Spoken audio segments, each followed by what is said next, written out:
Now, Palestinian President Mahmoud Abbas has addressed the UN General Assembly virtually after being blocked from entering the US. He called for an end to the war in Gaza, urged humanitarian aid access, and thanked countries, including the UK and France, for recognizing Palestinian statehood. Abbas also stressed Palestinians will remain on their land, whilst rejecting any future role for Hamas in Gaza. Take a listen to what he had to say. On behalf of the Palestinian people, I would like to express our deep appreciation and gratitude to all the countries that have recently recognized the state of Palestine and those that intend to do so soon. We call on all those who have not yet recognized the state of Palestine to do so. What Israel is doing is not just an aggression, rather a war crime and a crime against humanity, documented and monitored. It will be recorded in history books and global conscience as one of the most horrific chapters of human tragedy in the 20th and 21st centuries. Now, in an exclusive interview with Al Arabiya, French President Emmanuel Macron has said that Riyadh and Paris succeeded in rallying around 142 votes in support of the two-state solution. He attributed the success in securing historic recognitions of Palestinian statehood to the depth of ties with Saudi Arabia, which paved the way for the New York Declaration, which was announced following the high-level international conference on resolving the Palestinian issue. Take a listen to what he had to say. The decision we have taken is indeed to launch an initiative with the Kingdom of Saudi Arabia, in line with the mandate given to us by the United Nations, to build a plan that allows the Palestinian people and the Israeli people to live in peace and security. We all condemn the Hamas terrorist attack of October 7, its ignominy, and nothing can justify it. We all call for the release of all hostages still held by Hamas. We all demand an immediate ceasefire in Gaza and humanitarian aid for civilians. But to achieve these results, a political path must be built to end this situation. That is what 142 countries did by voting for the New York Declaration. And so now, the next steps are as follows. We have this peace and security plan for everyone that we have built, supported by 142 states. We have now consulted with the United States of America, and this plan, which brings together a large majority of the international community, was developed jointly between Europeans and Arabs. We want to commit as much as possible. Yesterday, I had a long discussion with President Trump, and our team spoke extensively so that, following the meetings he held yesterday and all this work, we can now move forward with an initiative that could help free the hostages and stop the fighting. That is the first step. That is what we are all waiting for. And I hope it will happen in the coming hours, in the next few days, to free all the hostages, to stop the fighting in Gaza, and provide aid to the civilian population.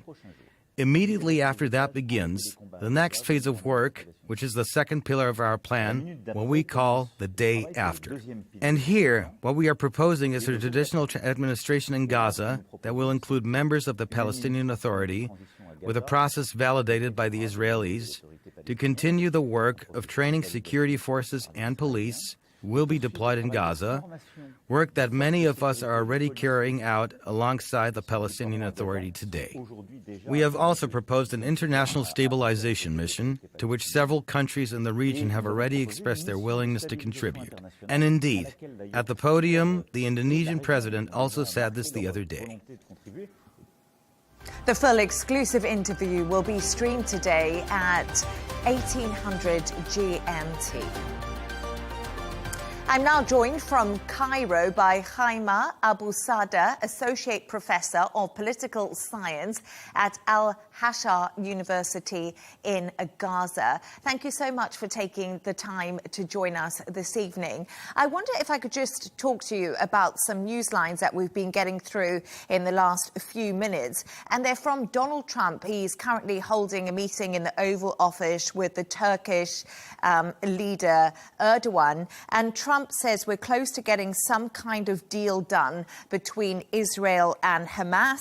He also told reporters he had a great great meeting with Middle East leaders on the sidelines of the UN General Assembly on Tuesday. Should we be optimistic about Donald Trump's words that they are close to some sort of resolution? Well, first of all, many thanks for hosting me. And that is definitely a very good question. We have been very optimistic many times in the past, and unfortunately, it did not work many times. But hopefully, this time, as the president have gathered 8 leaders from Arab and Islamic countries, main countries in the region, including Egypt, Turkey, Indonesia, Pakistan, UAE, Saudi Arabia, Qatar.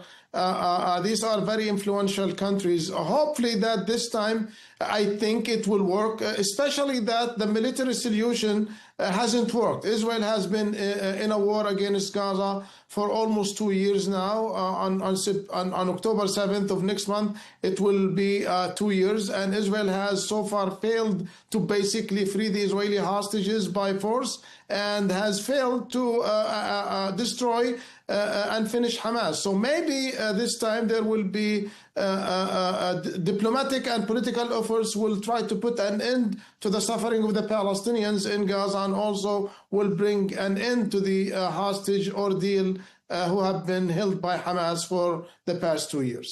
And we also heard from the Palestinian leader addressing the UN earlier. We don't often hear from Mahmoud Abbas. What did you make of his speech today?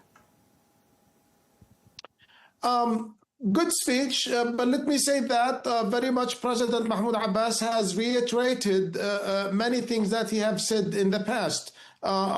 He has basically slammed Israel for its genocide, destruction, and starvation of the Palestinians in the Gaza Strip. He also slammed Israel for settler violence, which is being protected by the Israeli army in the West Bank and East Jerusalem. In the meantime, he very much condemned and rejected the attack by Hamas carried out on October 7th of 2023. He very much said that doesn't represent the Palestinian people. Killing Israeli civilians and taking civilian hostages doesn't represent the Palestinian people, does not even represent Palestinian struggle for independence and statehood.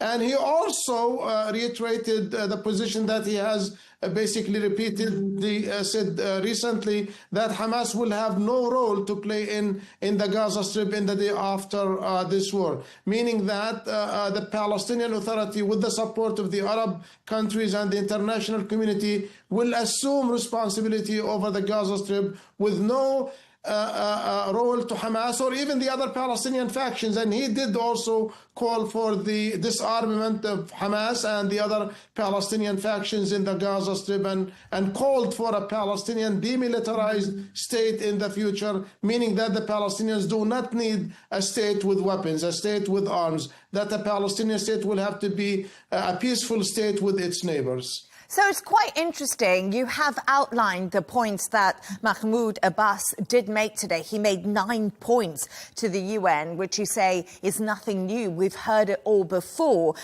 which included the need for an immediate and permanent end to the war in Gaza, Hamas laying down its arms. Is this fantasy thinking? Will this ever come to light?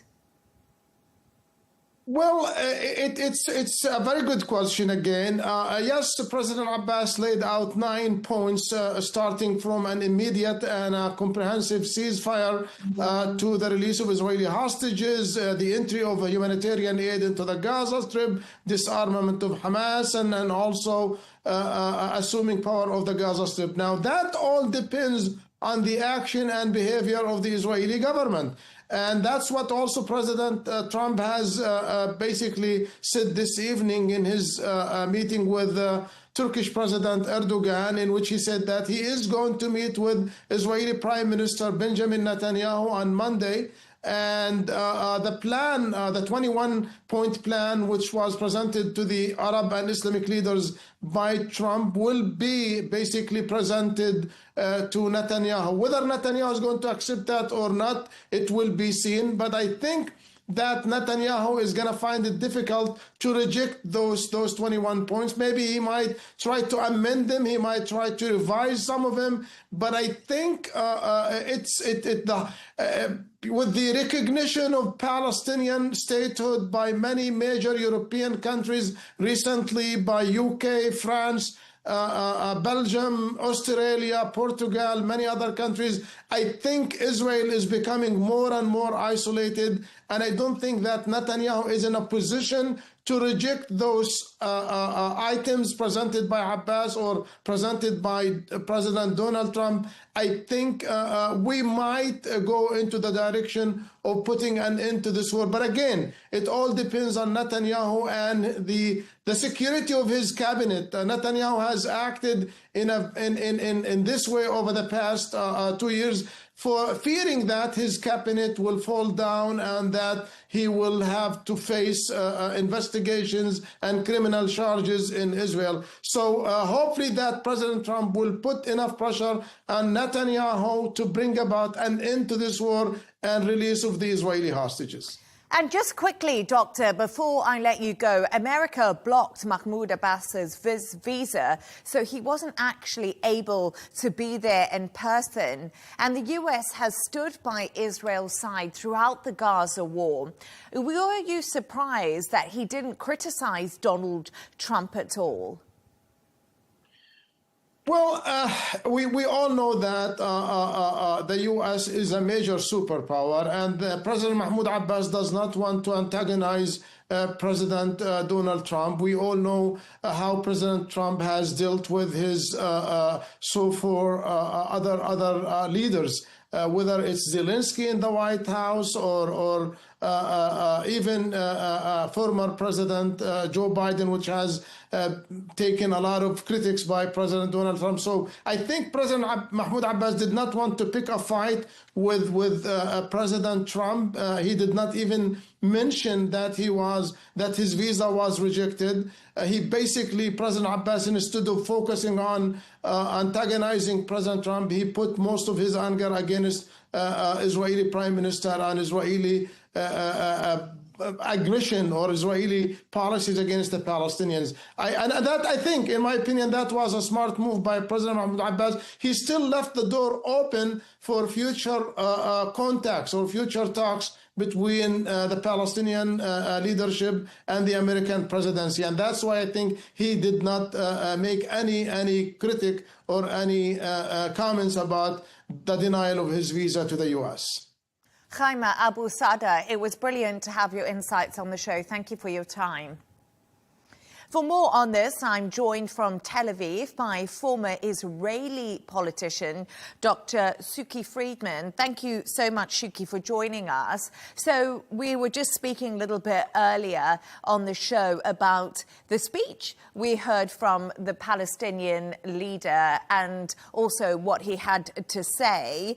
And you know, he delivered a speech that condemned Hamas and the Israeli government, Hamas for the October the 7th attack and Israel for carrying out genocidal actions inside of Gaza. What exactly did you make of that speech? I think that this speech is actually addressing the Palestinians and the rest of the world, but missing one important point, which is being missed by other states as well while declaring a Palestinian state.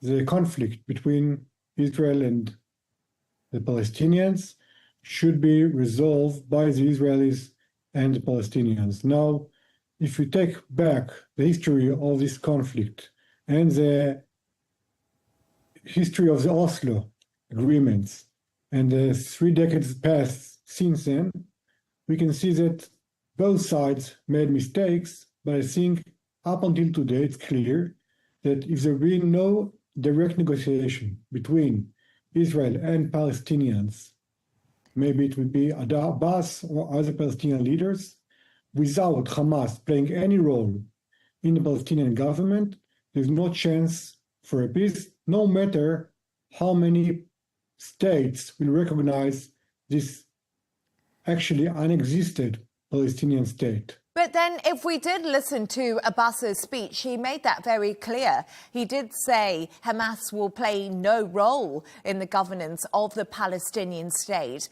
But he also set out 9 conditions that he wanted to be reached, which included full withdrawal of Israeli troops from within inside Gaza.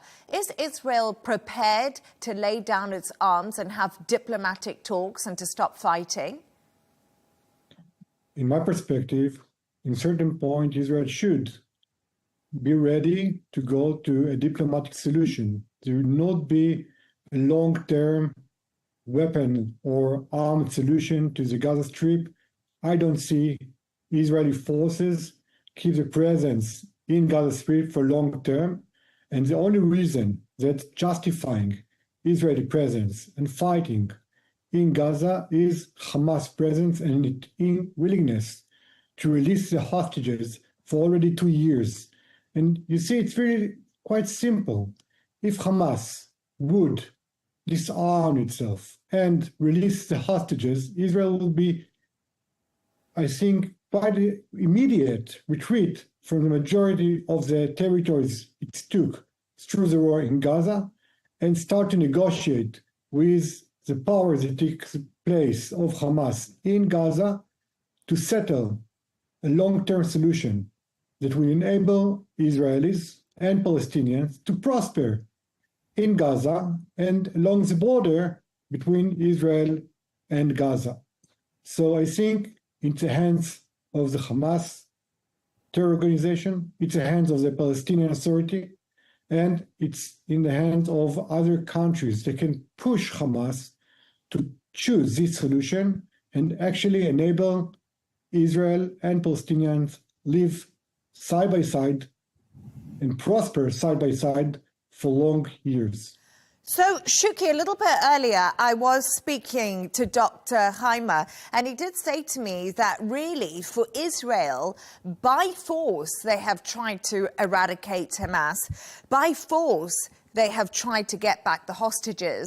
65,000 people inside Gaza are dead due to what's been happening in the last 2.5 years.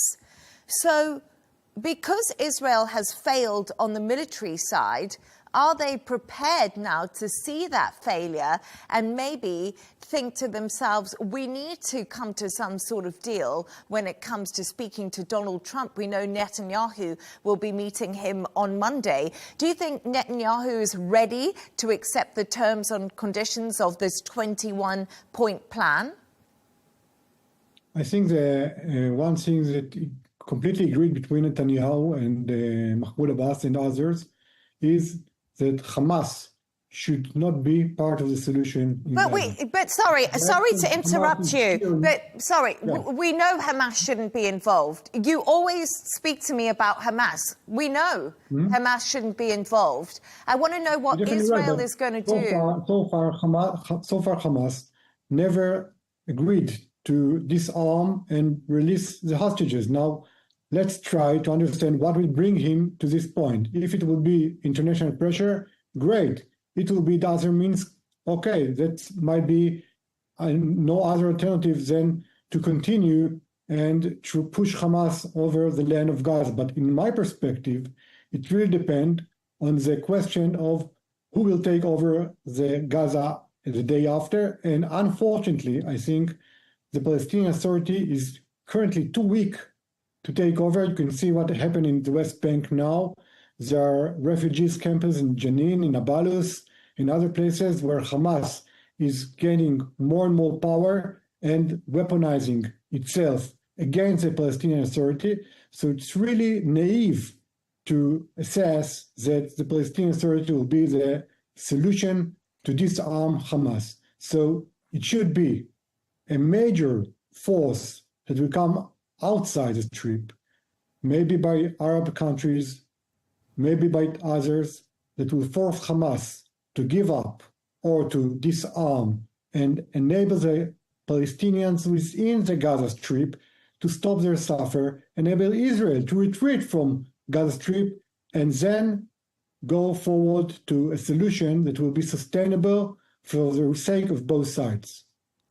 So I just want to ask you a little bit about today. On his way to New York, Benjamin Netanyahu's plane avoided European airspace. In the case of an emergency landing, he could be arrested under warrants issued by the ICC. Is Israel feeling increasingly isolated from its Western allies? Because we did see this week at the UN General Assembly that many Western allies are now backing a Palestinian statehood. And now we see Benjamin Netanyahu can't fly over Europe. It's not a good look. First of all, you're completely right. I mean, don't know the reason why Netanyahu went through this route, but it definitely clears that the image of Israel and its set toward the European countries and other allies is less strong than it used to be before, and it is a concern for Israelis and for Israel, and I assume for Netanyahu as well. And the fact that many leaders trying and criticizing Israel and going against its policies and declaring Palestinian state definitely a result of this quite crisis situation between Israel and some of its allies. But you also to remember that both sides, I think Israelis and Palestinians and European states, seek to get to a solution. And if we want to get to a solution, a clash with Israeli government would not promote this solution because it pushes the government to the corner. I think the right way, the right path to get to a solution in Gaza and then to get to a long-term solution between Israel and Palestinians, which we seek for decades already, is to find a way to negotiate directly Israel and Palestinians and maybe put on the table or an engagement other countries that can support this effort. But I think that the current policy of some of the European governments are counterproductive to seek or to get this solution, because to clash with one side and to support the other side would not promote, even if major pressure put on Israel, necessarily the right solution, a long-term sustainable solution. Dr. Shuki Friedman, thank you so much for your time.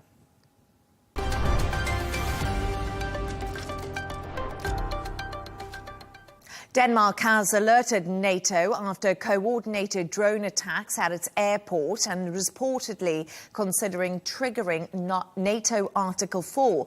Russia has denied involvement in the incidences, and NATO Secretary General Mark Rutte says he's working with Denmark to improve its safety and also its security. For more on this, I'm joined by Robert Fox, defense editor for the Evening Standard. Robert, it's a pleasure to have you on the show. Denmark has alerted NATO and the European Union after coordinated drone attacks at its airport. Why have they alerted both organizations? Well, it's been going on for a long time. This week alone, in the space of 48 hours, there have been 2 separate waves of incursions.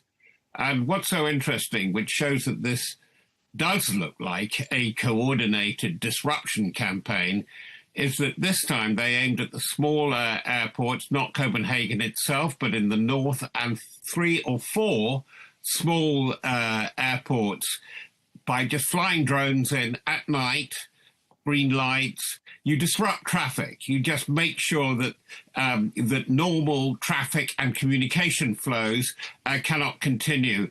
Mette Frederiksen, the Prime Minister, has been very firm about it, and she's been very clever, I would say, in what the statement that she's made about it. She said this is a coordinated, professional effort, not named the suspect, indicating, though, of course, that they do suspect that Russia is somewhere deeply behind this, and asking for Article 4. And it's very interesting that Article 4 comes up, because Article 4 is where the NATO countries of Europe, on a bilateral or multilateral basis, below Article 5, which involves the whole alliance, must get together and deal with the defence. And dealing with the defence has got to be done actually with the EU as well. It's a warning note to the EU that this is going on, and you've got to give more muscle, more clear thought, more realism to your foreign and security policy. And Robert, Russia has said it's not involved, but you just talked to me about Mette Fredriksen's speech. But is Europe on high alert after several NATO members have reported airspace violations by Russia? And I feel like we're seeing a pattern of it. There seems to be more happening lately. The more lately, you're absolutely right. That is absolutely the key phrase. This has been going on for a long time. There have been drifts of drones into Romanian as well as Polish airspace. And then we had between 19 and 23 drones on the 9th of September into Polish airspace. And then Belarus gets up and said, oh, we think they're on the way and it may be a bit of an accident, maybe an overshoot for the Zapad.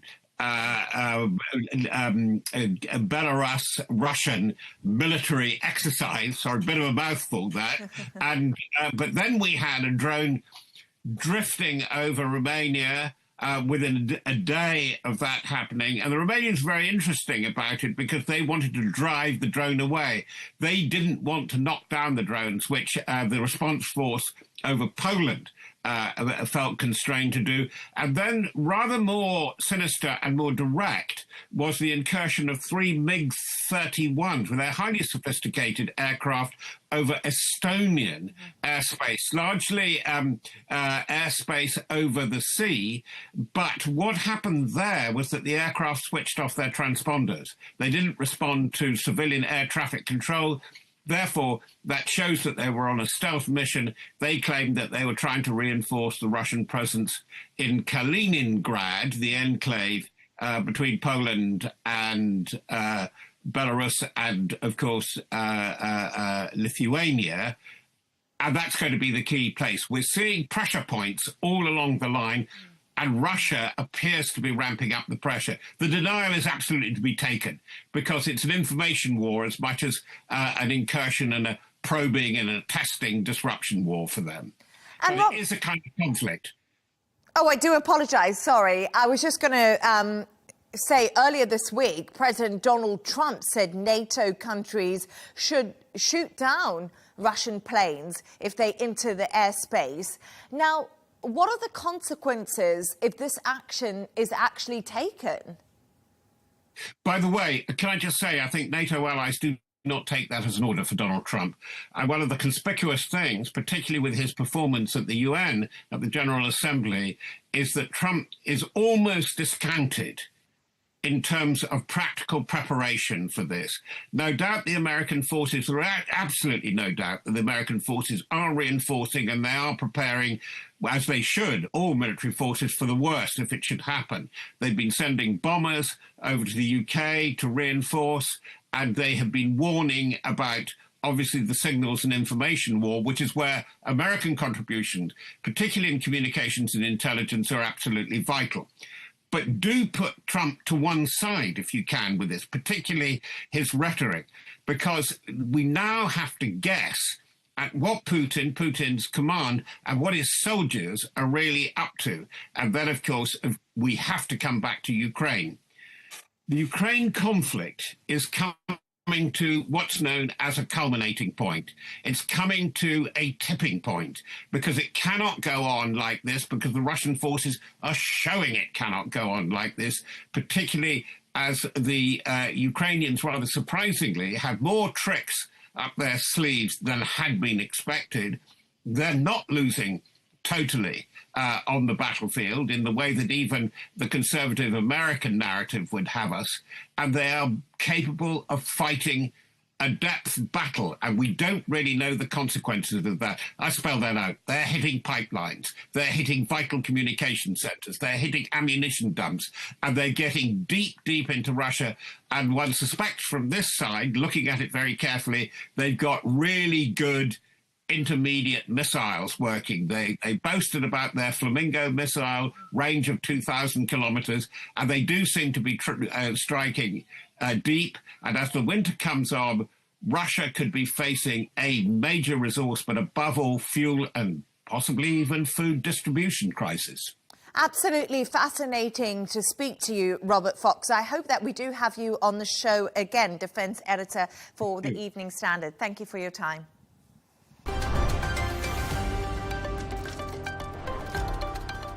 Let's take a look at some of the other stories making headlines today. Travis Decker, who was accused of killing his 3 daughters, has been declared dead by US Marshals.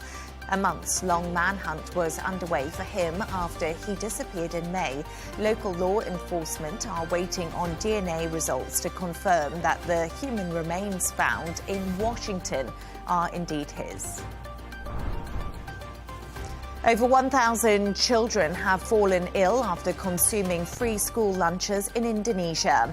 The mass poisoning is linked to the Indonesian president's $1 billion meal program. It follows a string of other similar incidents, prompting calls from NGOs to suspend the program.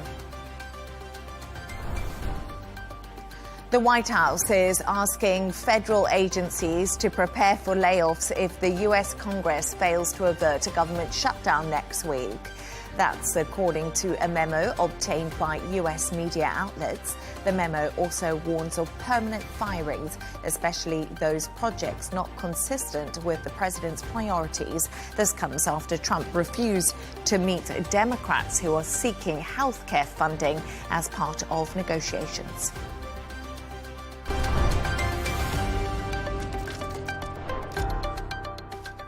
Now, former French President Nicolas Sarkozy has been sentenced to 5 years in jail over a criminal conspiracy tied to millions of euros in illicit funds from late Libyan leader Muammar Gaddafi.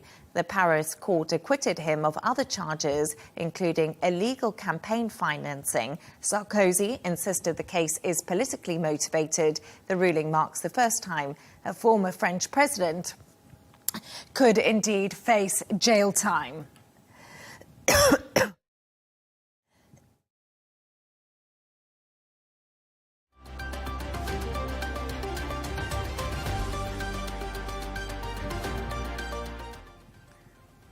For more on this, I'm joined from Paris by our correspondent, Ross Cullen. Ross, I do apologise, slightly losing my voice here. Any appeal, Nicolas Sarkozy will go to jail.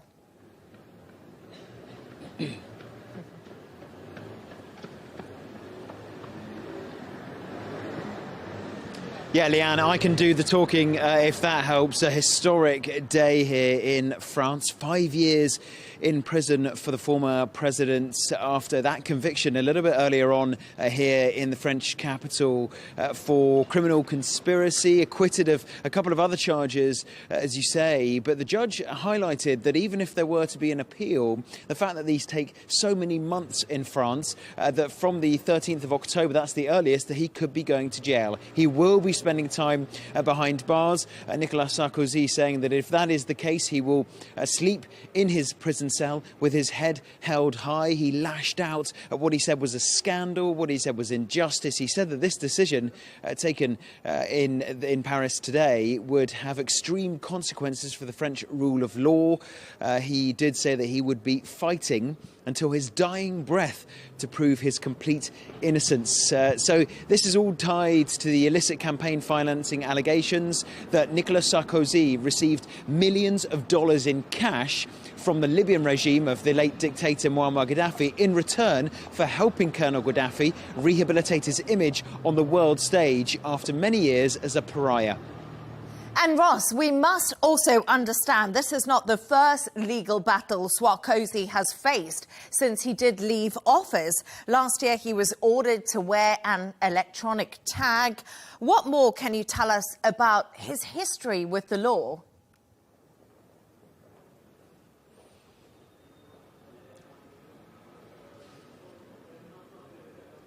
Well, Leigh Ann, it's been a litany of legal troubles for the French president since he left office in 2012. There was the conviction for trying to bribe a judge and for influence peddling, and that saw him wearing an electronic tag for 3 months.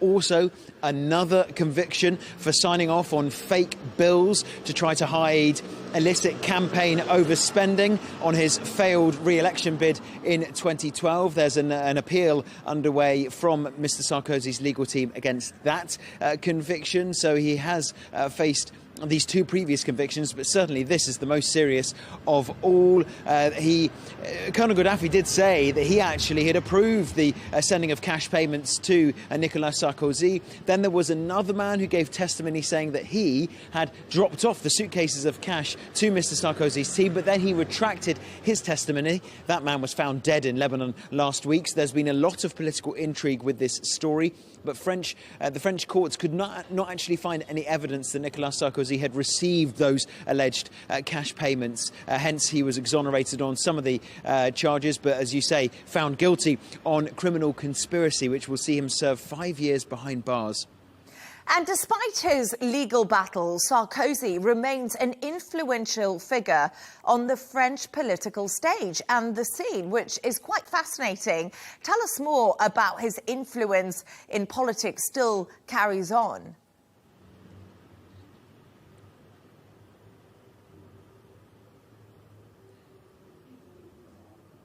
Well, we have to look at some of the reactions from politicians across the political spectrum today, Leigh Ann. If you look at Ségolène Royal, now she stood against Nicolas Sarkozy in 2007. She lost to Mr. Sarkozy, but she said it's a sad day when their former president is put behind bars. Marine Le Pen, who's from even further right than Nicolas Sarkozy, said that while she didn't agree with his politics, she was worried by the fact that this justice had been meted out immediately. And we did also see Nicolas Sarkozy's own party, the Conservatives, the Republicans, also decrying the judgment and being upset about the sentence that was handed out.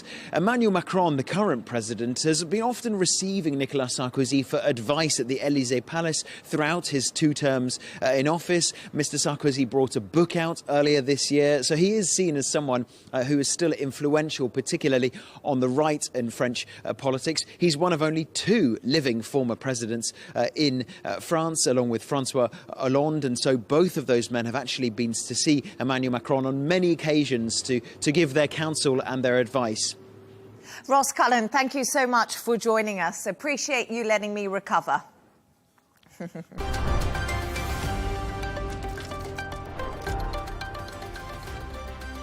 Let's take a look at the top business news now. Britain's competition regulator has ordered Ticketmaster to be more transparent about ticket prices. The move comes after fans raised complaints over ticket sales for the summer tour of the band Oasis. An investigation found that Ticketmaster sold some platinum tickets at more than double the price of standard ones without clearly explaining the offers. An Indian court has dismissed a case filed by Elon Musk's X against a government portal, which the platform said was being used to censor content. This marks the second time in just over 2 years that X has lost a challenge to India's content blocking rules. The platform is estimated to have around 25 million users in India. And a reminder of our top stories. Palestinian President Mahmoud Abbas addresses the UN as he calls for peace in Gaza and rejects Hamas's role in governance. Denmark alerts NATO after coordinated drone attacks at its airport and considers triggering NATO Article 4. Former French President Nicolas Sarkozy has been sentenced to 5 years in jail over a corruption case linked with the Gaddafi regime. And that's all from us on W News. Don't forget to subscribe to our YouTube channel and follow us on X. G&T with Tom Burges Watson will be coming up next. Plus, we'll be back in a couple of hours with W News Extra. Goodbye and thank you for joining us.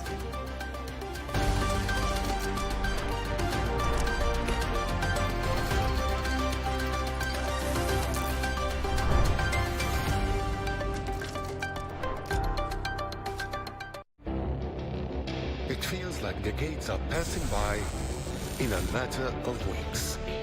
Seismic shifts in the world order. Never, ever will be part of America. With so much happening and so much noise.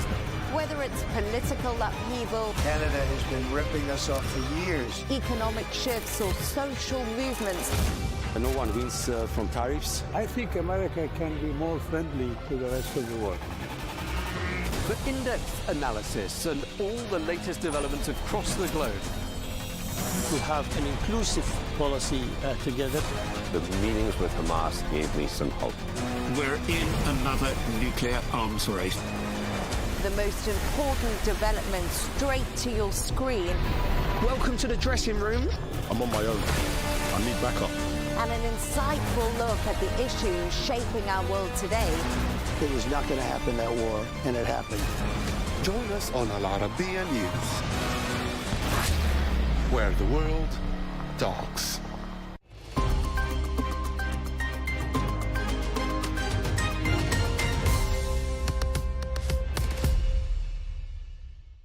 Hello and welcome. I'm Rawiya Alami and this is The Dailies, where we take a look at important news stories, reports, analyses and articles published in newspapers and media outlets across the world. Global media remain focused on the UN General Assembly in New York, where speeches and side meetings highlighted Europe's position on the war in Ukraine, China's disputed climate pledges, and renewed debate over Palestinian recognition. Commentators stress that this year's gathering illustrates both the depth of international divides and the search for a fragile consensus. In the United States, meanwhile, headlines are dominated by the looming government shutdown. The White House also has instructed agencies to prepare for large-scale furloughs as Congress remains deadlocked over a funding deal. We'll start with the New York Times, which highlights the stark contrast between President Trump's public and private behavior during the UN General Assembly. The report explains that on stage, Trump berated global leaders, declaring their countries were going to hell and mocking Europe's energy reliance on Russia. Yet behind closed doors, he softened, praising the UN's potential and engaging warmly with leaders like Antonio Guterres, Ursula von der Leyen and Emmanuel Macron.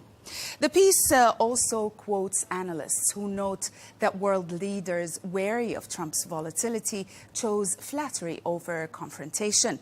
Securing a shift in his stance on Ukraine, he now says Kiev could reclaim its full territory.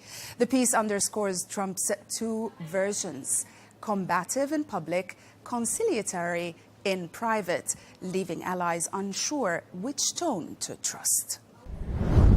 Foreign Policy examines Europe's delicate balancing act with President Trump during his second term. At the UN, Trump railed against global institutions and mocked Europe for energy ties with Russia, but soon after signaled support for Ukraine regaining its territory. The report recounts how EU Foreign Policy Chief Kaja Kallas welcomed the shift, yet underlined that Europe cannot depend on Trump's unpredictable stance. Instead, the EU is pressing ahead with sanctions on Moscow, boosting military aid to Kiev, and building new global partnerships to lessen reliance on both Washington and Beijing. The piece also highlights Europe's realism. Leaders acknowledge Trump's volatility but continue to adapt, sometimes through flattery to preserve transatlantic cooperation while pursuing their own strategic autonomy.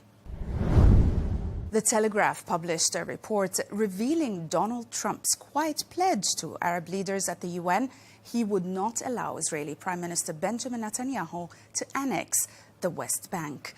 The promise shared in a white paper outlining U.S. plans to end the war in Gaza marks a significant departure from Trump's close alignment with Netanyahu.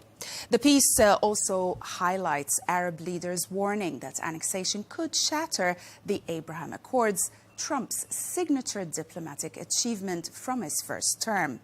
It also captures the tense balancing act, Trump trying to maintain Arab trust while facing Israeli nationalist calls for immediate annexation, emboldened by Western recognition of Palestine. The Guardian reported on China's new climate targets unveiled by the Chinese president at the UN General Assembly. China plans to cut emissions by only 7 to 10% from their peak by 2035, far below the 30% experts say is needed.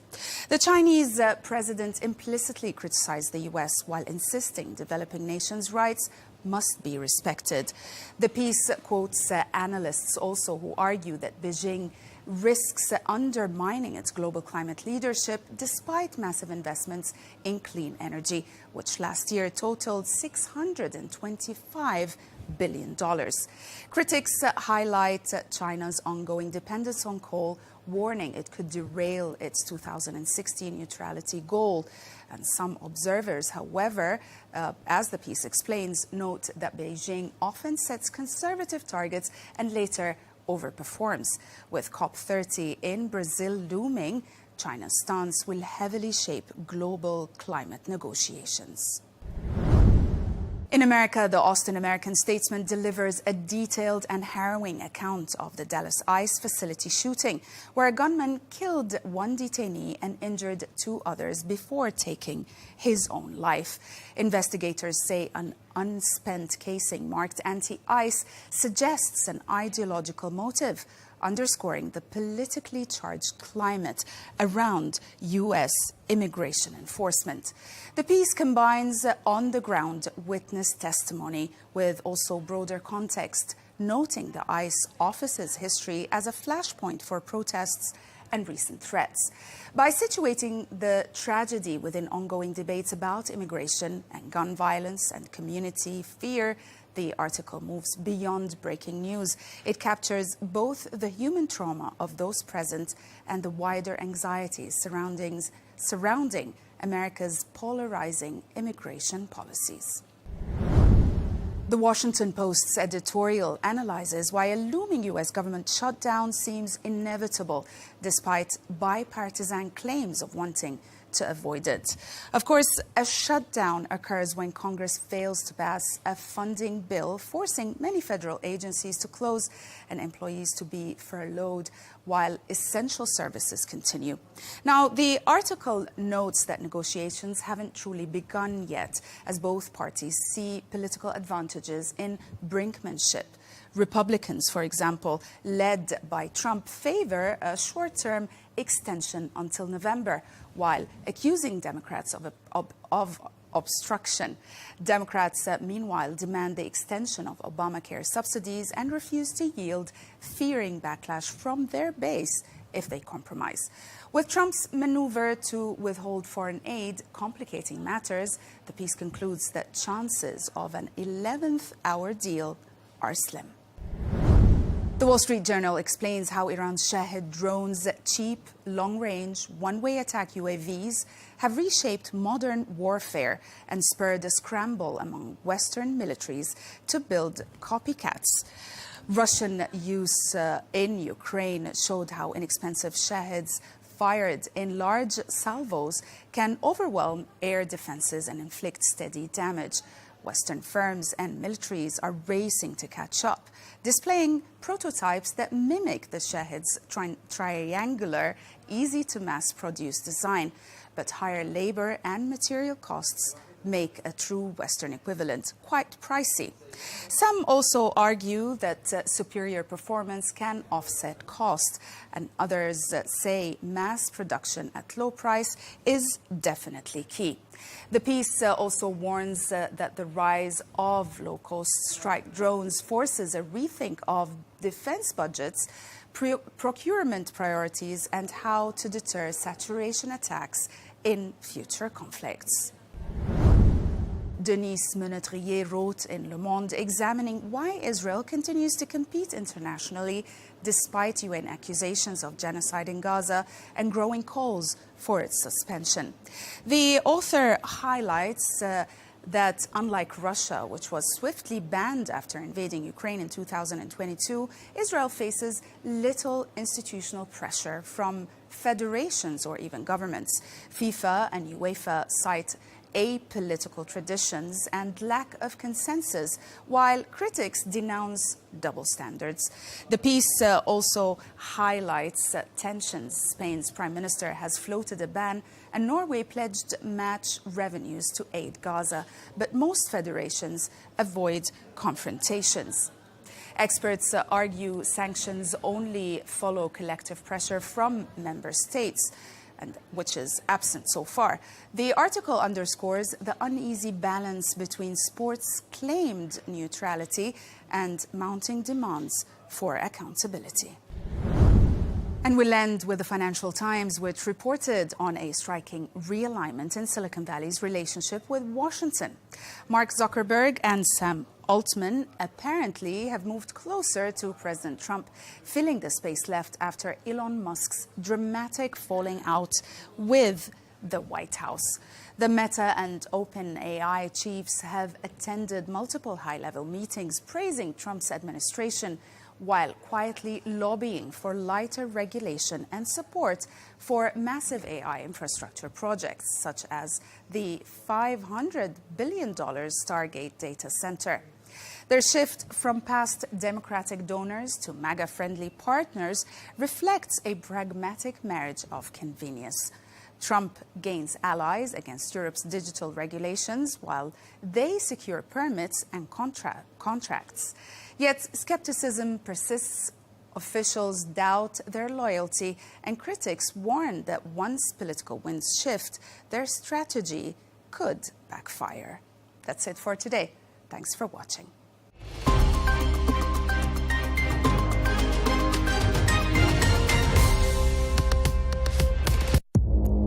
Our allies, in many cases, are worse than our enemies. Stay informed and connected with the latest international headlines. There obviously is a risk. From breaking news to in-depth analysis, it would appear that this war is coming to an end. Who buys this stuff? Investors, pension funds. we deliver the most important developments straight to your screen. Iran always wanted to deal with militia. Join us for compelling, expert-driven conversations. A curfew order has been established. And an insightful look at the issues shaping our world today. There are a lot of proposals about European architecture for security. I'm Leigh Ann Gerrans, and this is W News. We dealt with this when I was Chief of Staff in the first term. Where you don't just hear the headlines, you get the full story.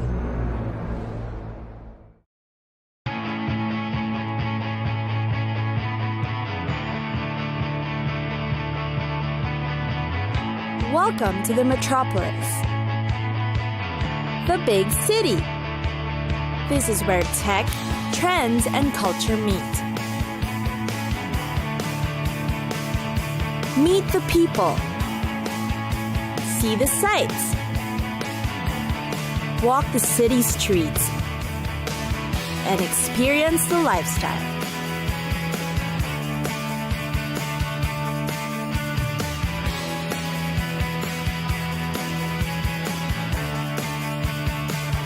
This is your first-class ticket to the cities of the world.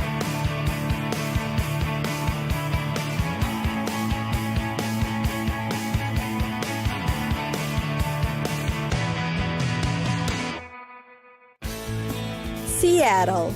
Seattle's best. Get to know its finest characteristics and what makes it such a unique city that's worth getting to know. For one, Seattle is surrounded by water. It's got a great historic seafaring culture too. You'll find so many water-related activities to do in the city. You can go fishing, sailing, scuba diving, kayaking, paddleboarding, surfing, and commuting by ferry. Next is its coffee. After all, this is where Starbucks was founded in 1971. The city has earned its nickname as Fueled by Coffee. Here, you'll also find Seattle's best, Tully's, Top Pot, Cherry Street, Pete's, Cafe Ladro, Victrola, and Espresso Vivace. Its coffee scene is thriving with commercial independent and artisanal espresso roasters, and cafes. There can never be too many places to grab a cup of coffee. Here in Seattle, the more coffee places, the merrier. Seattle is also known for its nature parks. Did you know that it's surrounded by about 30 national parks? This means more opportunity for outdoor activity. Seattle is a city where you can find beaches, glaciers, waterfalls, and rainforests. Imagine all that in one place. Meanwhile, it is also known to have a reputation for being a culinary destination. Seattle is home to many critically acclaimed world-class chefs. The city can in fact be considered a farmer's market, locavore, and seafood culture.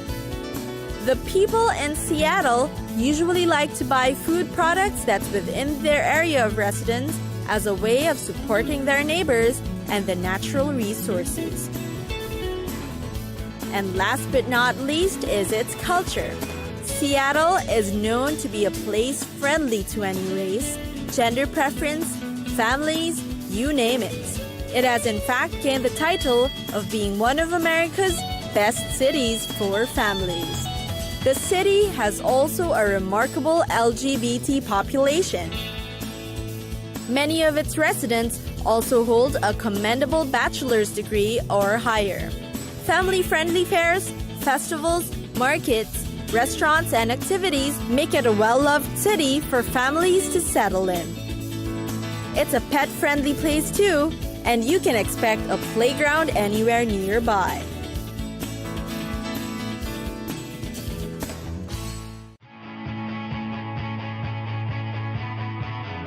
It's time for us to go. Pack your bags and get your tickets ready.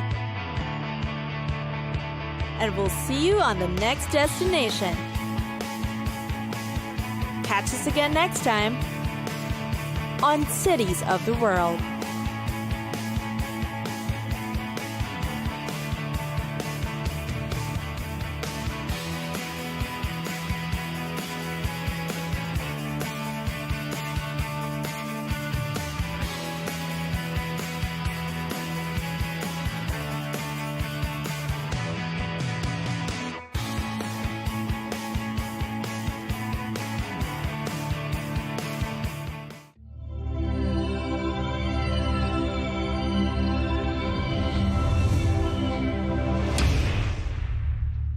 Well, Russia wasn't the only target of President Trump's words. The US president also took aim at the London mayor, Sir Sadiq Khan, during his UN address, calling him, quote, a terrible mayor. Let's take a listen.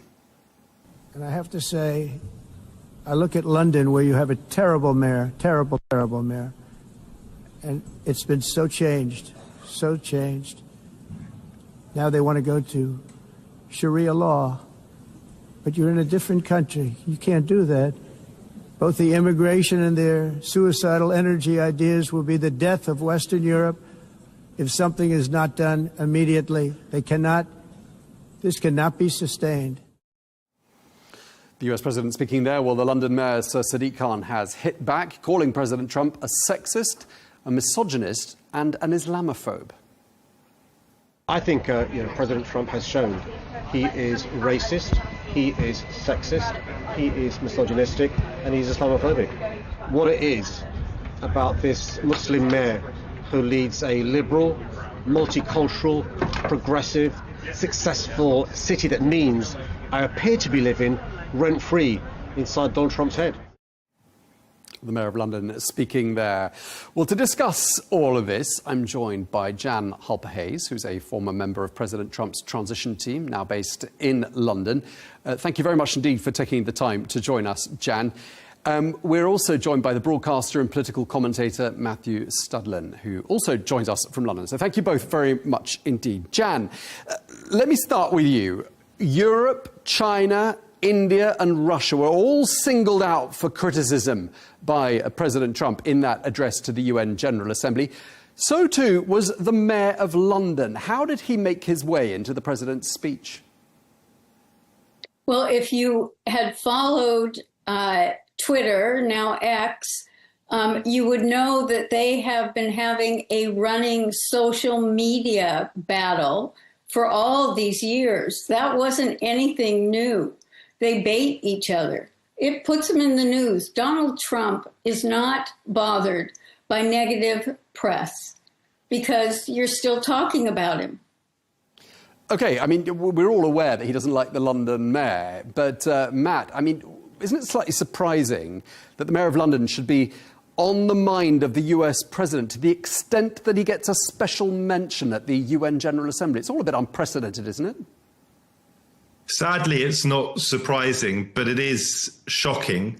This was an important set-piece speech by President Donald Trump, a speech in which he could have called for all sorts of serious improvements to the world. But instead, as you say, he allowed himself to deviate towards a petty battle with the mayor of London. I'm a Londoner born and bred. I've lived here almost all my life, been abroad very briefly during that period. I love my city. It's a great city. I would argue it's got a very strong case for being the greatest city on the planet. Yes, of course, like any city, we have some problems. But the fact, as you say, that the President of the United States makes time in such an important speech to single out the mayor of London, and even though he's an important figure, the President is obviously punching down here, I think is really, really dispiriting. And I side unequivocally in this spat with my own mayor of London, for whom I have voted 3 times. And I wouldn't go as far as to use a word like racist towards the president. What I would say is that there have been things he's said over the many years of him being in public life and in public office, indeed he is the most powerful human being on the planet, that have been dog whistle calls to prejudice. And I'm afraid I think this is just another example to lambast the mayor of London and immediately segue into saying they want to bring in Sharia law is exactly the sort of remark you would expect of someone who is Islamophobic. And the thing with what Donald Trump has said here and the playbook of people on his side of the political aisle, not everyone by any means, is deniability. And there's just enough wriggle room in that statement for him to deny being Islamophobic. But if you want to know what my impression of those remarks is very, very straightforwardly Islamophobic. Okay, Jan, I can see you shaking your head there. What have you got to say to Matt's comments then?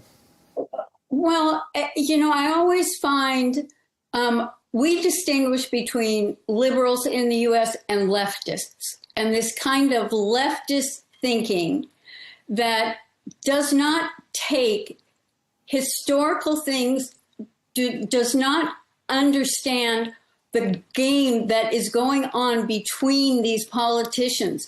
But here's what these leftists do. Instead of making really serious comments, anything that has any substance, they go to name calling. And so then their followers latch onto that. And here we are on a major news show, and we are talking about petty things instead of understanding what's really going on and understanding that just name calling is not a good retort from Sadiq Khan. So what is really going on then?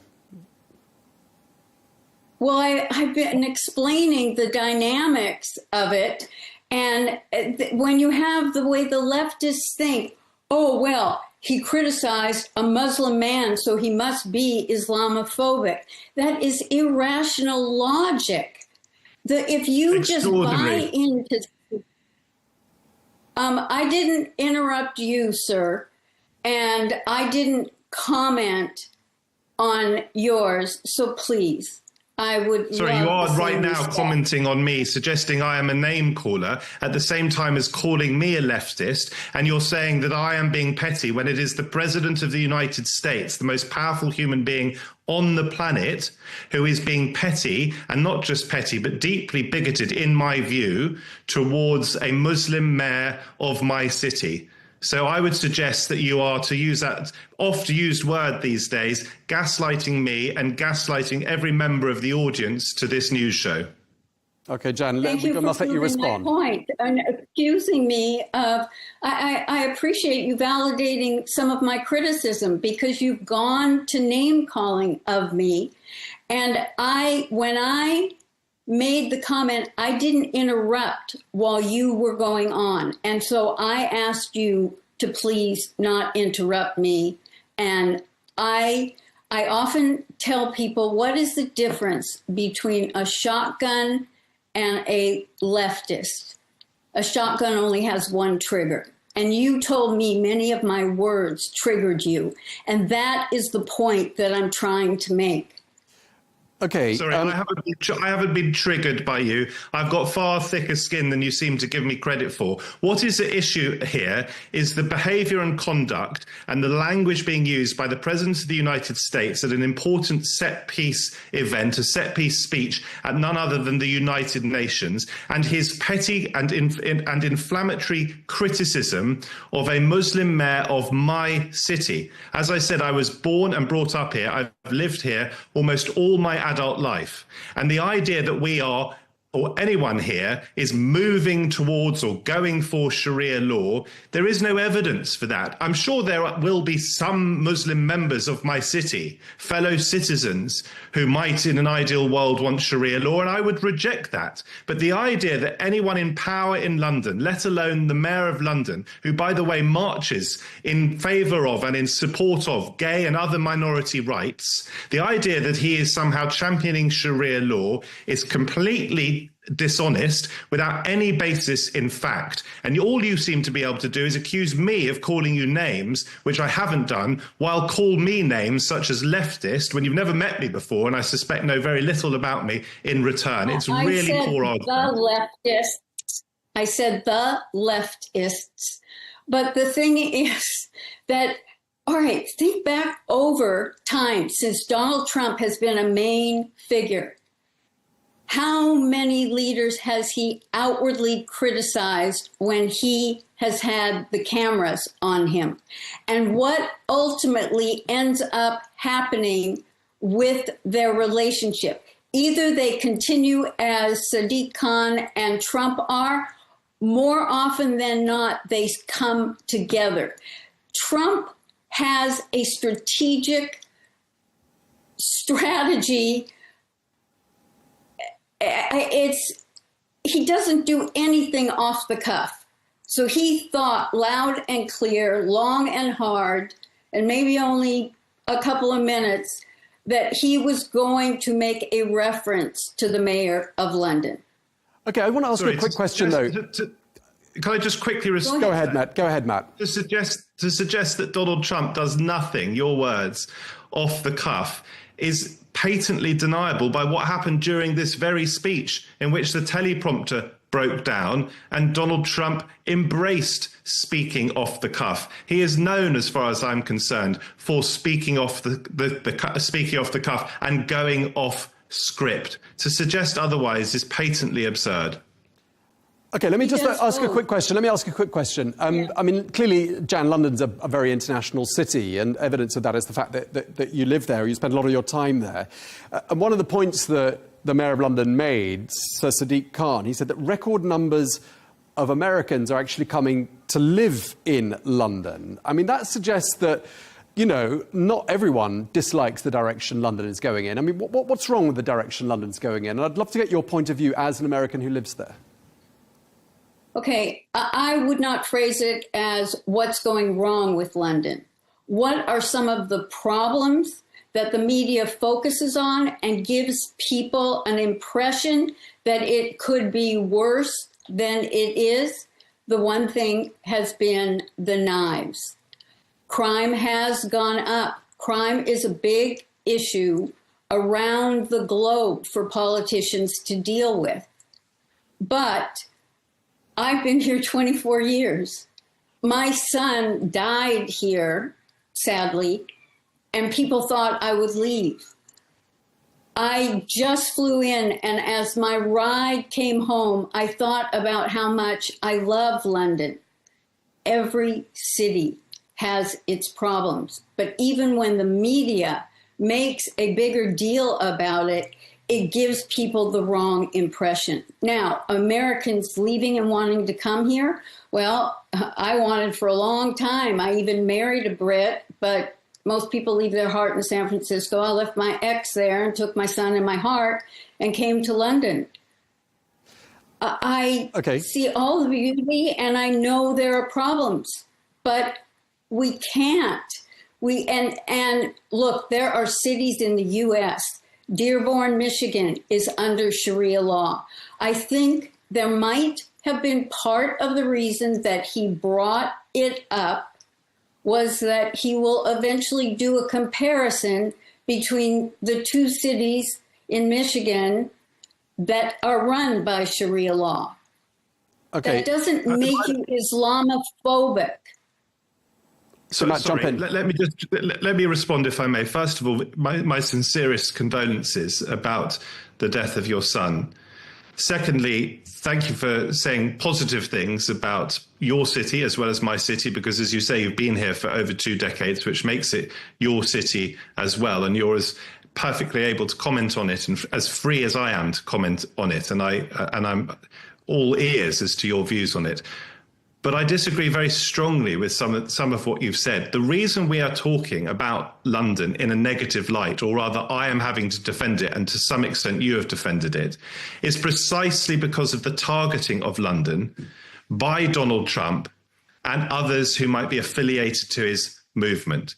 And I'm very sorry to say that many of the attacks on London seem to be motivated by, inspired by Islamophobia, by bigotry more generally, by xenophobia. And those attacks come from within the United Kingdom and from without. And if Donald Trump is not going to stand, even Donald Trump is not going to stand at the United Nations in front of the eyes of the world and say he doesn't like Muslims. Of course he's not. But what he has done in those remarks about Sadiq Khan, whether they were off the cuff, those particular remarks or not, is link far too closely a Muslim mayor with a baseless assertion that they are going for Sharia law. And that it offers deniability to the president, which allows you to defend him in a way you couldn't defend him if he simply came out and said he doesn't like Muslims. Now, he may well have some Muslim friends, but if you target a Muslim mayor and effectively tarnish him with the idea that he's trying to insert Sharia law into the United Kingdom, where it has no basis in our legal system and will have no basis in our legal system. I'm very clear that I don't want it to have any basis in our legal system. If you defend the president's remarks, then I'm afraid you are part of that particular problem. Matt, I've got a question for you, just briefly, picking up on what you're saying. I just want to respond with one thing. Okay. I didn't defend, I explained. And that is an important distinction. I explained, because I want people to understand. That is why I'm not willing to critique Sadiq Khan. He doesn't deserve that, but I can explain the historical perspective of the battle for almost a decade that has been going on between the two. Okay, Matt, I want to pick up on what Jan was saying about knives and the implication being that crime is on the rise in London. That's something we see quite a lot of outside the UK, a lot of clips, a lot of videos suggesting there's a big problem. And I'm told you too have fallen victim to street crime in the UK. Do correct me if I've been ill-informed. Do you blame the mayor for that? Do you agree with the assertion that he is a terrible mayor, as the US president has said, presumably drawing on this crime issue on the streets of London? So just very, very quickly. I wouldn't use the word terrible for him. No, that's what Donald Trump said. President Trump said terrible. That's a question for Matt. He did, but okay. Just very quickly, I should emphasize, because I haven't so far, and that's my mistake, that Sadiq Khan has no role in immigration. He has no powers over immigration to this country as Mayor of London, and we should be absolutely crystal clear about that. Decisions about immigration are made over his head. On the issue of crime, as I understand it, homicides in London are at a 10-year low. Now, of course, one homicide is too many in whichever or whatever city around the world. And I want the police to do everything they can within the law to make sure that we have no homicides. As far as crime more widely is concerned, I'll tell you what I've noticed, and I've noticed it partly because, as you say, I've been a victim of it. I have noticed in very recent times, or relatively recent times, an uptick in the theft of mobile phones. And I had my mobile phone snatched from behind me by a man on I think an electric bike, a speed bike. I had no chance to defend myself. I had my dogs in my left hand, the leads of my dogs in the left hand, and I was typing a text message to my mother in the right hand. I wasn't paying attention, which I regret. And this man came up from behind me and snatched my mobile phone and sped off far more quickly on his bike than I was able to catch up with him. And that was a major inconvenience. And when you've been the victim of crime, it obviously gives you a certain perspective. And I shared that publicly. And in fact, Elon Musk shared a crying with laughter emoji in response to a post on his platform that mocked effectively, in my view, my experience, because it shared an earlier post in which I'd said I had never been a victim of mugging and didn't intend to be, I think.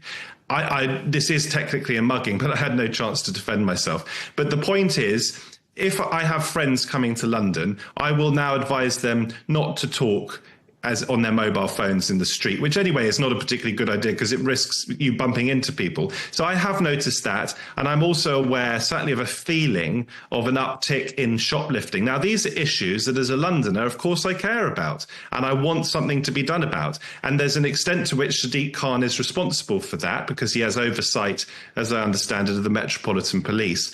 But how the police function in our city and indeed other cities around the country is also a consequence to some extent of how much money is available to them, being made available to them by central government. So it is by no means Sadiq Khan's only responsibility. Okay, Jan, let me ask you, I mean, do you feel unsafe walking down the street in London? No, I don't. And I live in a mix between Afro-Caribbean. I mean, I moved from Kensington to south of London. Afro-Caribbean, somewhat Muslim, a few of the African nations based on the great restaurants. And I walk my dog. I'll walk my dog at 11 at night, midnight. No, I don't. But I know that I live in a safe neighborhood. I'm not going to go at that hour to a neighborhood that I know is unsafe. Just like you don't go to the south side of Chicago because that's where all the killings and shootings happen. Right. So what do you think of Sadiq Khan's track record as mayor of London? As a woman who lives there, who's of American origin, I mean, what's your impression, Jan? My impression is the same impression that I have of a lot of politicians that are in roles of leadership, is they can't control everything. They get blamed for the problems. It is the policies that can make their job harder. And you have to look at those things. I don't like to use judgmental words in that way, especially with politics, because we need to understand exactly what is really going on and what the complexities are. We're so quick to judge and label and say this is horrible. He's got problems. Have things improved? Are there things we object to? Like all these cameras that went up and if you drive around London, you get charged? No, we don't like those policies. And I think if we looked at the policies more, we would understand where he has support and where he doesn't have support. But more importantly, is that would be the voice of the voters. OK, so just to sum up, Jan, before we go to Matt, to give him a chance to have his closing remarks, because you did start. It sounds to me like, you know, your message to the rest of the world and to your president is that the mayor of London isn't so very bad, that he warrants being called out at the UN General Assembly. I mean, does that roughly sum up? The difference is that you are judging. You have made a judgment. I'm not judging anyone. Using the UN, the people who have made the judgment that because he said that at the UN assembly, he therefore is horrible. Excuse me. No, because we're picking on the wrong thing. We're picking on the fact that he spoke out at a place where he maybe shouldn't have. Are you aware that he told King Charles Sadiq Khan could not come to the dinner for him? Did it dawn on people that Sadiq Khan is ticked off about that? I'm aware of that. They're baiting each other. That's what I just want people to look at what is presented to us and make their own decisions, but to not take things based out of context in the moment. All right, Matt, let me give you the closing comments since you didn't open. Just to sort of wrap up this conversation, any final observations? And also, I'd like to ask you, I mean, even the Reform leader, Nigel Farage, you wouldn't expect to come springing to the defence of Mayor Sadiq Khan, seemed a little bit puzzled by these comments in New York. What are your sort of overall sort of closing comments here with regards to what's been the reaction in the political across the... First of all, just to give a bit of context on what seemed to be further supportive remarks on behalf of Donald Trump, what actually happened was on the aeroplane, I think, back to America, Trump bragged about having had Sadiq Khan banned from that state visit banquet.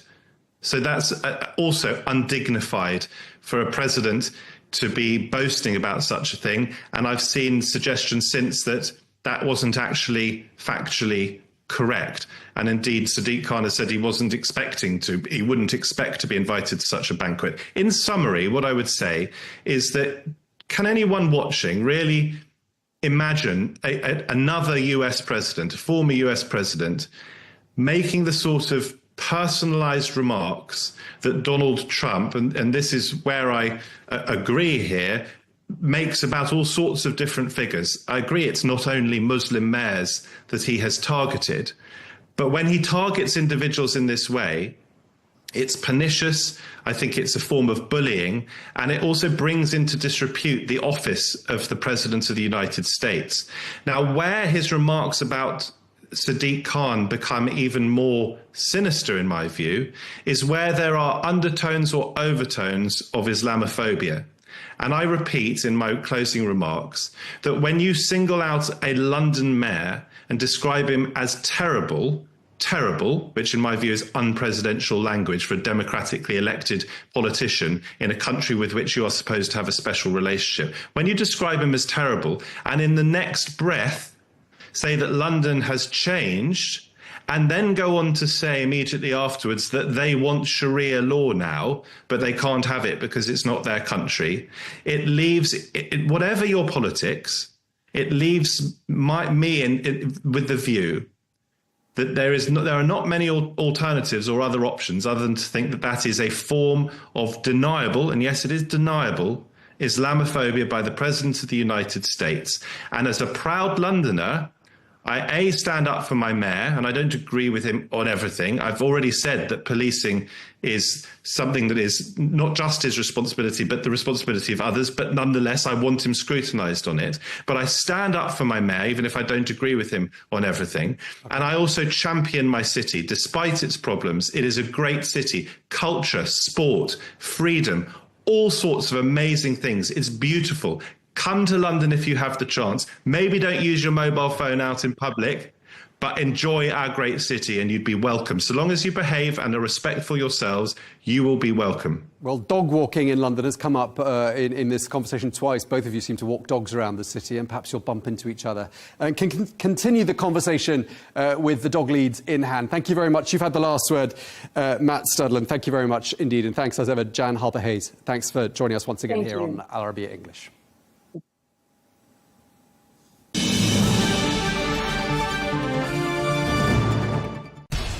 We have to take care of our people, and we're going to take care of our people first.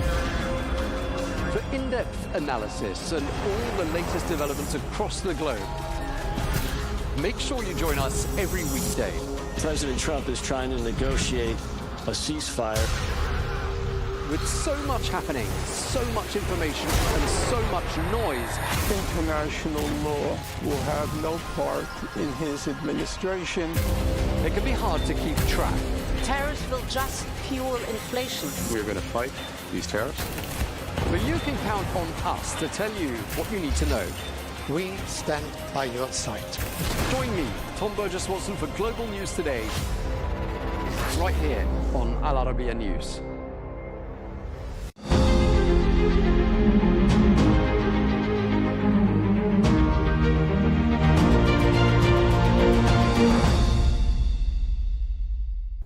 At the recent Shanghai Cooperation Organization summit in Tianjin, Russia and China advanced the Power of Siberia 2 gas pipeline, signing a key memorandum between Gazprom and CNPC. The project, routed through Mongolia, is designed to supply 50 BCM a year, nearly the same volume once set to Germany via Nord Stream 1. For Russia, this is a strategic reorientation of gas exports away from Europe towards Asia post the Ukraine war. For China, Power of Siberia 2 strengthens long-term energy security by diversifying pipeline imports alongside LNG. However, critical commercial details remain open. Until those are resolved, the pipeline's geopolitical significance might outweigh its immediate commercial reality. With me to discuss the strategic and market ramifications of this new pipeline is Tatiana Mitrova, Research Fellow at the Center on Global Energy Policy at Columbia University. Tatiana, thank you for coming on the show. And let's begin with this. China is one of the two biggest LNG importers in the world this decade and is forecast to lead LNG demand growth in the years to come as it switches from coal to gas. Although gas will not flow in the Power of Siberia before the 2030 at least, how can it change the game for the global LNG markets, particularly for US LNG projects waiting for final investment decisions? Thank you, Nasser, and thank you for inviting me and for great question. Indeed, a Power of Siberia 2, even without real contract signed, starts already to change the global LNG market game and all the perceptions of the market players, first of all. Just a little bit of historical perspective. We are now approaching to the third large LNG wave of new projects. The first wave was like 100 BCM. The second wave was 200 BCM. The third wave is 350. So the market is already preparing to a huge gas glut. The prices are supposed to go down to the benefit of the customers, but the competition will be really fierce. And in this very situation, when suddenly the market learns that probably post-2030 there will be additional 50 BCM of pipeline gas from Russia to China to the key growth area, this means that probably certain projects that are now approaching FID will not see the future. They will not become bankable because banks are also investigating the market realities, assessing supply-demand balance, and they will see that it will be extremely difficult to get their money back. So certain projects in the US, first of all, might be put on hold, but also the others struggling to attract financing and to proceed, like in Mozambique, for example. For them, it's really bad news, though, as you've mentioned at the very beginning, there is no real deal at the moment. It's just expectations, but you know how the expectations can affect markets. Of course, Tatiana, the memorandum, although said to be binding, lacks any details, which means further negotiations are forthcoming. What are the contract parameters that you would be looking for, and who or which party you think has the upper hand on each of those factors?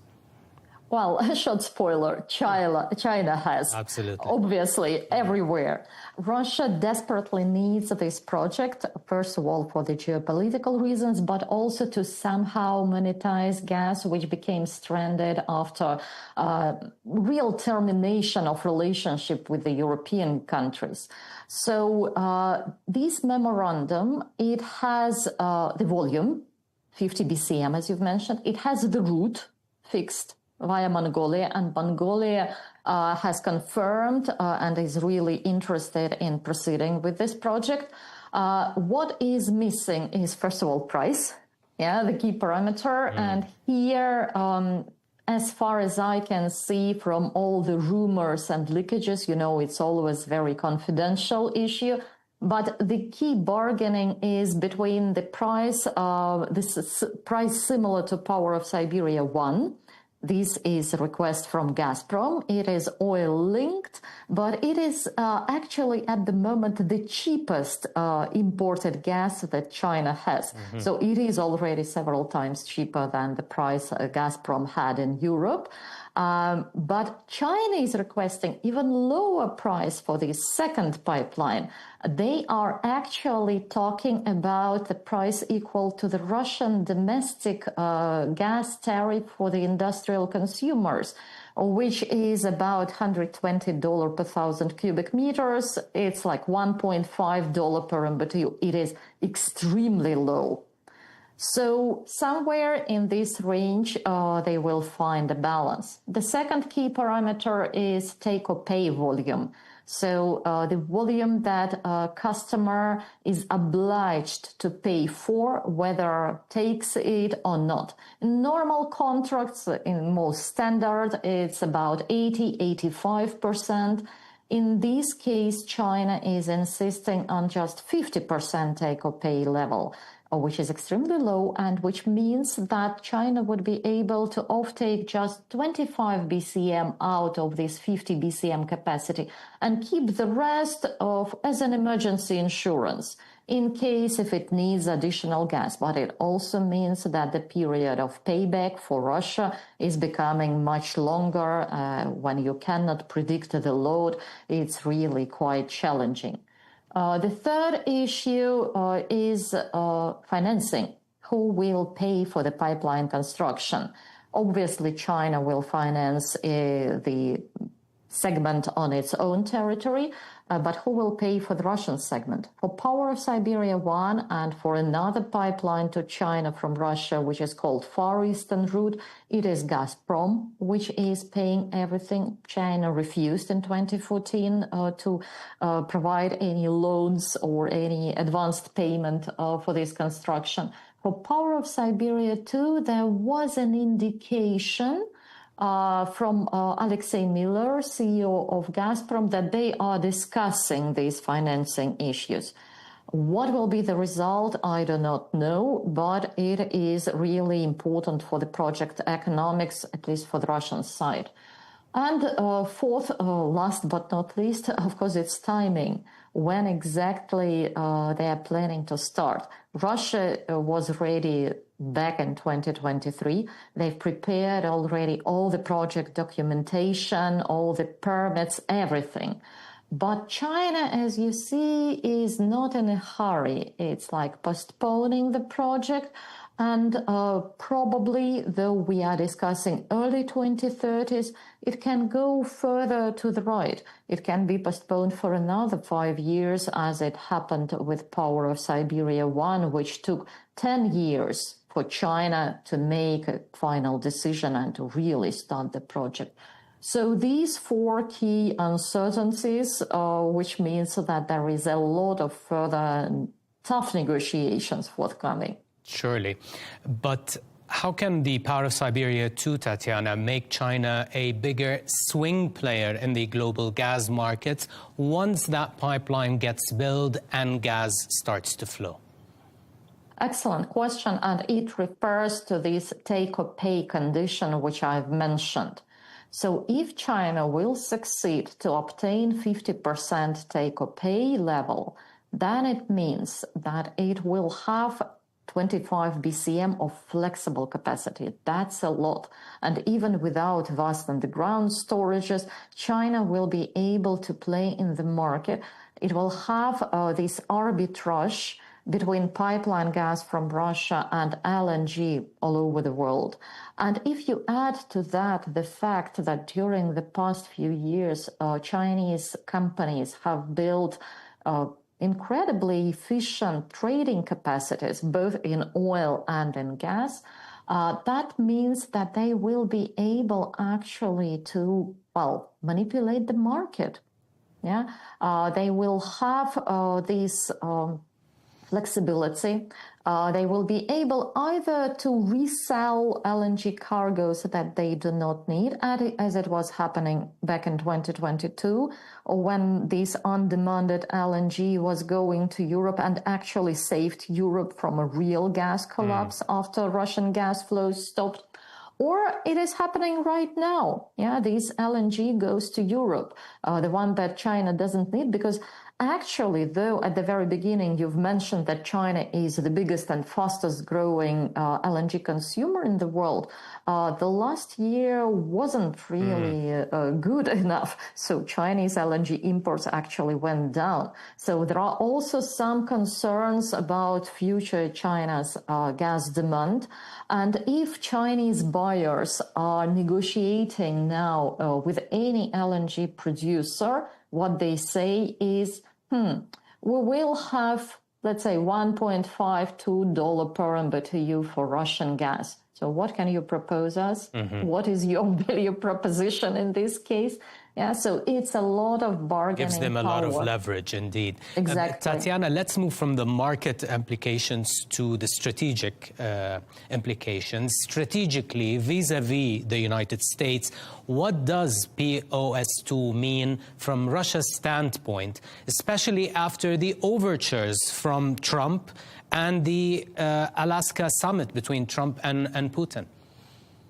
Well, the broader context of all these dances between Putin and Trump is, I think, led by Trump's desire to split China and Russia strategically, because this alliance is really becoming threatening. Russia having not only enormous resources, not only energy, but also materials, minerals, everything, and nuclear weapons, and China with all its economic and military capacity, that already looks like quite a frightening bloc.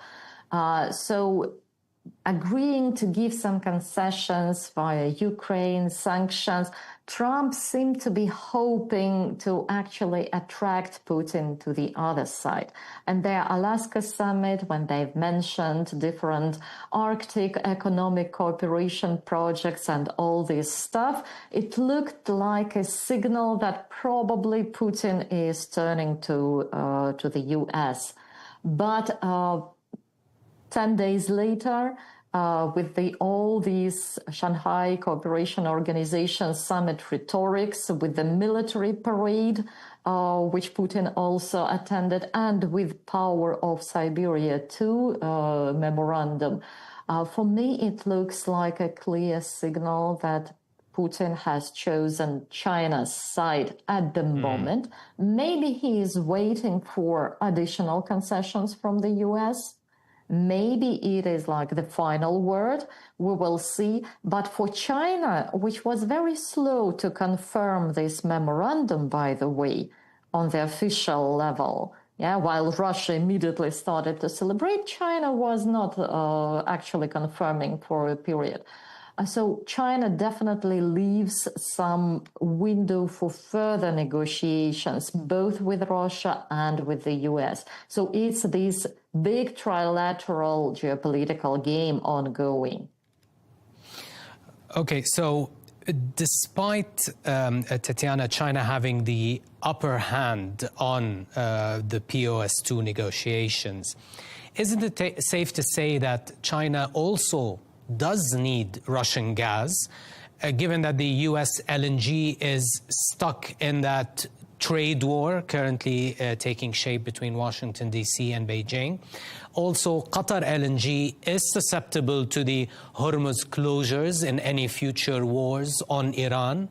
And furthermore, Australian LNG is not so politically dependable either for China. So does Beijing need to secure the reliability of the Russian piped gas, especially before Putin could be swayed by Trump towards the West with promises of sanctions, relief, and so on? Do you think this is what finally moved the needle for China on the Power of Siberia 2 pipeline? Exactly, Nasser. That is our reading. So we were asking ourselves at Columbia, why now? What changed? For so many years, China was actually putting this project on hold, and now suddenly they decided to make quite a significant step, though not final, but still. As you've mentioned, first of all, Iran-Israeli war and this threat of Hormuz closure, it really became quite a wake-up call for Chinese authorities, who were always very much preoccupied by energy security, but now it was so close that they started to reassess reliability of the supplies from the Gulf. Then the U.S. trade war. And again, during the last year, actually, China stopped importing U.S. LNG. They've already basically refused from it. So, as I've mentioned, there is a lot of LNG around the world forthcoming in the next couple of years. So I think China will be able to replace the U.S. LNG by the other suppliers. But they need an insurance. They need some hedge. And therefore, Power of Siberia 2, though it's not absolutely the must for Chinese gas balance at the moment, it's something like nice to have, just in case, just to be sure that if there is maritime blockade, either in Hormuz or in the China Sea, if anything happens with the pipeline gas, which is going through common border and through Mongolia, you don't expect any big problems. And as the world is becoming more fragmented and confrontational, it seems to be a smart move from China's side. And also don't forget about price. It will be very cheap gas, which will support China's industrial policy and global competitiveness. So China is not losing anything, but it wins quite a lot. Tatiana, fascinating, of course, discussions with regards to the Power of Siberia 2 pipeline, what it means for the markets and strategically for both China and Russia vis-a-vis the West. Thank you so much for coming on the show and sharing your thoughts. Tatiana Mitrova, Research Fellow at the Center on Global Energy Policy at Columbia University. Thank you very much. Thank you.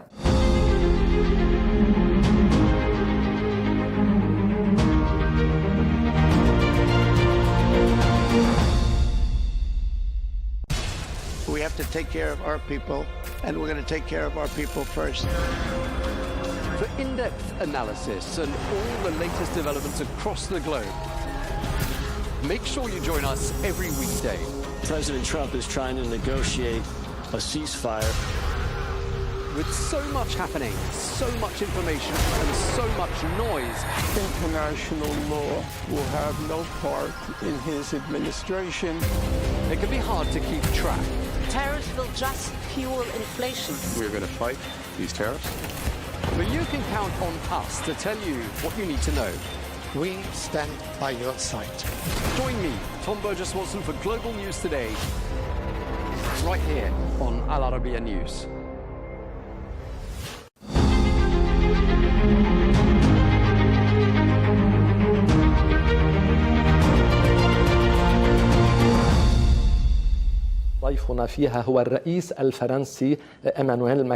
Mr. President, thank you for granting us this interview with Al Arabiya here in New York.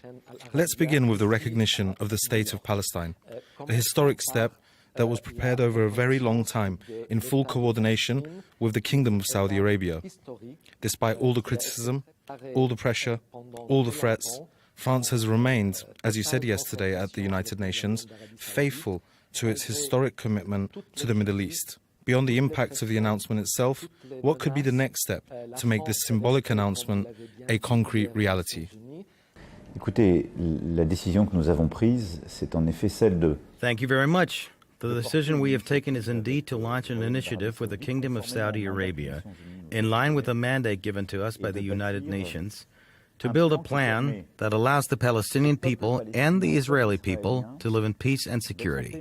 We all condemn the Hamas terrorist attack of October 7, its ignominy, and nothing can justify it. We all call for the release of all hostages still held by Hamas. We all demand an immediate ceasefire in Gaza and humanitarian aid for civilians. But to achieve these results, a political path must be built to end the situation. That is what 142 countries did by voting for the New York Declaration. And so now, the next steps are as follows. We have this peace and security plan for everyone that we have built, supported by 142 states. We have now consulted with the United States of America, and this plan, which brings together a large majority of the international community, was developed jointly between Europeans and Arabs.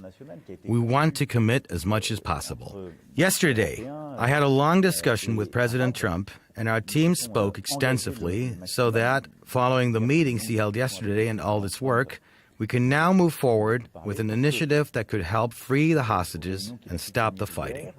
That is the first step. That is what we are all waiting for.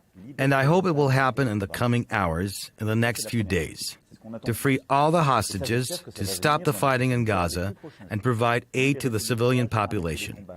Immediately after that begins, the next phase of work, which is the second pillar of our plan, what we call the day after.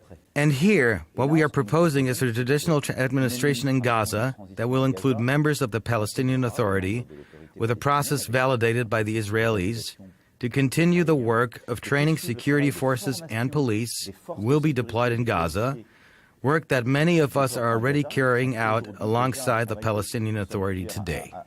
We have also proposed an international stabilization mission to which several countries in the region have already expressed their willingness to contribute. And indeed, at the podium, the Indonesian president also said this the other day.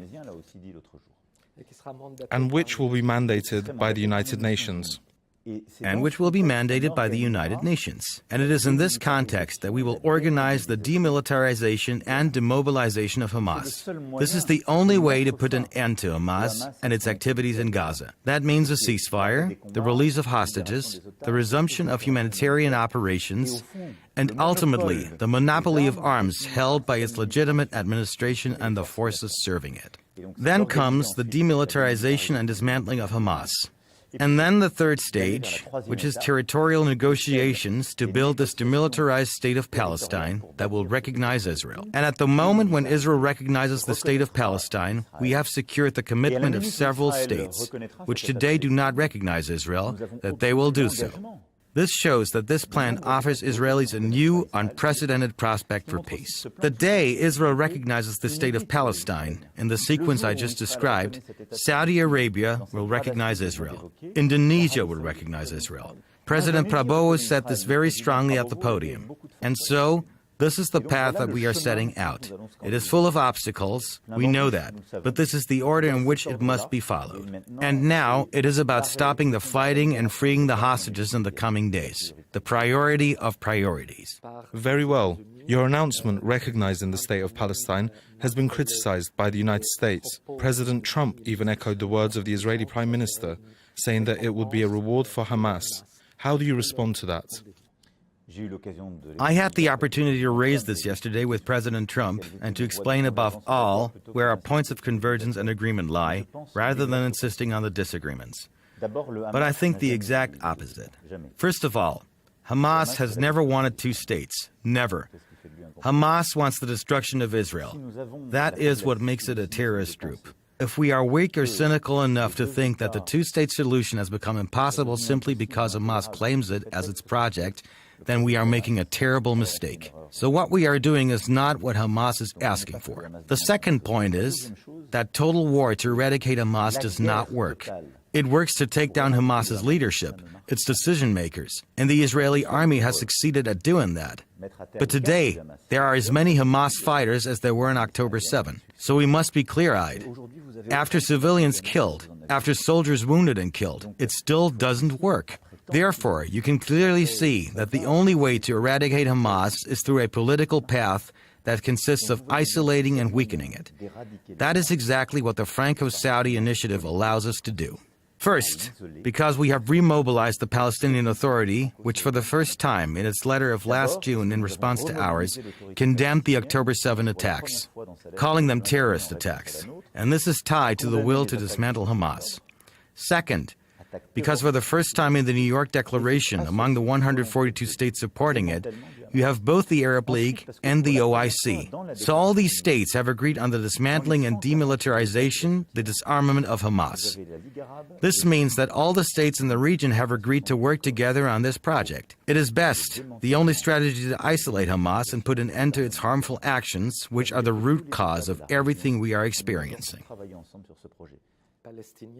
In your view, what future is there for the Palestinian state, with an Israeli government that threatens to annex the West Bank and continues to destroy and kill in Gaza?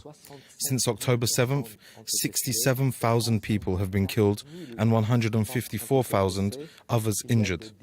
Tens of thousands of the dead are children. What international body could stop Benjamin Netanyahu today, along with his American ally? Can they stop him? Do they want to stop him?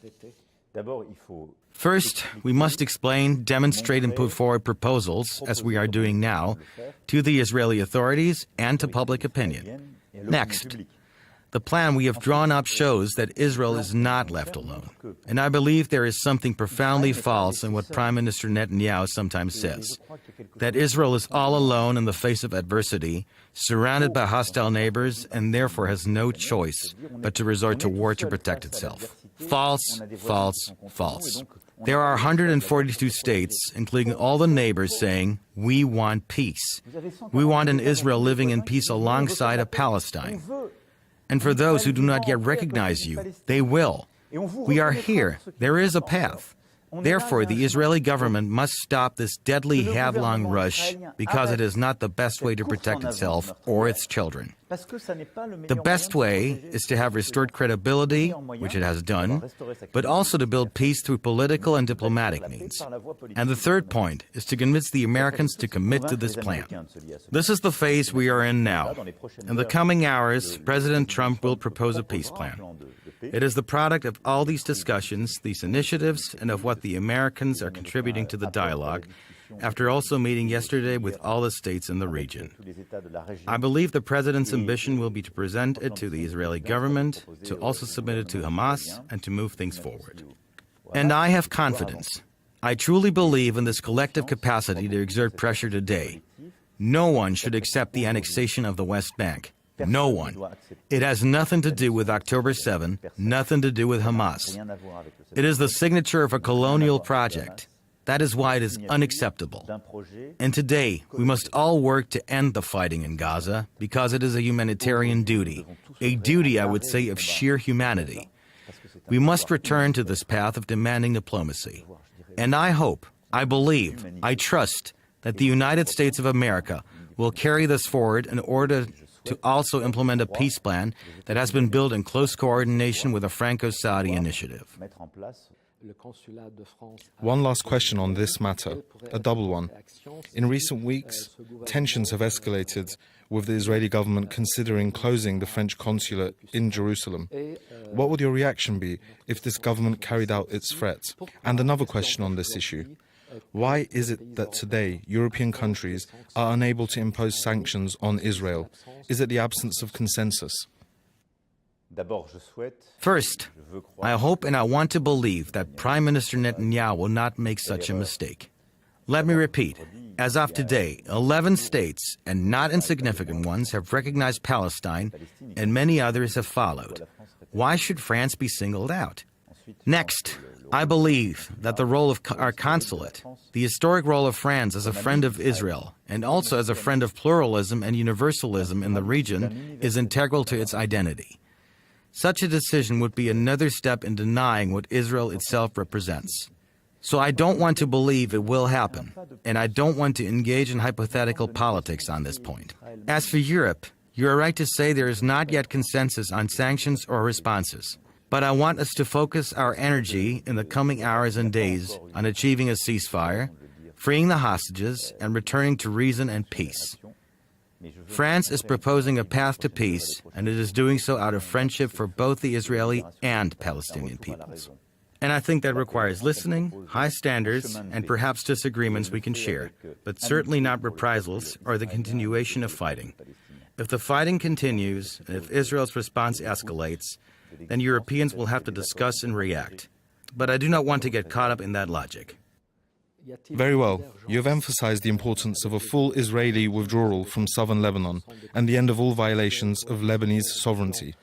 Is there a divergence with the Americans? You have considered these essential conditions for implementing the Beirut government's plan and ensuring the monopoly of force. The Americans have never regarded Israeli withdrawal as a prerequisite. Is there a divergence with the Americans? No. The cooperation with the United States of America on Lebanon is very close and very good. President Aoun has always been very clear. From his very first speech, I remember he spoke of the monopoly of weapons being in the hands of the Lebanese armed forces. Rightly so. We support this. And France does not consider that one can resolve security issues in a country by violating that country's sovereignty. It may require rigor and strengthening measures, but never policing others' affairs. Today, we are acting with rigor and precision within the framework we have built together in close coordination with the United States. A plan has been put forward by the Lebanese army, and the government has committed to it. It is a transition framework that allows, step by step, the restoration of the authority of the Lebanese armed forces, the withdrawal of Israeli forces, and the resumption of control with monitoring mechanisms. Let me remind you that the United States and France have a coordinating role in this, and also in eliminating weapons caches and anything that threatens Lebanon's security first and foremost, as well as Israel's. So now, this very precise plan must be deployed. The United States and France will work together to oversee its implementation. And we have secured the extension of the mandate of the United Nations Interim Force, UNIFIL, which allows support for the Lebanese armed forces. To make this possible, we also need to further support the Lebanese armed forces. And that is what we want to do through a support and mobilization conference, which we hope will be held in Saudi Arabia. The Saudi Prime Minister told me he wished to host it. France, for its part, will organize a conference for Lebanon's reconstruction and future. So we are organized for the task alongside your president and prime minister in Lebanon. We are mobilized at every moment, as President Aoun reiterated yesterday at the United Nations podium. This is what he is fighting for, and what Prime Minister Nawaf Salam is also fighting for. Lebanon is greater than itself. It is the possibility of true pluralism in the region. It is the possibility that everyone, with their religion, their specifics, their culture, can live side by side. That is why Lebanon is a country we cherish and whose unity, territorial integrity, and sovereignty we support. I believe this plan is credible. Very well. A question on Syria. Today you will meet the interim Syrian president here in New York. Negotiations have begun in Paris between Israel and the Syrian authorities aimed at reaching a security agreement. Today, can we expect a balanced future peace agreement without an Israeli withdrawal from the Golan Heights? Listen, the challenge today for interim President al-Shara is also the unity and territorial integrity of his country. France welcomed the end of a civil war and the atrocities of Assad's regime after so many years. And without naivety, but with rigor, we consider that the path opening up could make this possible. So we decided to lift sanctions and to engage in this dialogue. What is important to do today?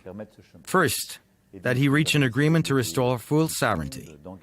And so, regarding the south, discussions must continue with the Israeli authorities.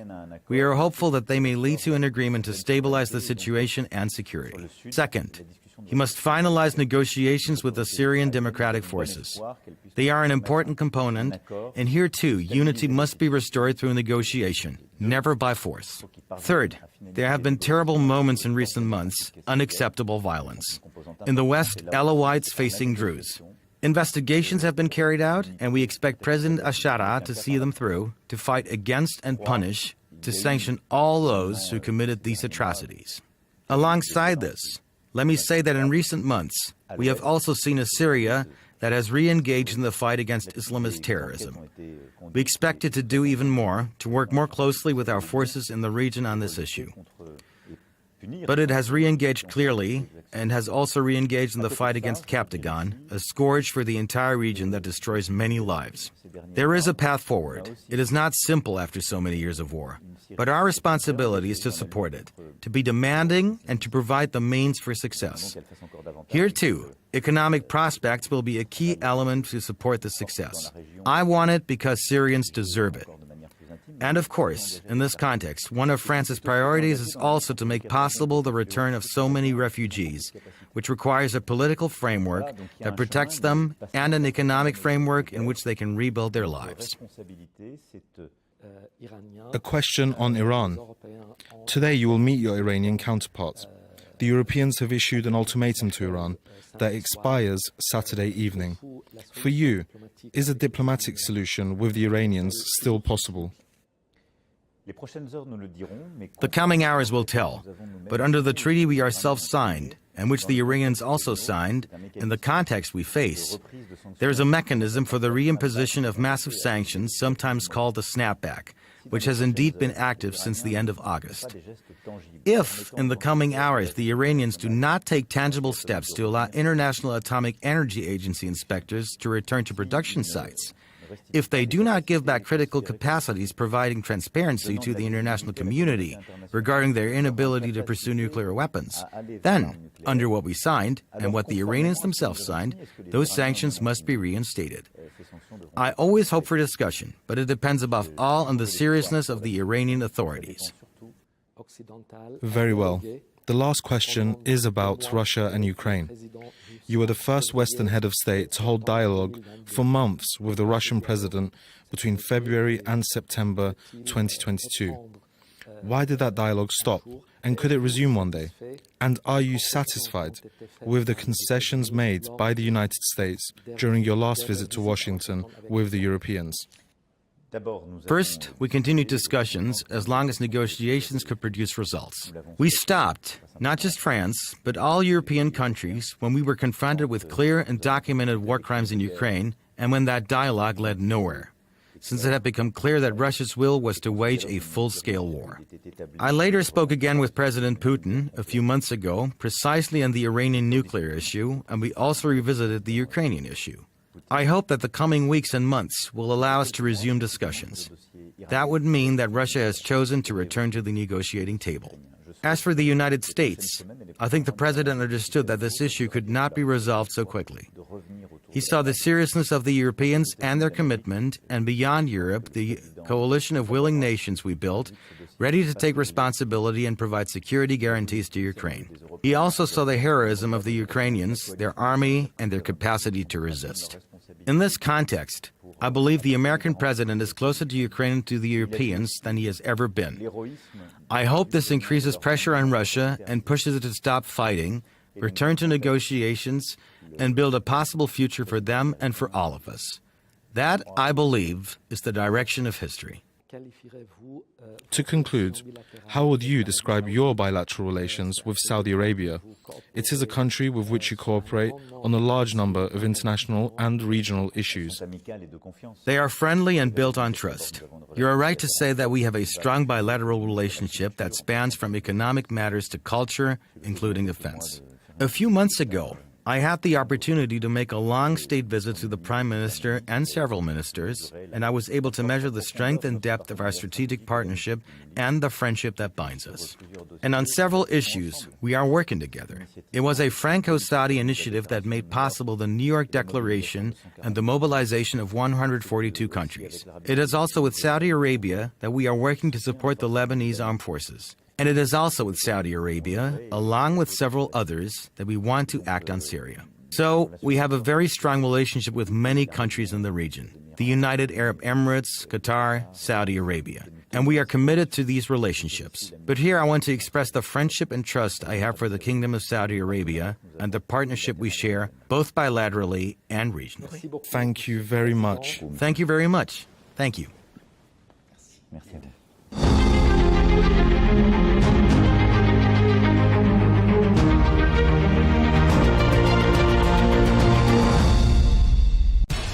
We have to take care of our people, and we're going to take care of our people first. For in-depth analysis and all the latest developments across the globe, make sure you join us every weekday. President Trump is trying to negotiate a ceasefire. With so much happening, so much information, and so much noise, International law will have no part in his administration. it can be hard to keep track. Tariffs will just fuel inflation. We're going to fight these tariffs. But you can count on us to tell you what you need to know. We stand by your side. Join me, Tom Burges Watson, for Global News Today, right here on Al Arabiya News. Saudi Arabia and Syria have announced a new chapter in regional healthcare cooperation by launching the Virtual Health Bridge. The initiative connects Syria's health system directly to Saudi Arabia's Sahab Virtual Hospital. That's the largest of its kind in the world. And it already delivers more than 51 million consultations every year using AI and telemedicine. To mark the launch, ministers from both countries gathered at the Saudi Ministry of Health, where the very first Syrian patient received remote treatment live through the Sahab Virtual Hospital system.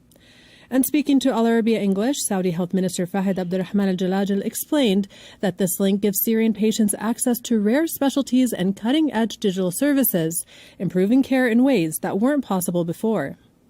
We're glad today to really announce the start of the virtual hospital between Dimashq and Riyadh.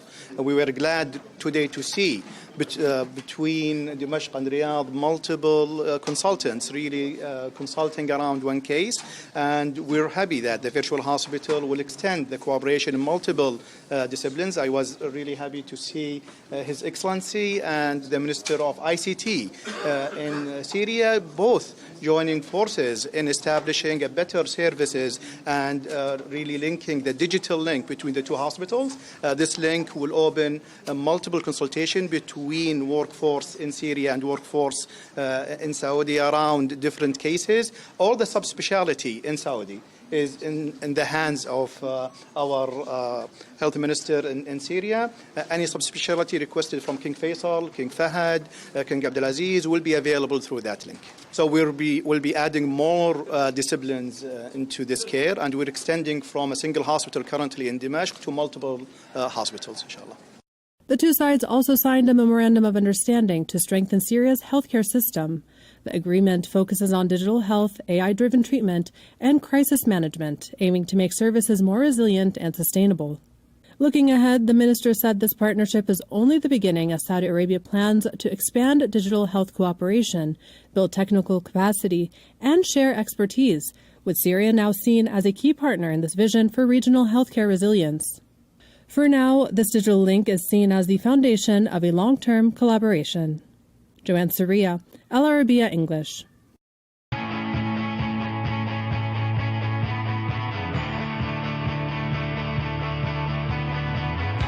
Welcome to the metropolis,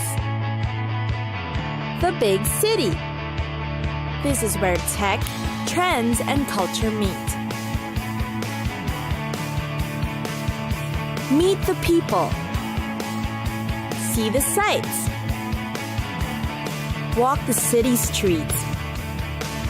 And experience the lifestyle.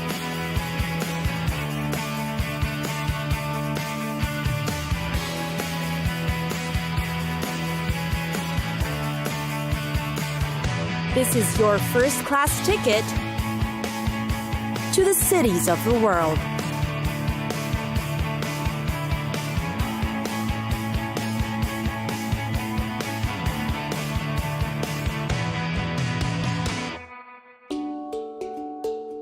Lisbon. Here's what you can see eat and do in Europe's most scenic capital, Lisbon. First on the list, Fado. Melancholy will always be a part of the Portuguese psyche, and Fado is the way it is best expressed. Lisbon's profoundest passions and sorrows are heartfelt in Fado, which are haunting strains of which can be heard throughout the city.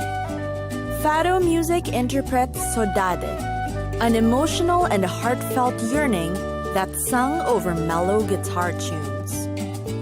The most popular icon of this type of musical expression is Amália Rodrigues, who was born in Lisbon and is known as the Queen of Fado. Her contributions in music were instrumental in popularizing Fado to the world.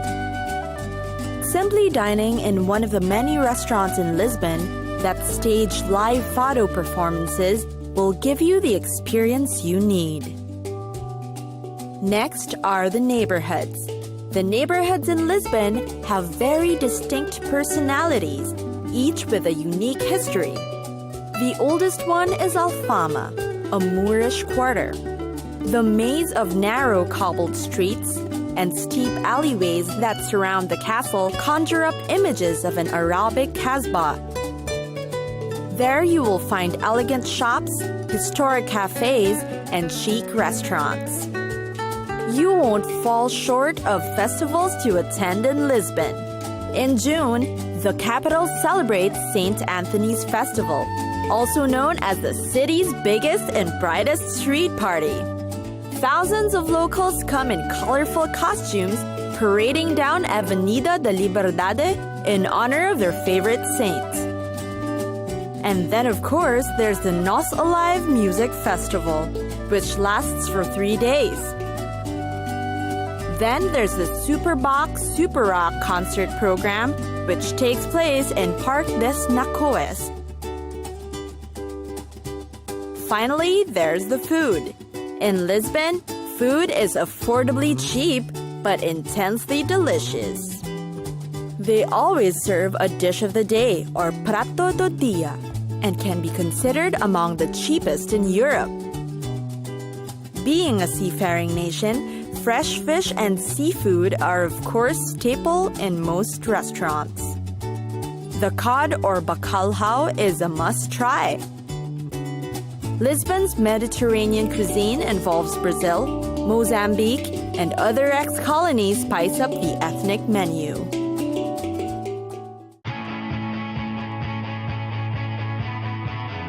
It's time for us to go. Pack your bags and get your tickets ready. And we'll see you on the next destination. Catch us again next time on Cities of the World.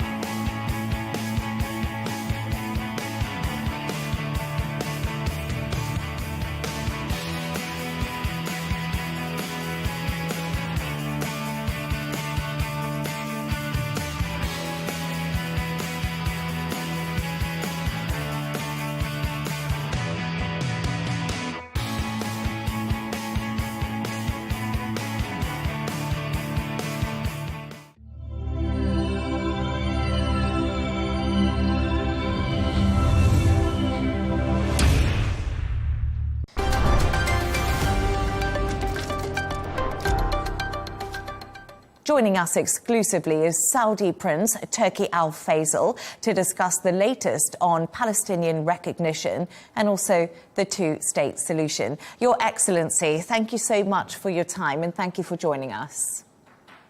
It's a pleasure to be with you. Thank you for having me. Absolute pleasure. During the UN conference led by Saudi Arabia, we witnessed global governments recognizing a Palestinian state. How do you assess this response? Well, it's a welcome response after 70 years of attempts to do that. And I'd say it's about time. And finally, most of the world, at least, recognizes the Palestinian state. And that is an accomplishment that we've been dreaming of for some time. But some analysts say recognizing a Palestinian state is symbolic and has no effect on the ground when it comes to the people in Gaza. How will this initiative change the ongoing war between Israel and Hamas, and how will it change things in general? I believe it will have an important effect on the way that the countries follow up on this recognition. Because now there is a defined entity with borders that are negotiable, but land that belongs to Palestine. And depending on how the countries who recognize the Palestinian state continue in their support for Palestine by opposing the Israeli encroachment on Palestinian territory, what I call colonies, there will be substantial ramifications for that, because it means that the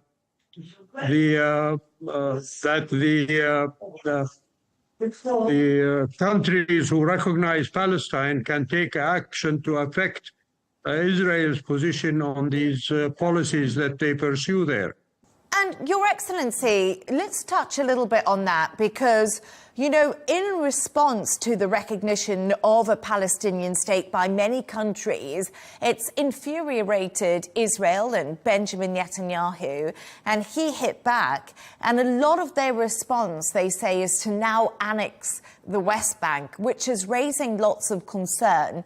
What do you make of this response by Israel and the possible annexation of the West Bank, and what it will mean for the two-state solution? The Israelis have been stealing Palestinian land since they occupied it more than 60 years ago, and that is a declared policy of Israel. And just recently we heard from Mr. Netanyahu that he will not allow a Palestinian state to come into being. So there is a virtual takeover of all of Palestine, and not just Gaza or bits of the West Bank. So that is what we are facing with, and that's what I meant by the countries that have recognized Palestine now need to follow up by protecting the sovereignty and the independence of the Palestinian state that they have recognized. And Netanyahu did not hesitate to describe the decisions to recognize a Palestinian state as a reward for Hamas. How do you respond to this? You know, that is a canard that the Israelis and unfortunately even their American allies are now promoting, because the thing that rewards Hamas is the oppression of the Palestinian people by Israel. Hamas as a movement that resists the occupation acquires popularity among the people of Palestine because the Israelis oppress them and deny them their rights. So that is the big reward that Hamas gets. It's from Israeli actions, not from the recognition of the Palestinian state. But President Trump also said we have to get all 20 hostages back now and stop the Gaza war immediately. Without extra US pressure on Israel, is it possible to end the war or come to some sort of ceasefire?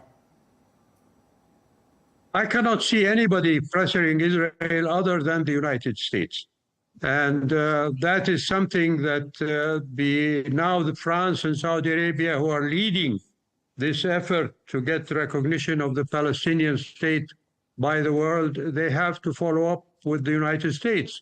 And we saw recently, just yesterday or the day or today, the meeting between Monsieur Macron and Mr. Trump, in which Mr. Macron explained in public the Saudi-French joint effort to end the fighting and completely bring peace to Palestine and the rest of us in the area.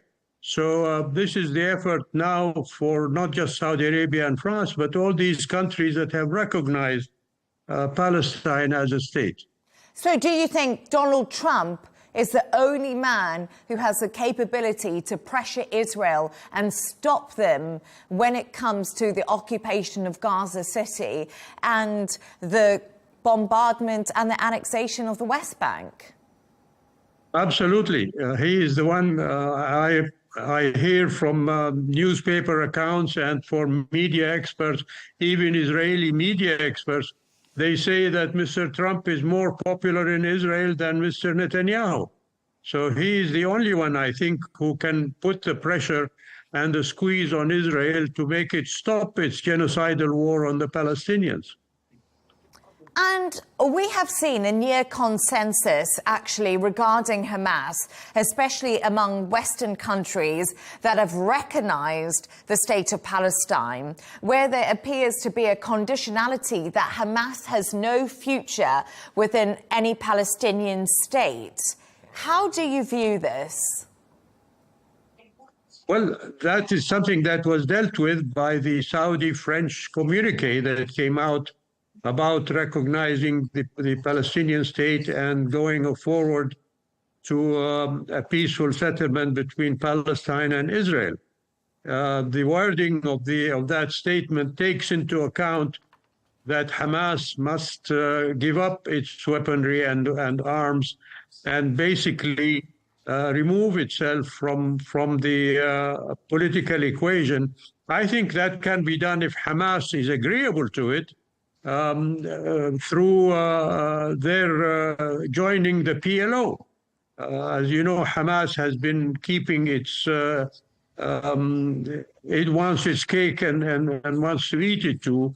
They are very reluctant to declare their full acceptance of the Arab Peace Initiative, which guarantees that there will be a peaceful settlement in this conflict.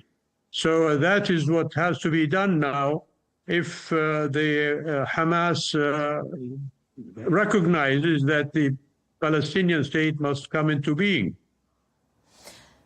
And do you think that they could join forces with the PLO and that could be successful? Because one thing Israel has said, and many people from Israel who have spoken to me say the main plan is to completely eradicate Hamas and make sure they have no place in the future government inside Palestine. So is it possible that these two could join forces? How could this practically be done if Israel's plan is to eradicate the group?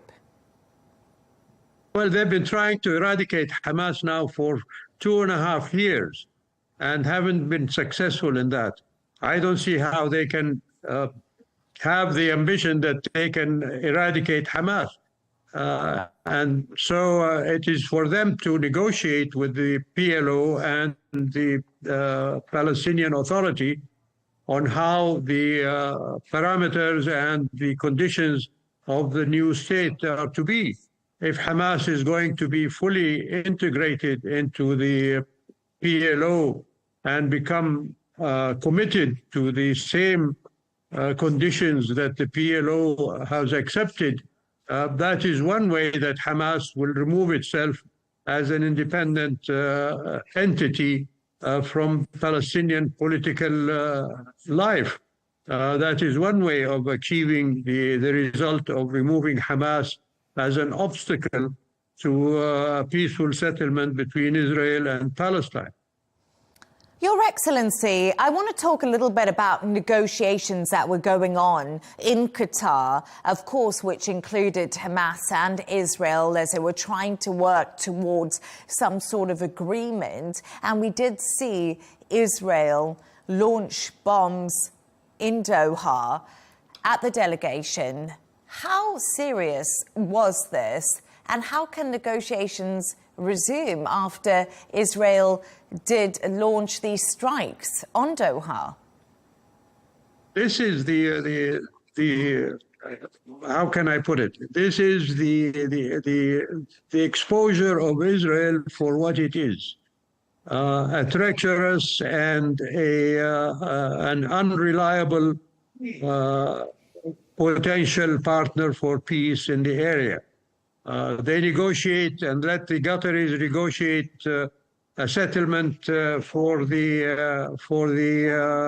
Gaza conflict, and then they bombed the country that is negotiating this conflict. So this is par for the course for the Israelis. And I was not surprised by this, because Israel has been treacherous throughout its history in the area.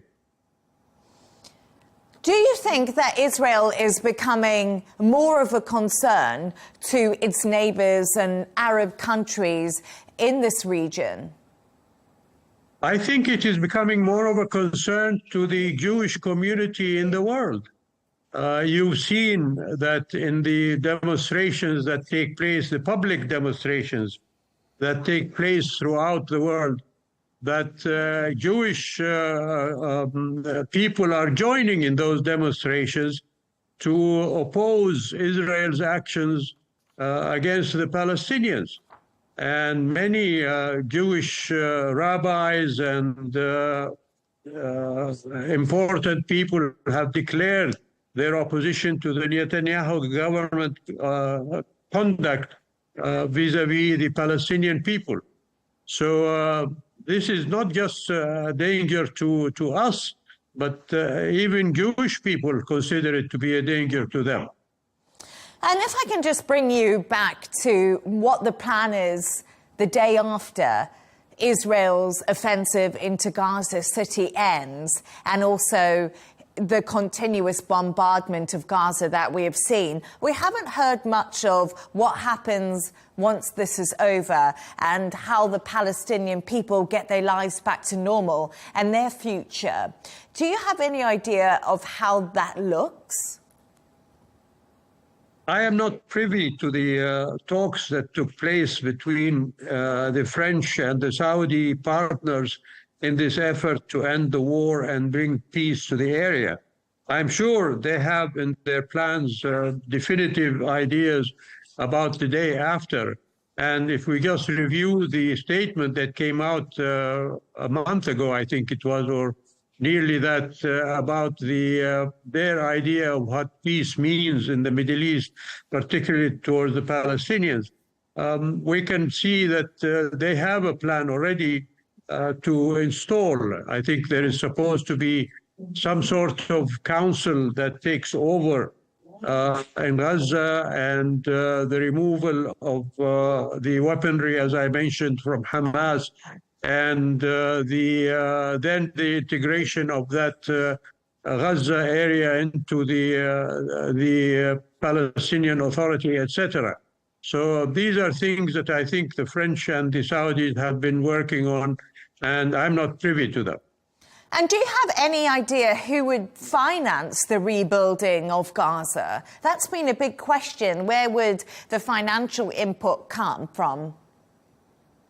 I think the financial issue should come from the world, because basically this is not just a simple question of Palestine versus Israel, but it's a worldwide issue that has been on the books since 1948.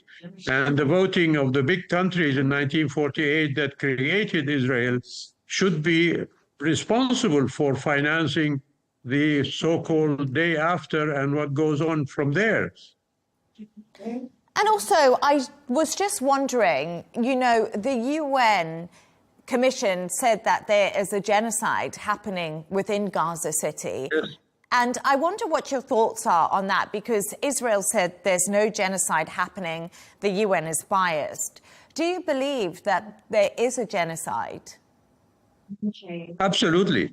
I'm not an expert on these issues, but experts themselves have said so, including some Israelis who are, quite frank about their definition of genocide, and that it applies to what the Israelis are doing to the Palestinians. So in my mind, it's a clear-cut case of genocide against the Palestinians.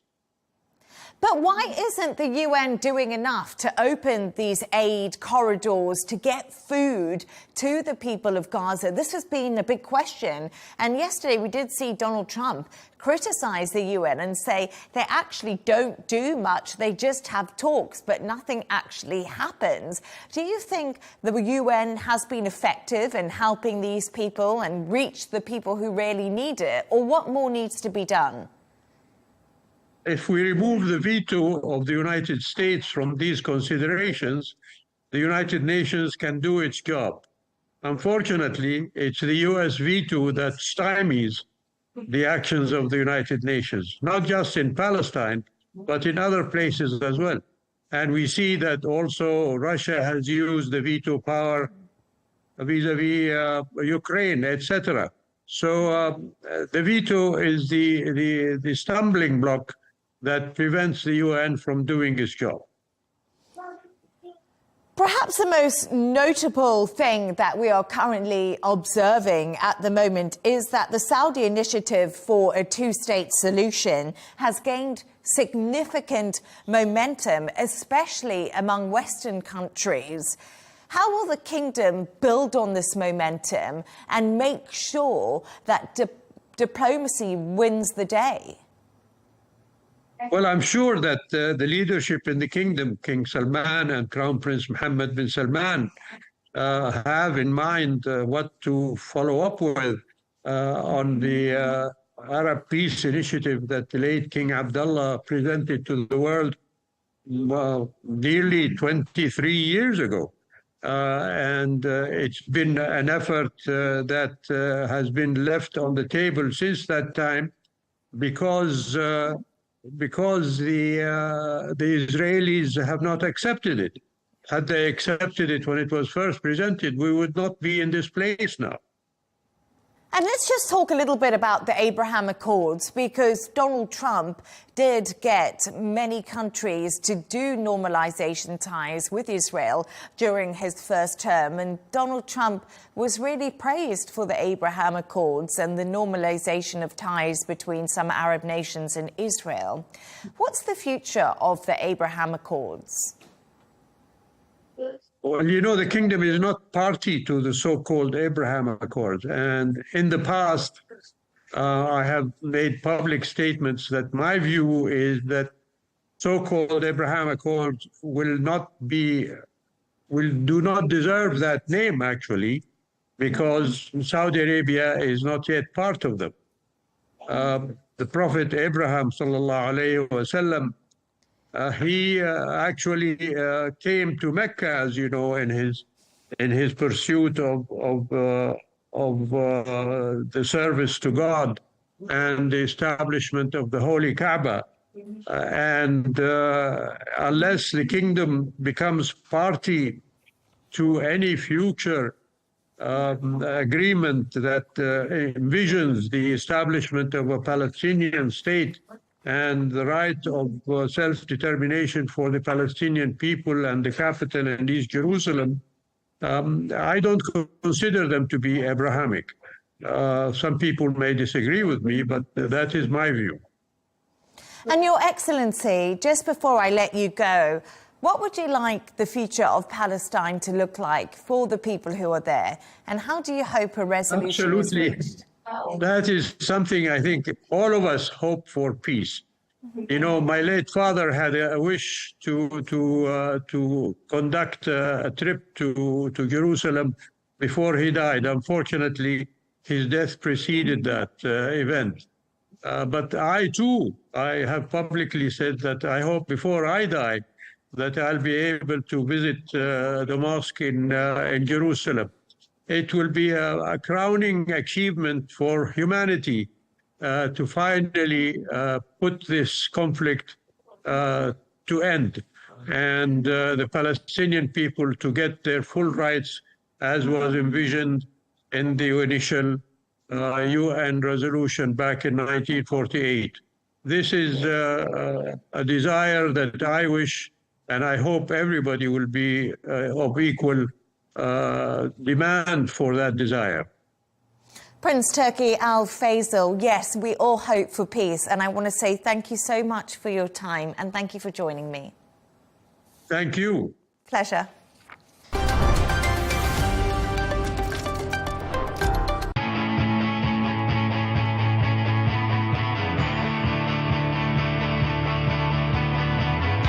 Welcome to the metropolis, the big city. This is where tech, trends, and culture meet. Meet the people. See the sights. Walk the city streets. And experience the lifestyle.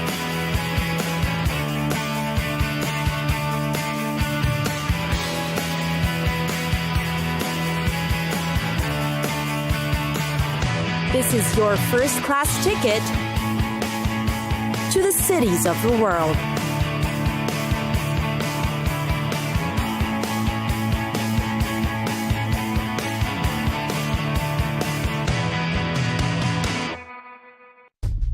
Copenhagen. Roam around the city of Copenhagen and you'll find anything and everything to suit your tastes and interests. Denmark's capital is filled with historical landmarks, architectural sites, and museums that speak of its culture. What to do in Copenhagen? Visit the famous Little Mermaid, of course. The diminutive stature of this bronze-cast Hans Christian Andersen heroine is considered the city's most iconic landmark. Many who've seen it will come home with a postcard or a photo of the great replica.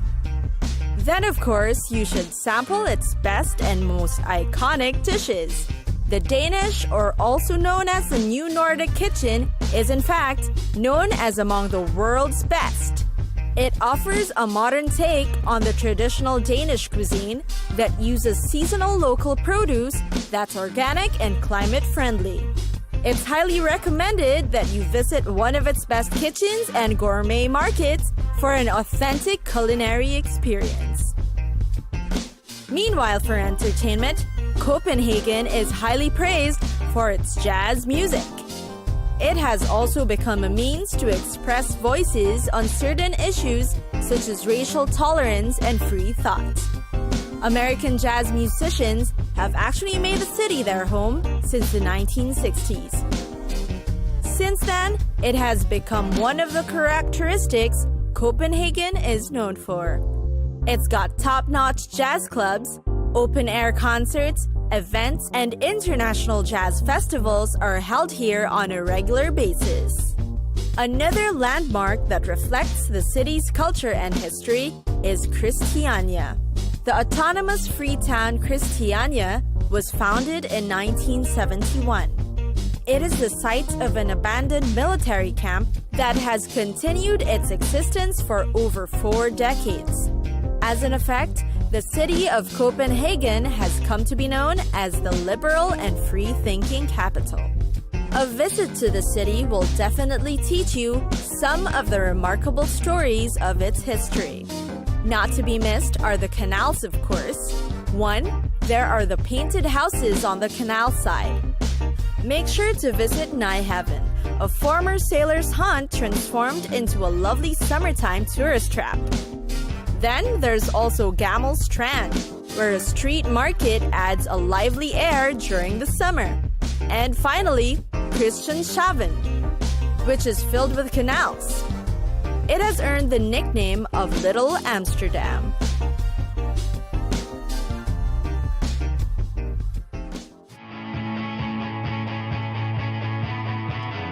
It's time for us to go. Pack your bags and get your tickets ready. And we'll see you on the next destination. Catch us again next time on Cities of the World.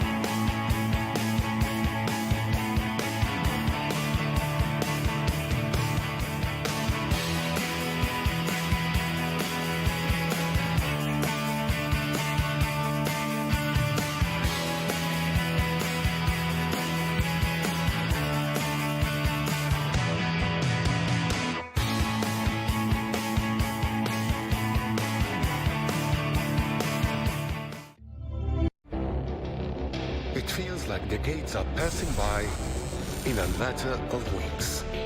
Seismic shifts in the world order. Never, ever will be part of America. With so much happening and so much noise. Whether it's political upheaval, Canada has been ripping us off for years. economic shifts, or social movements, And no one wins from tariffs. I think America can be more friendly to the rest of the world. For in-depth analysis and all the latest developments across the globe. To have an inclusive policy together. The meetings with Hamas gave me some hope. We're in another nuclear arms race. the most important developments straight to your screen. Welcome to the dressing room. I'm on my own. I need backup. And an insightful look at the issues shaping our world today. It was not going to happen, that war, and it happened.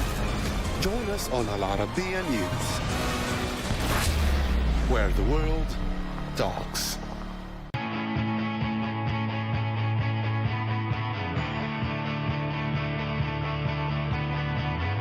Welcome to the metropolis, the big city. This is where tech, trends, and culture meet. Meet the people. See the sights. Walk the city streets. And experience the lifestyle.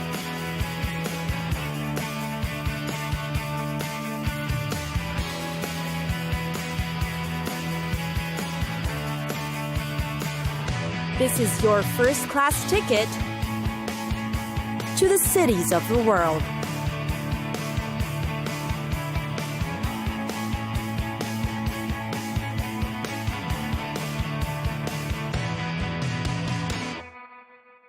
Oslo, one of the world's largest capital cities, Oslo. What's remarkable about the place is only 20% of the area has been developed, and the rest of it are parks, protected forests, hills, and lakes. Parks and open spaces are essential in Oslo's landscape, and they can easily be accessed from almost any point from the city. The center is very convenient, with trails and passages that connect to the public spaces and pedestrian-friendly areas.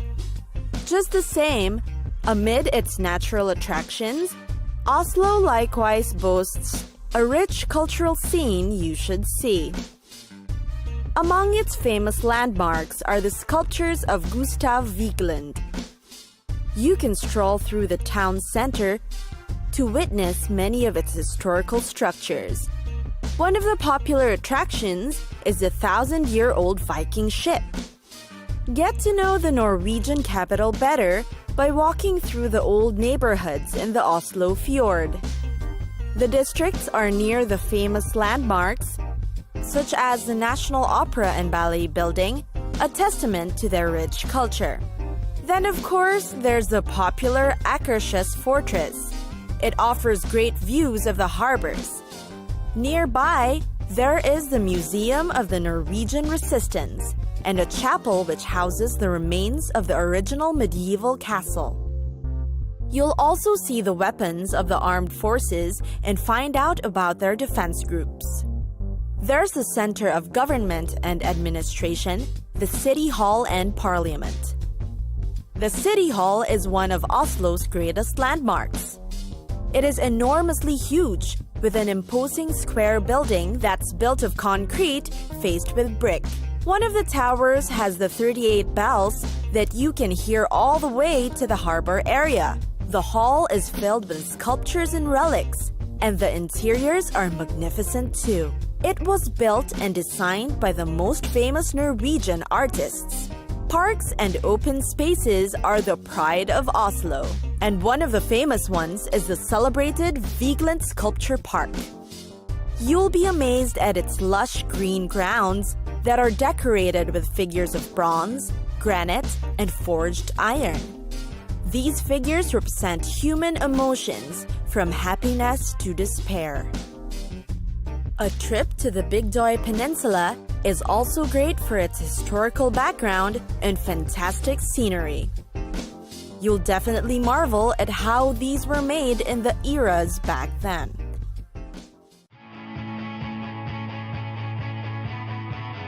It's time for us to go.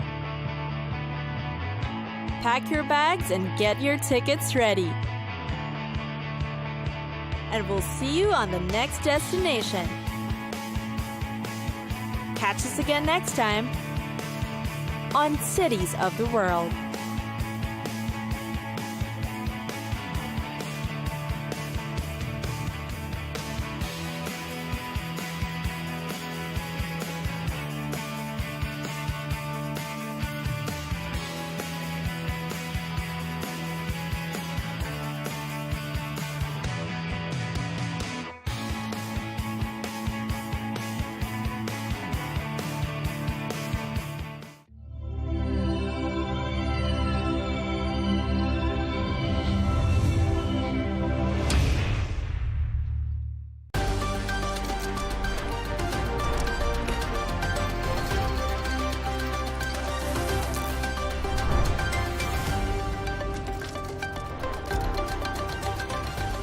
Hello and welcome. I'm Leigh Ann Gerrans and you're watching W News Extra, broadcasting live from the Al Arabiya studios. These are our top stories. Palestinian President Mahmoud Abbas addresses the UN as he calls for peace in Gaza and rejects Hamas's role in governance. Denmark alerts NATO after coordinated drone attacks at its airport and considers triggering NATO Article 4. Former French President Nicolas Sarkozy has been sentenced to 5 years in jail over a corruption case linked with the Gaddafi regime.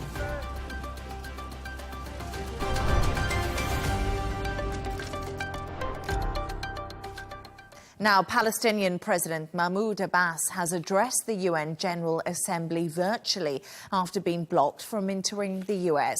He called for an end to the war in Gaza, urged humanitarian aid access, and thanked countries, including the UK and France, for recognizing Palestinian statehood. Abbas also stressed Palestinians will remain on their land, whilst rejecting any future role for Hamas in Gaza. Take a listen to what he had to say. On behalf of the Palestinian people, I would like to express our deep appreciation and gratitude to all the countries that have recently recognized the state of Palestine and those that intend to do so soon. We call on all those who have not yet recognized the state of Palestine to do so. What Israel is doing is not just an aggression, rather a war crime and a crime against humanity, documented and monitored. It will be recorded in history books and global conscience as one of the most horrific chapters of human tragedy in the 20th and 21st centuries. To discuss this and all of today's stories, I'm joined by Shane McGinley, news editor at Arabian Gulf Business Insight, and correspondent Sarah Firth, who is joining us from Washington. Sarah, let's start with you. So what's the reaction to the speech by Mahmoud Abbas today, and what have people been saying? I mean, expected but sharply divided. You've got the US in particular, right? The fact that he was giving this speech via video link was that stark reminder of the fact that Abbas has this strained relationship with the US right now. But I think that message that he got across pretty well was that he is willing to work with America, willing to work with Trump, and willing to work with regional powers to come up with a realistic, achievable, it's hoped, post-war plan for Gaza.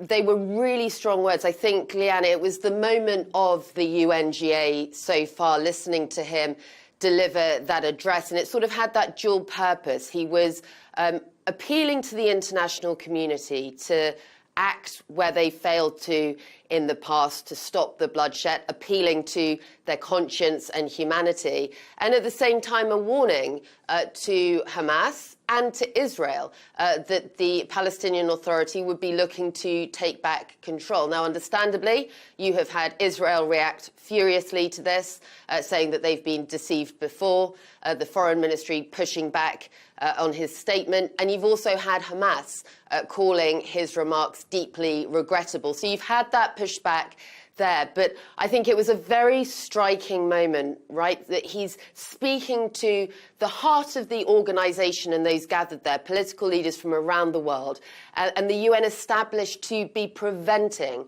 the type of horrors of war that we're seeing playing out in Gaza. And he was saying, you know, not only is it a failure, not only is Israel committing war crimes and it's a genocide in Gaza, but this will be noted as one of the darkest moments in humanity's history. So it really underscored the failure of, all around of the international community to act, of Hamas's embracing of bloodshed, and of Israel's actions that he has said very bluntly were genocide. And I do think Sarah makes a good point. It was a very, very invoking speech, and she said it was actually the standout moment at the UN General Assembly. But I don't know what you think, Shane. When I have a little bit of a closer look into what he said, 9 points is what he wants to achieve and what he told the UN General Assembly. And I thought maybe they're a little bit fanciful, some of these points. There should be a complete withdrawal of Israeli forces from the Gaza Strip. He also said that Israel must stop using starvation as a weapon, the need for an imminent and permanent end to the war in Gaza. It all hinges, really, on what we hear from Israel. Well, yeah, completely. And I think it is very telling that Netanyahu is going to be there in person. And like you said, the Palestinian leader, he wasn't allowed to get a visa in. So but I also think it was telling that there was not a massive sort of criticism of Donald Trump personally or really of the US in the speech. And it comes back to Trump then afterwards said that there's going to be some kind of deal, which is his exact words. And also when Benjamin Netanyahu, before he left, he was talking about, you know, there might be something coming and that they can complete the war objectives. So part of me kind of thinks that maybe the reason that there wasn't a lot of criticism in the Palestinian leader speech is because maybe there is something on the table. But the problem is that is this going to be some sort of magic formula that somebody has found? Because we know that Trump has met with the Arab leaders, and apparently they're going to be offered something that they're going to be happy with. And like you said, the 9 points that the Palestinians want, and also, you know, what Israel wants. And Netanyahu said that when in his speech he's going to tell our truth. And the people he's going to be speaking to, it's really a party of two, Trump and Netanyahu. Everybody else in the room is pretty much, you know, anti-Israel. There's 144 of the countries that have now recognized Palestine. And I did look up online, is there any country that supports Israel? I couldn't really find any. It did say the UK, but then the UK has recognized Palestine.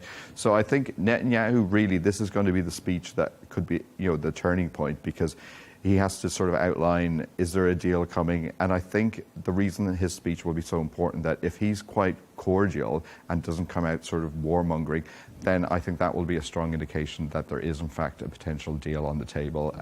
But if he comes out sort of all guns blazing, then I think that will be an indication that there's not really any agreement possible. Yeah, and it's so fascinating, Sarah. We just heard Shane there speaking, and he brought up the fact that Donald Trump has said, you know, we're close to getting some kind of deal done between Israel and Hamas, and he was talking to Turkey's leader Erdogan. What did you make of the shift in tone when it came to that discussion? Yeah, it's been very interesting watching some of those sideline meetings happen at the UNGA, and today, of course, Turkey's President Erdogan being hosted at the White House.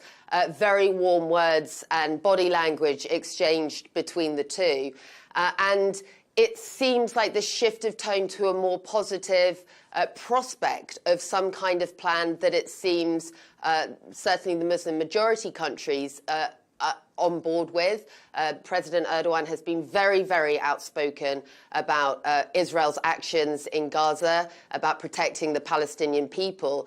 The question is going to be now, when Netanyahu is in the US, whether he goes along with the new proposal or whether he faces off President Trump, and what President Trump's response to that will be, Leigh Ann. We know that Netanyahu has really tested some of the red lines that the US has tried to set. He's taken actions that it's not clear the level of US prior approval. I'm thinking of the strikes on Iran. There is a sense in the White House amongst President Trump's administration of a growing frustration. You had the world standing in solidarity, really, at the UN, you know, with leader after leader recognizing Palestinian statehood. You've already had Israel come out and, you know, very strongly worded. They've called this a shameful capitulation. But there is no doubt that Israel is looking extremely isolated on the world stage now as a direct result of its ongoing actions in Gaza. Abbas could not have been clearer. He said Palestinian people will not leave their land. You've had countries like Turkey really pushing for action and protection for the Palestinian people. And now it seems, with the meetings that have been had at the UNGA, that there is a more positive outlook. The mood music here in the US and amongst some of those gathered is hinting at some kind of possible progress here when it comes to a peace plan. It will be whether or not Trump is able to convince Netanyahu, stand up to Netanyahu, and get this moving forward. In so many times so far, we've seen this fail. Will this time be different? Do you not think, though, I thought it was interesting what the French President Emmanuel Macron said. He was saying that the stumbling block is going to be the annexation of the West Bank. And he claimed that in his discussions with Donald Trump, that Trump agreed with him and that there would be no annexation of the West Bank. But that seems to be a fundamental criteria that Benjamin Netanyahu's cabinet are insisting on. So I don't see how they're going to get over that point. That's a fundamental contradictory from both sides. And I think that's a really good point to make, actually, because I do think that Benjamin Netanyahu, as Sarah and you have said, you know, how is he going to deal with what Donald Trump puts in front of him? Is he going to accept this plan that is in place, or is he going to try to keep appeasing the right of his coalition to stay in power? And I think that's one of the major questions that we've been asking the whole time during this conflict between Israel and Hamas is Bibi trying to shore up his coalition, stay in power, or is he willing to actually say, OK, fine, we've got a plan presented to us by Donald Trump and we need to follow through with that? I think so, and I think he's energized. Like, it was only, about 2 weeks ago that missiles went into Doha, which was another sovereign country, and there was no retaliation, and nothing seems to have come from that. That was de-escalated very, very quickly.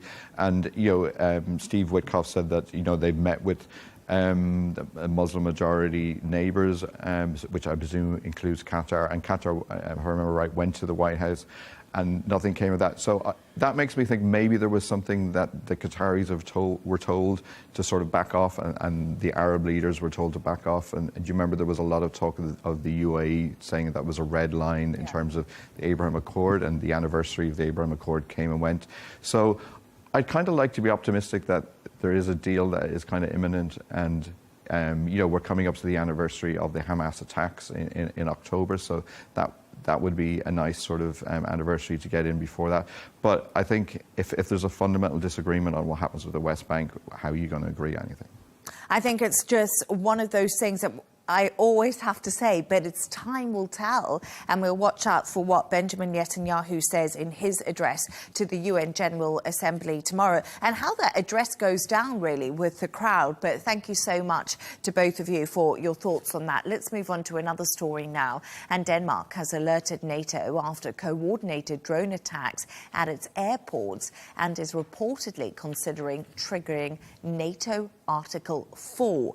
So, Shane, what more do we know right now about this latest incident? Right. So this has been the second Danish airport after Copenhagen airport a couple of days ago that I've seen drones over their airspace and have to close. In this case, they closed sort of last night between 10 p.m.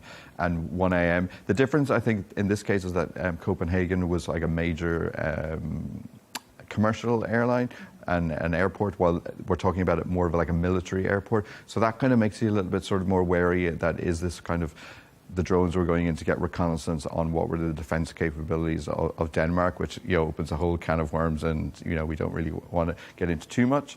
But the Danish Minister for Defense has come out and said that these were systematic flights, and also they were carried out by a professional actor, which is a strange term to be using. He didn't go as far as to say, it was a sovereign actor.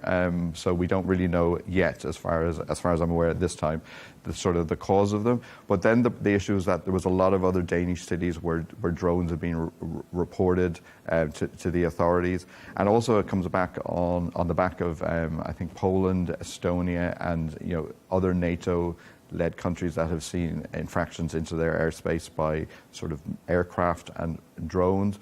But I kind of thought the most interesting aspect of this is that Denmark has said that they're going to invest a lot more money in counter-drone technology, which I think that's going to be the way forward for a lot of the NATO countries and a lot of their defense spending, which the US has insisted that they escalate the percentage of their GDP to. So if you're in sort of counter-drone defense, this is good news, I would say. It's good news for you if you are selling drones. But what I found fascinating is, Sarah, we've obviously heard from Russia, and Russia has denied any involvement in this latest drone incursion that we have seen. But what more do we know about this? Yes, Russia have come out and denied it. And I think it's interesting that you've had the officials in Denmark also conceding that right now they don't have the evidence that would directly point to Russia. What we do have is the context of a series of events recently where you've had other countries like Estonia and Poland having their airspace violated, tested. We know that Russia is testing these countries' air defences. It's not something completely unique having nations operate in this way and sort of push right up to the boundaries of other airspaces to find out response times, for example. There's a lot of information that can be gleaned by doing so, how quickly fighter jets are scrambled, how quickly a response happens. And in Denmark's case, it reveals weaknesses in the system depending on how they respond. So Denmark right now, and the officials have openly said this, they're going to be looking very closely at how they deal with some of those weaknesses that have been exposed by what they've called this hybrid attack. We don't know for certain whether Russia is behind this, but whoever is behind the hybrid attack has exposed those weaknesses. And as a result of that, Leigh Ann, you've got Denmark looking to join the likes of Poland by possibly invoking NATO's Article 4. Now, that is for NATO countries to get together and hold talks when you have the territorial integrity or the security of a member state threatened. If they do that, that will be the third NATO member to invoke Article 4. I think Russia will be paying very close attention, whether or not they're behind this latest violation of airspace, to how NATO members handle this, how they come together, and in particular, what the US and President Trump's response will be. And what I did find interesting is we actually heard from the National Intelligence Chief, Shane, who is from Denmark, and he said events resemble a model of hybrid warfare that we have seen elsewhere in Europe, so almost linking them to the other countries we've seen, like Estonia and Poland. And he says, we still don't know who was behind this week's drone incursions. We think risk of Russian sabotage is high. And I think one of the big questions that everyone is asking, is Russia now testing the boundaries? Well, I think so. Like, obviously, we don't have any confirmation on this particular case, but I thought what was interesting is that the German defense minister in the UN came out and said that their space satellites had seen what he described as being shadowed by Russian satellites, and France had said something similar not so long ago as well.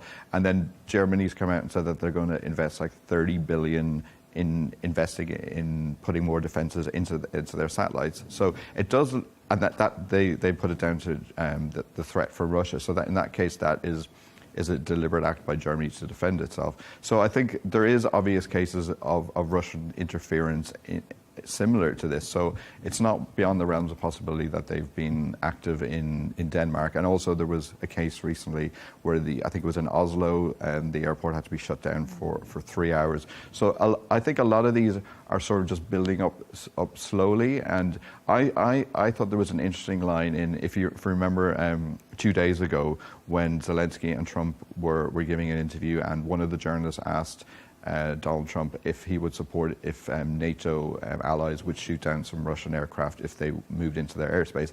And he said, yes, I do agree with that. But I think what was particularly interesting is that he followed up that the question was that would the United States then support and back up the allies taking action? And he said it depends on the circumstances. So I would deduce from that Putin is trying to figure out what are these circumstances that Trump, and where's Trump's line, and like you said earlier, what are the defence capabilities or lack of the European partners? Because Trump has always said before that the Europeans haven't been spending enough on defence, and now they are. So if they haven't been spending that much on defence before, they probably haven't got the most high-tech, up-to-date equipment. But if they want to buy that, where do you think they can buy that from? America. Yeah. But I don't know about you, Sarah, but I also, what I also find really interesting is we're talking about drones and we talk about drone warfare, and this has really come into the front because we're seeing this happening and this technology evolving so rapidly because of the war between Ukraine and Russia. And Sarah, I found it really fascinating when Zelensky addressed the UN National Assembly. Yeah. He was almost pitching the drone technology they have. I mean, he was saying, you can buy it from us. We've tested it in a live war environment. Yes, and they've not just tested it, it completely changed the game. It leveled the playing field in a way that few expected in that conflict in Ukraine. You had Russia coming in with the old school tanks, boots on the ground. Ukraine not being able to match Russia's numbers has utilized these very cheap drones as a way of targeting that older, slower machinery. And they've had incredible success with being able to hold off Russian forces in the way that they've done that. I've been on those front lines, Leigh Ann, watched the Ukrainian forces operating. It is remarkable what they have been able to do with that technology to hold off. It's kind of modern warfare meeting the more traditional old school warfare. And Russia's approach didn't pay off. You've got huge numbers of Russian casualties, largely as a result of the drones. I think some of the statistics from various reports put it at the Russian casualties that they've suffered in the war in Ukraine. It's due something like 85% of it due to the use of drones. So they've been remarkably effective. And you saw President Zelensky underlining that. Very interestingly, America slightly behind when it comes to drone production and quality and testing it out on battlefields. You've got countries like Ukraine and Turkey who are now well advanced in their use of drones and drone technology. So it's going to be interesting to watch the space on what America does to kind of play catch up in that area. But there's no question, and I think we've discussed this before, drone technology is changing the face of warfare.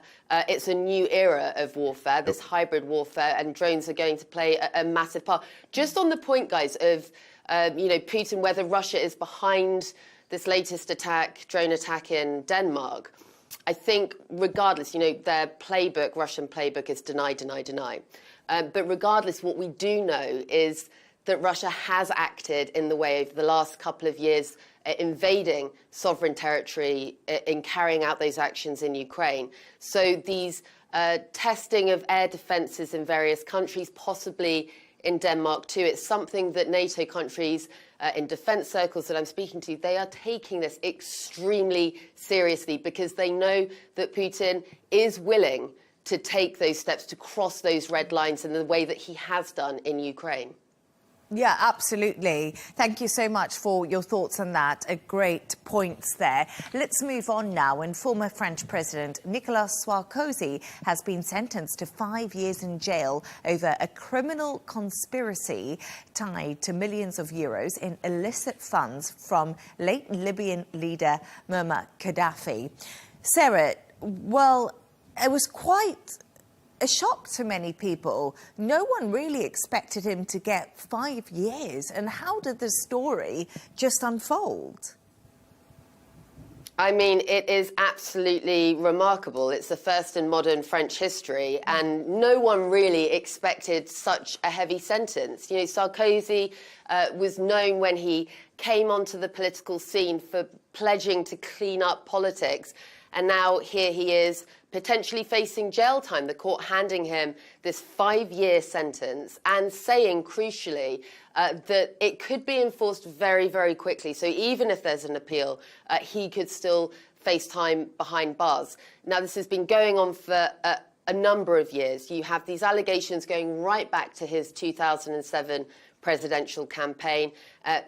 Allegations of corruption against taking money from the Libyan leader to try and whitewash essentially some of the actions that were taking place by that country. But now you've had this culmination, years and years of allegations, the court process happening, appeals that have kept Sarkozy out of court until this point. This time, though, it seems that he probably hasn't been able to avoid ending up behind bars. And it was just remarkable watching him face down the courts, face down those reporters, you know, a very, very different figure to the Sarkozy of the past that cut that very suave, corruption-battling president is now facing time behind bars for exactly what he vowed to try and stop. And Shane, what I find really interesting is our reporter was on earlier, Ross Cullen, and I did say, why will he go to prison even if he appeals? And it's apparently because there's something called provisory execution, which means the sentence applies immediately. Yeah. And then the appeal happens, which is absolutely fascinating.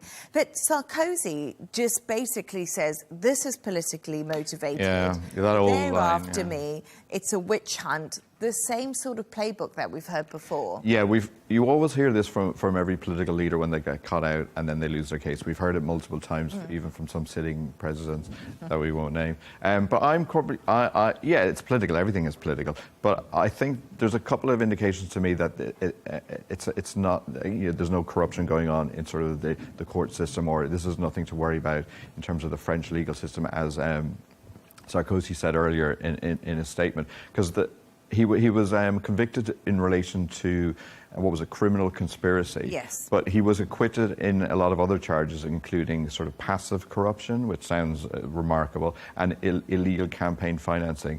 So it's interesting that under French law, you don't have to go and have gotten the money from Gaddafi. You just have to have attempted and suggested it. So the barometer of what, and the sort of proviso of what you can sort of do and then be convicted of it is, I would say, is quite low compared to some other countries. So, and also the fact that he could have gotten up to 10 years, but the judge only gave him 5. So I think that shows that the judge was playing by the rule book, and I don't think this is political at all, to be honest. And I think also the fact that it was to do with his close aides, and even if you've gotten, say, like there were rumour there was like 50 million or something, if you got 50 million into your campaign, you'd kind of wonder where that came from. So no, I don't think it's political, is the long answer. So you don't think it's political, but we also have to really think about the fact that the court heard that in return for this money, Gaddafi requested diplomatic and business favours. And Sarah, we do know that Gaddafi was an infamous leader of Libya, and he had a terrible record when it came to human rights. So this is actually quite difficult for Sarkozy. Yes, I mean, look, the French are not unused to political scandal. I'd say, in fact, of all the countries in Europe, perhaps, they probably have, amongst their public, the highest appetite for it. But this is a different level. Yes, it will be the first time that you've got, I think the first time ever that a French president would have spent time behind bars if he does face jail time. So hugely embarrassing for the country. It will be interesting to see the impact that has on Macron's popularity. You know, France has faced very turbulent political waters recently, but this certainly takes the spotlight of any of the more recent scandals. You're right, Muammar Gaddafi was accused of so many various crimes on the ground in Libya. Still today, you've got conflict in certain parts of the country, and just that legacy that he left behind, just appalling. And so the fact that you had Sarkozy, in fairness to him, one of many political leaders of that time who was seen to be cozying up to Gaddafi, cozying up to the Libyan leader, who proved with his diplomatic efforts that money talks. He did manage to break into the international community circles that he wanted to. Sarkozy was a part of that, and it seems now that those corruption charges have stuck, and he has been found guilty. I think there probably will be some other world leaders who are a little bit nervous about what's happened in this situation, in this instance with Sarkozy. But yeah, very, very embarrassing for the former French president and for the country as well right now.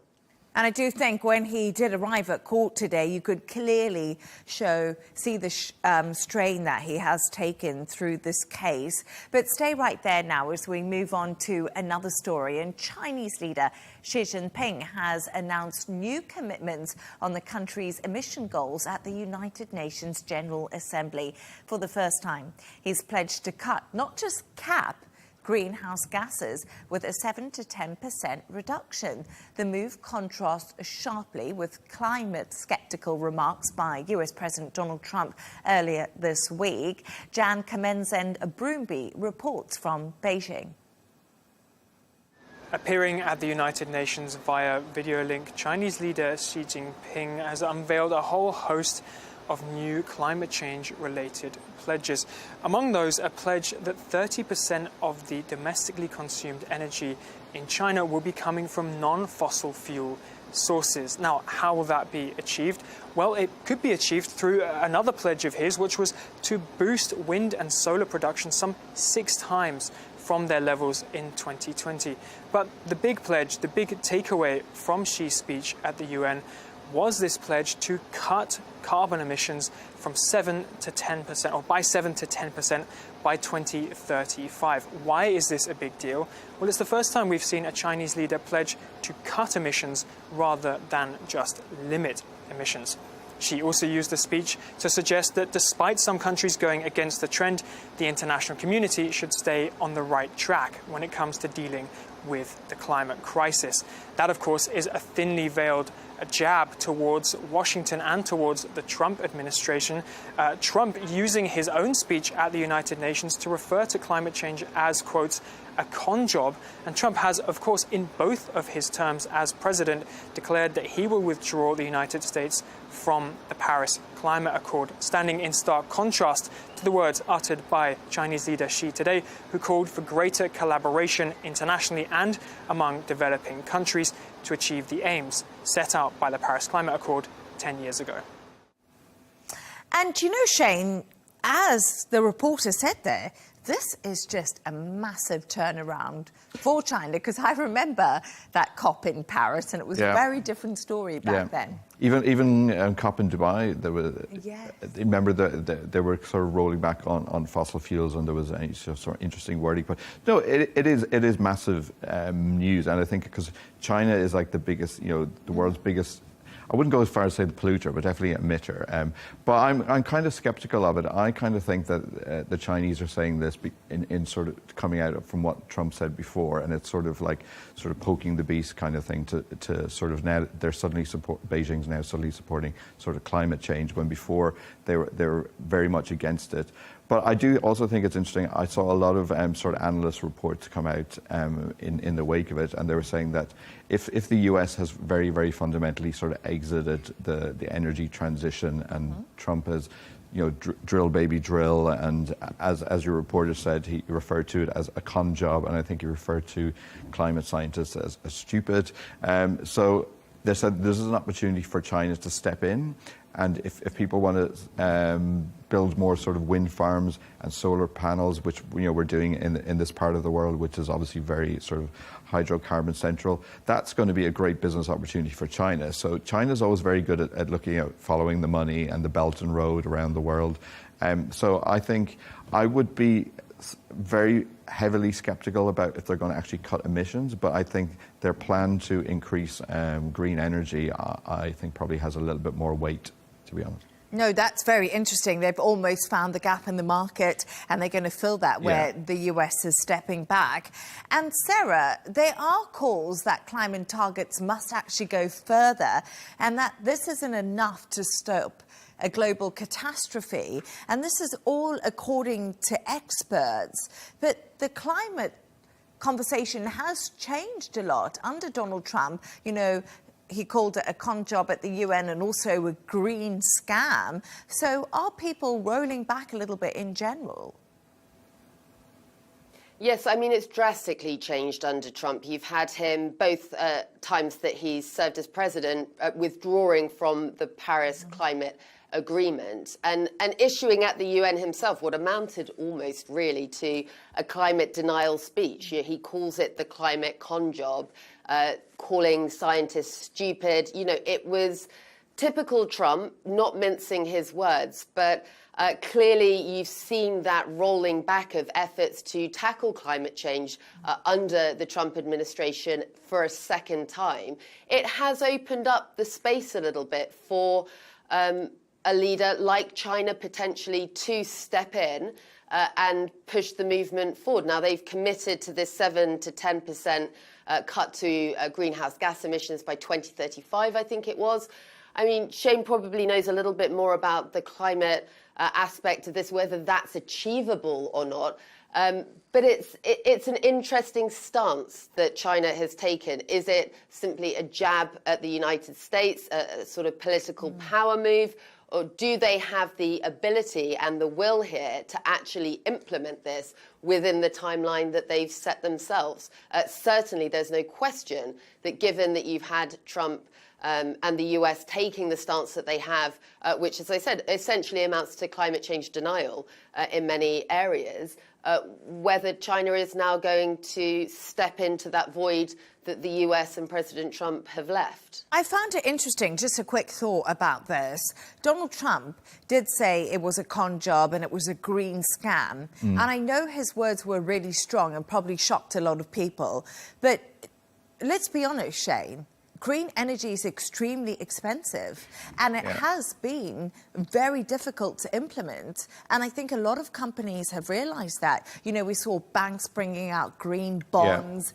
That's largely disappeared when it comes to the big oil producers too. And I think people have realized it's all good and well talking about green bonds and climate change, but the implementation is very expensive. It is. It's very expensive, and but I think maybe if China gets on board with it, because they have the ability to control the cost of the solar panels, because a lot of the equipment that makes the solar panels comes from China. So if they were saying that they're going to ramp up their capacity 6 times over the next 10 years. So obviously, if there's more supply and there's more demand, then that'll adjust the price. But every time we generally at AGBI look at the energy transition and renewable energies, the benchmark for pretty much every part of the world is so low. So low. And I think what Trump's point of view, everybody I think around the world, most countries just felt like they were then off the hook. And I remember at Expo City in Dubai, everybody was talking, and there was a lot of energy around the debate on it. But I think now that Trump's back in, everyone's like, oh, we can just forget all of that now. We can go back to getting gas and oil and coal even and nuclear and whatever we like. So I don't think the dial is really going to change that much, even with China coming on board. It might help be good for the planet if they do get it. What was it they said? Up to 30% of their domestic energy will be from renewables. If they achieve that will be great, and because like I said, they're the biggest emitter. So if China does actually cut back, even if it's just 7 to 10%, in terms of the planet as a whole, that would be massive. But I'm quite sceptical, to be honest.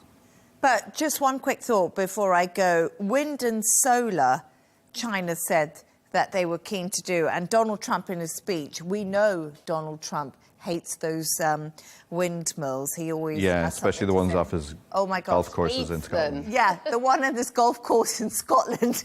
He's not a fan. So maybe, we might hear a bit more about China's wind energy in the future. Now, it's that time of the show where Sarah and Shane tell us their stories of the day.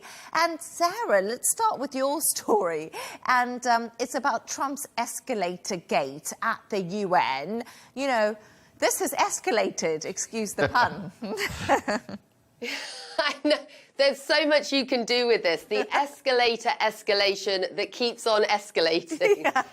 Now President Trump coming out demanding an investigation from the UN. He calls this sinister triple sabotage, guys. So he is saying that with the teleprompter failure, with his audio issues at his speech at the UNGA, and then with that moment that we've all seen on the escalator where it stopped, the UN saying, look, it was likely actually a White House staffer, a videographer possibly, who was at the top, accidentally bumped and triggered the safety mechanism that stops people getting caught in the spikes at the end.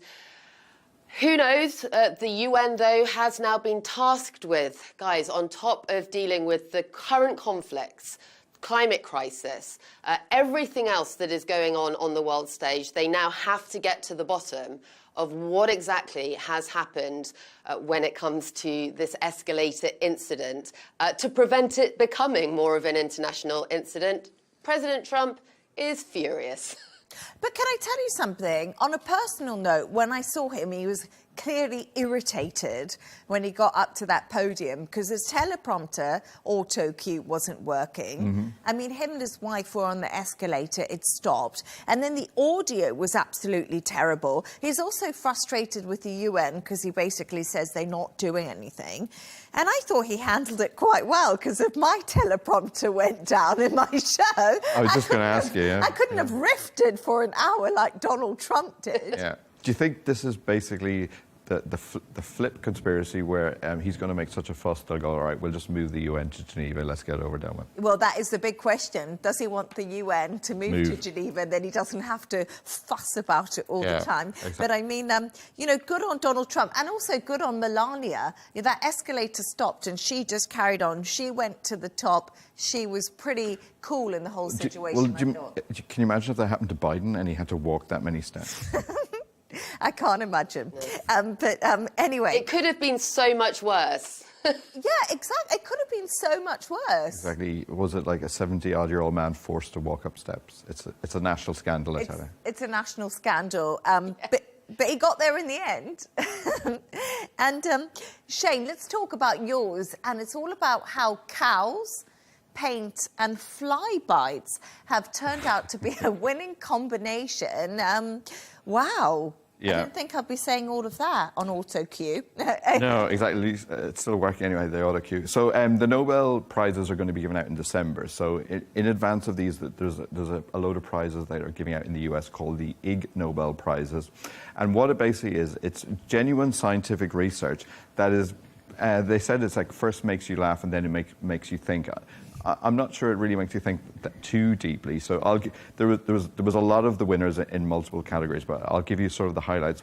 Some of the ones that I like you said, in relation to cows, there was a researcher looked into that. If you take cows, paint them with stripes like zebras, do they get bitten less by flies? You know, big stuff we're talking about here. I love this one. There was one, if if bats drink alcohol, will it affect their ability to fly? You know, again, that's a very important question.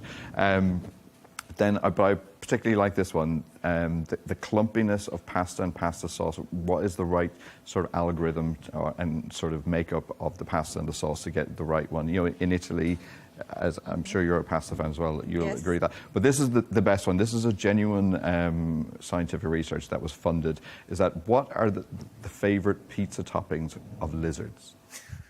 Like, this is a big question that the world needs answered. And I think Sarah knows the answer. So we need the answers. The audience deserve the answers. But Sarah, we looked at the answer, didn't we, of the lizard topping? Yeah, I thought it was going to be some kind of insects, like crickets on pizza, but it turns out, guys, it is. I'll let Shane do the reveal. It's too good. It's too cute. Yeah, well, I think it was the 4 cheeses, wasn't it? That we looked at. Cheesy, yeah, which, you know, the poor little lizards, Cheesy that's pizza. what they like. So. But basically, I would see these as the scientific version of the Razzies ahead of the Oscars. And I found there was a Russian scientist called Andrei Gain who actually won the actual Nobel Prize for physics and then went and got the Ig Nobel. And I'm thinking, isn't that what you want on your bookshelf? Yes. You know, both of those prizes if you're a scientist. Yeah. I mean, I must admit something. I never even imagined people would have time to paint a cow like a zebra. Or who funded this research I is the big know. question. This is something that definitely, it kind of feeds into sort of Trump's one about useless academic research. There we are, useless academic research, but always good to end the show on. Thanks to our guests. That was Shane McGinley, news editor, Arabian Gulf Business Insight, and correspondent Sarah Firth, who joined us all the way from Washington. And that's all from us on W News Extra. Don't forget to subscribe to our YouTube channel. Also follow us on X. G&T will be coming up next. Goodbye and good night.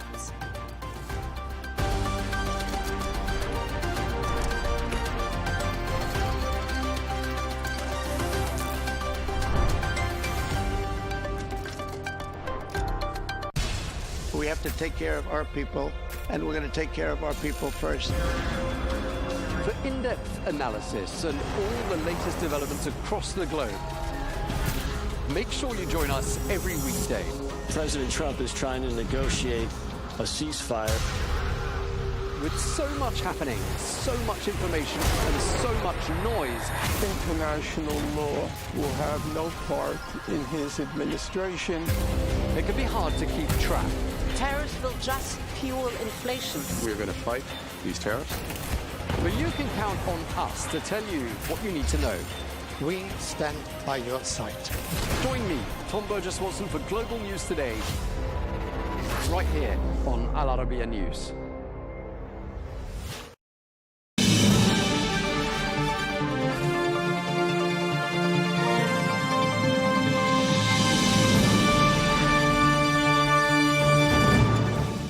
Hello and welcome to Global News Today, bringing you exclusive interviews with leading experts every weekday here on Al Arabiya English. I'm Tom Burges Watson. Coming up on today's programme, in what's been an eventful week for those advocating Palestinian statehood, we ask a Palestinian presidential advisor what he makes of the major announcements that have been coming out of numerous world capitals on this matter. We'll also find out what the situation is like on the border between Lebanon and Israel. We'll be speaking to a UNIFIL spokesperson there. And we'll be asking, can Iran avoid fresh European sanctions? The clock is ticking before they're due to take effect. And in an exclusive interview, we'll ask a spokesperson for Syria's new leadership, what does the new Syria stand for?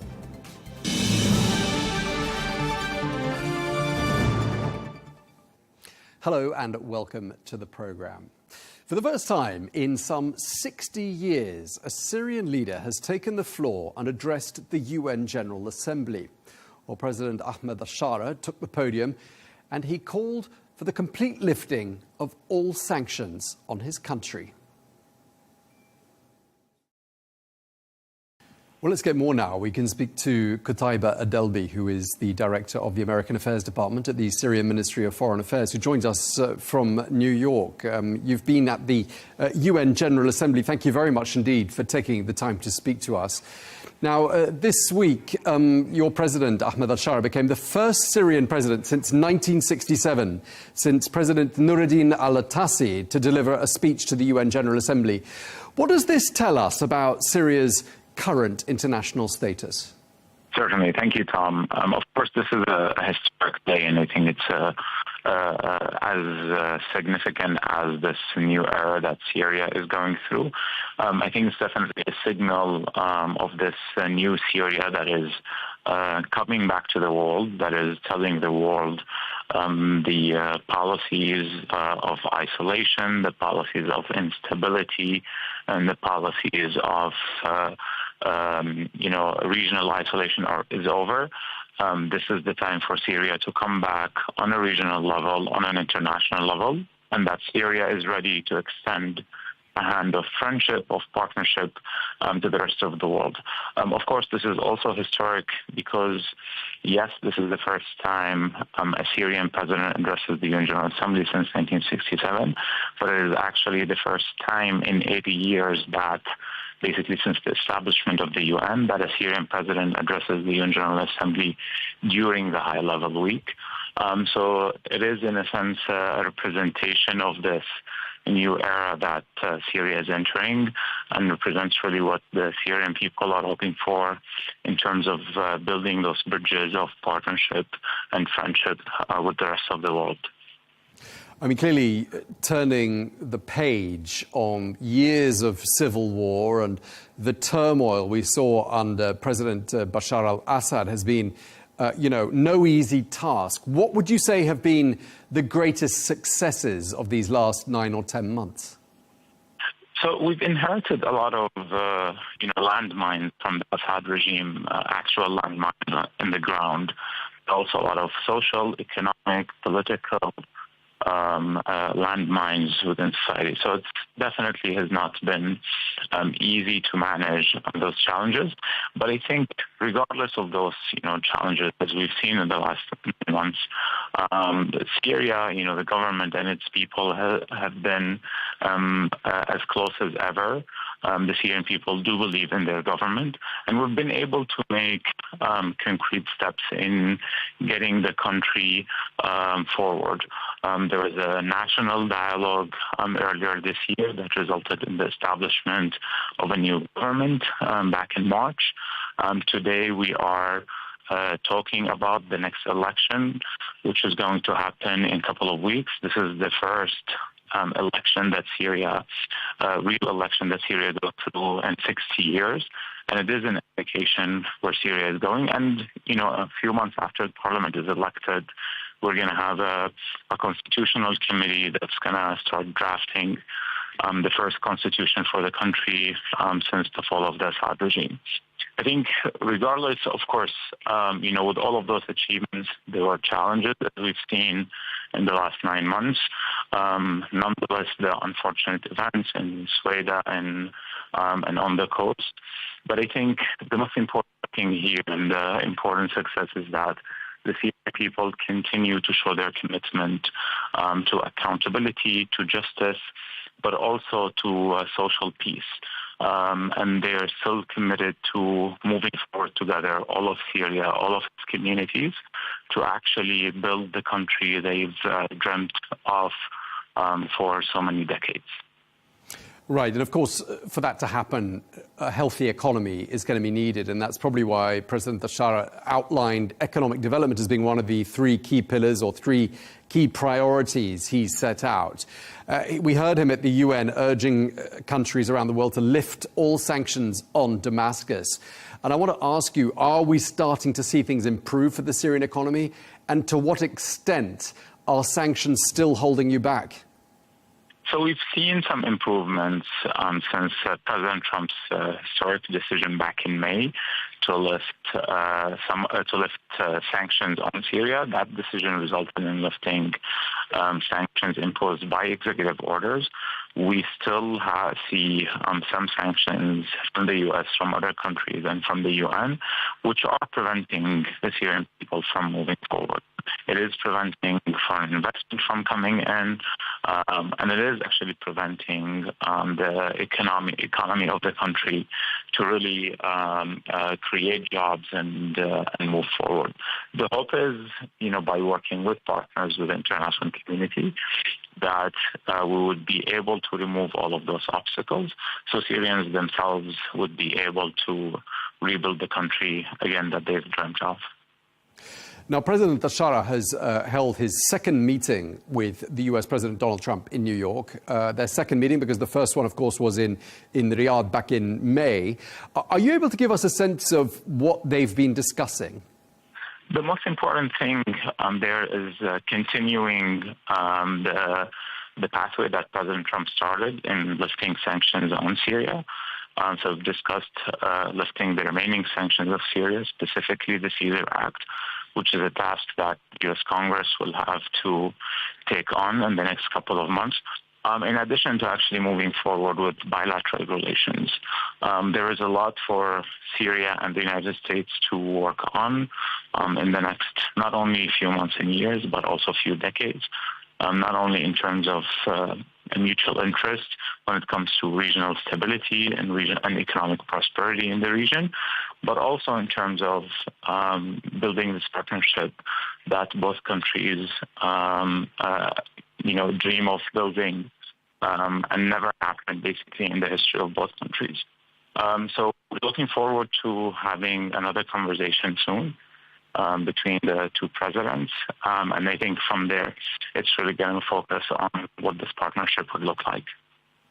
I mean, under Bashar al-Assad, Syria's top allies were clearly Russia and Iran.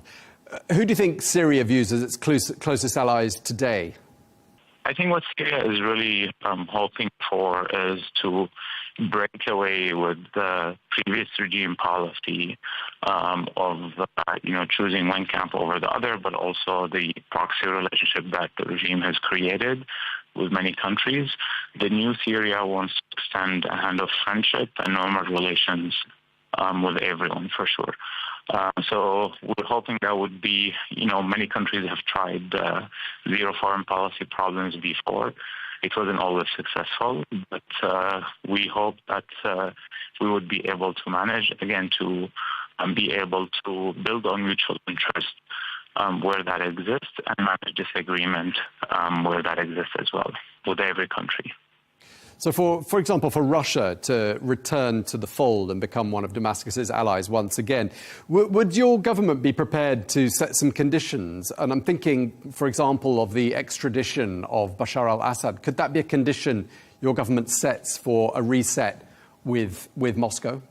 I mean, certainly, as you know, Russia has participated in targeting and killing the Syrian people in the last 10 years. I think the hope there is to work together, certainly, in helping the Syrian people achieve accountability, not only from Bashar al-Assad himself, but also from the numerous officers and regime officials who have sought refuge in Russia, estimated at around 3,000 officers and officials. So there's definitely a lot to work there in terms of accountability, something that the Syrian people really look forward to doing. Now, Syria says it stands firmly with the people of Gaza, and that war, unfortunately, continues in Gaza. And, of course, Syria has another complicated relationship to manage, which is, of course, with its neighbour, Israel. And Israel has attacked Syria multiple times these last 9 months. What's being done to improve relations between Syria and Israel?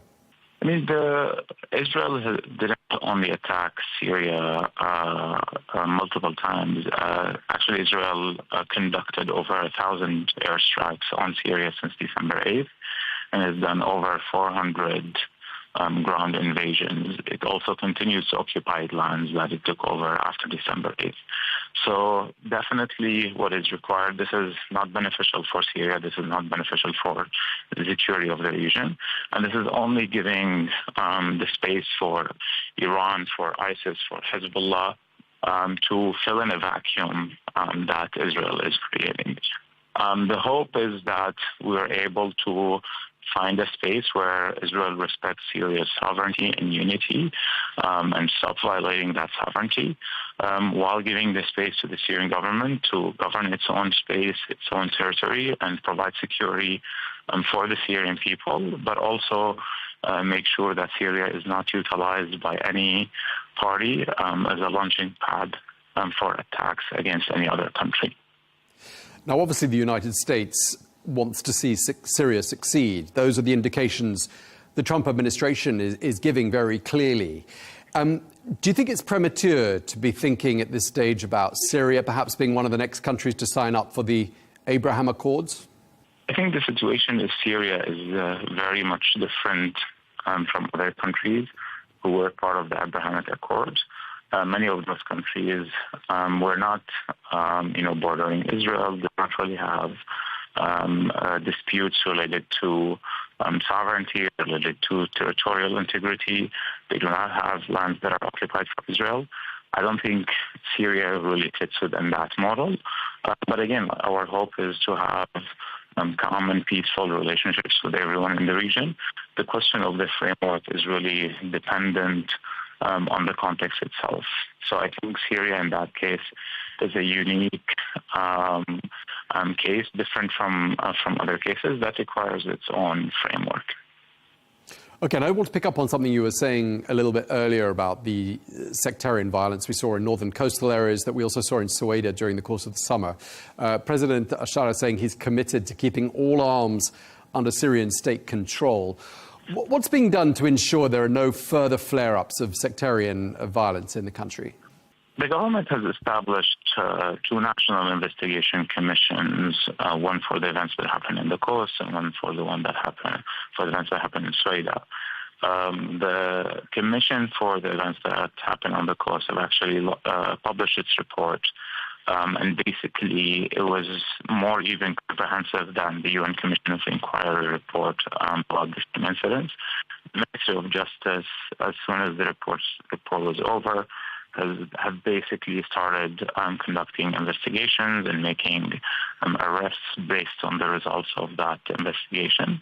The Commission for the Unfortunate Events in Sueda have also started the same work, and already arrests were made for many of the perpetrators who've committed crimes during the events in Sueda. Our hope is, as soon as the work finishes by the second committee, that we will be able to push forward for accountability and for justice for the victims, of all crimes that were committed in both.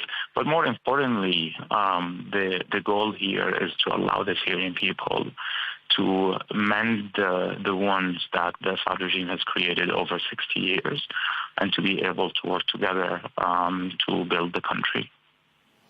Okay, and just lastly, you've been very generous with your time, Ms. Delby. Just lastly, I mean, what do you think is your government's message to the world about what this new Syria stands for? This new Syria stands for extending, again, friendship and partnership to everyone else around the world.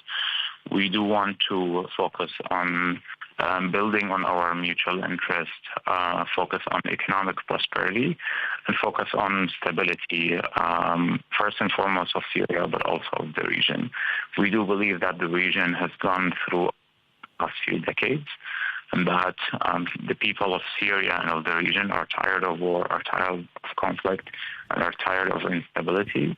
This is the opportunity that Syria has, that the region has, to move forward, to turn a page on that era. And we hope that we would be partners with everyone in the region and across the globe to make sure that we're able to turn that page. Well, we appreciate that, and we wish you and Syria all the very best in this new phase. Qutaiba Delbi, the Director of American Affairs at the Department of the Syrian Ministry for Foreign Affairs. Thank you very much indeed for taking the time to speak to us.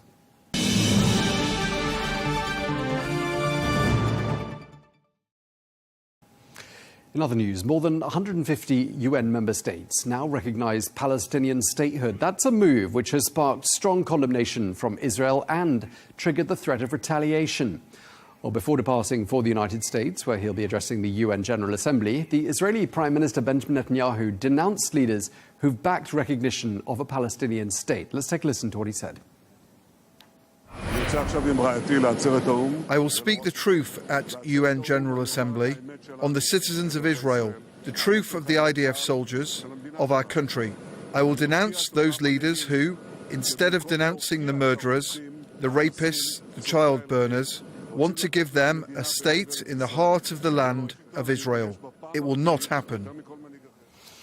Well, we're joined now by Dr. Mahmoud al-Habash, who is a Palestinian presidential advisor and a supreme judge. He joins us now from Ramallah. Thank you very much indeed for taking the time to speak to us, Dr. al-Habash. A lot has happened during the last week. Many more countries have announced that they recognise a Palestinian state. And perhaps most significantly, I don't know if you agree, the United Kingdom and France, two countries that are viewed as being architects of modern-day Israel with the Sykes-Picot Agreement that they both signed in 1916. How significant do you see these announcements of the past week as having been?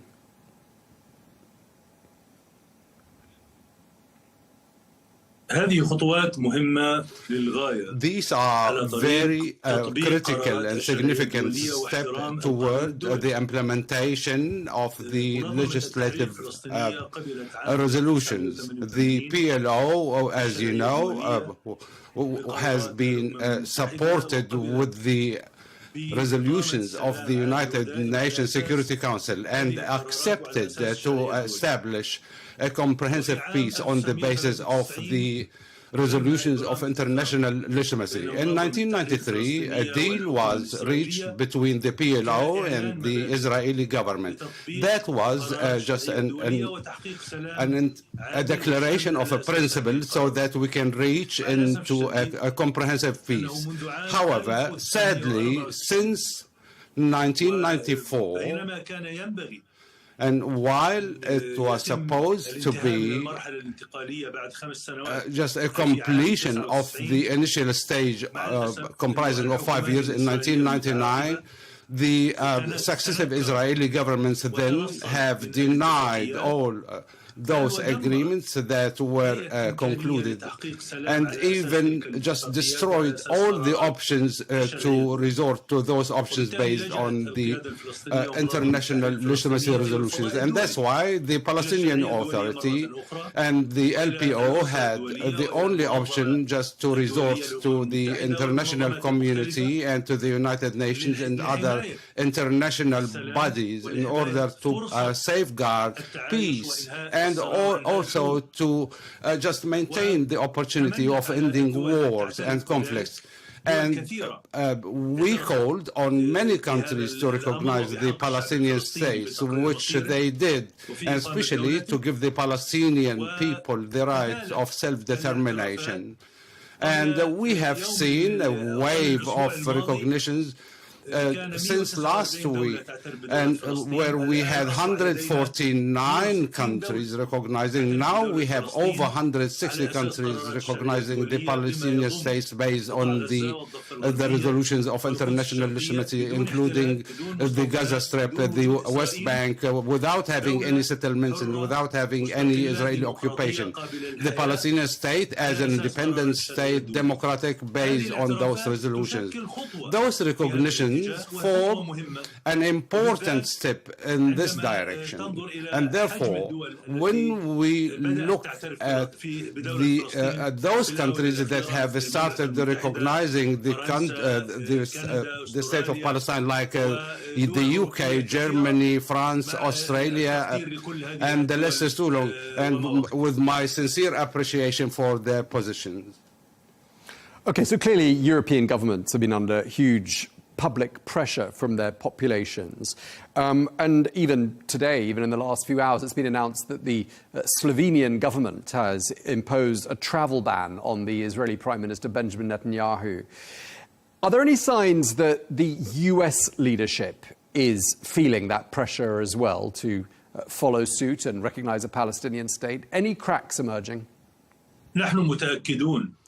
We are quite confident that free people who believe in the rights of people, who believe in democracy, who believe in peace, will shoulder their responsibility in putting all the pressures on the decision makers in order to respect the international law and respect the rights of people and their self-determination, including the Palestinian people who had now so far almost a century, and they have been deprived of exercising their legitimate rights of self-determination and to have a state and also to have dignity and freedom. We believe also South Africa has been successful in obtaining just a confession against apartheid, and we believe that we can follow suit from different peoples around the world, including the American people who can put the pressure on the decision maker so they can follow suit those countries that have recognized the Palestinian state. They have to just undertake those obligations vis-à-vis the international community in order to end the Israeli occupation.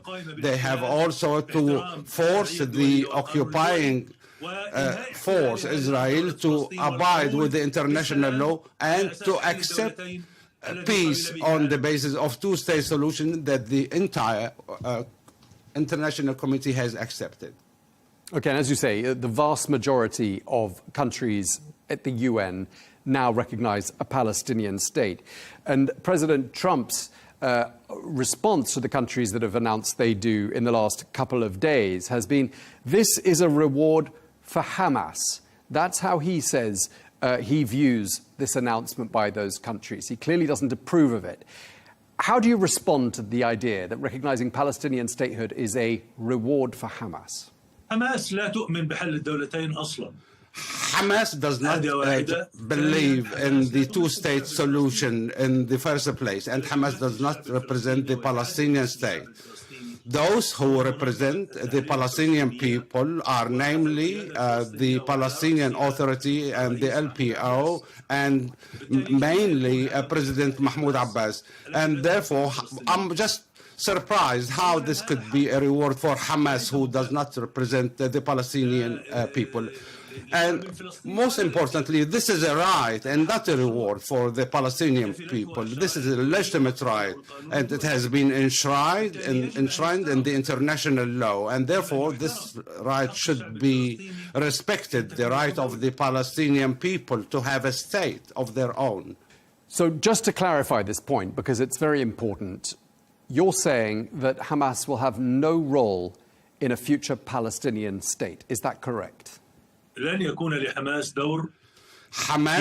will never have a role in any governance, individual governance in the Gaza Strip. Hamas will never have a role in defining the future of the Palestinian people or speaking on behalf of the Palestinian people. It is the Palestinian Authority that is entrusted with this task. And even President Abbas, in his speech before the General Assembly, has emphasized on this matter. Hamas will never have a role in the following day once we pull the curtain down on this war. It is the Palestinian state, the Palestinian government, and the LPO, those who will be responsible of running the future of Gaza. Hamas has also has to acknowledge the international legitimacy and abide with it, and also it has to abide with all the obligations of the LPO and surrender its weapons to the Palestinian Authority, to the state of Palestine, and to end all the attempts that might just put Hamas in a position to run the affairs of Gaza. It should be to the Palestinian state and not Hamas. Okay, thank you for clarifying that for us. Now, in response to recognition of Palestinian statehood, there has been speculation about the Israeli reaction. Some are saying that Israel could react by annexing the West Bank. We're being told today, and there's a report circulating, that President Trump has given assurances that the annexation of the West Bank will not happen. What do you think of that report? Do you think it's credible? أي إجراء إسرائيلي any Israeli action in the West Bank or in the Eastern Jerusalem will be illegal, and Israel will be held responsible for taking any action of this kind. And all those moves will be in violation of the international law and the resolutions of the United Nations Security Council. And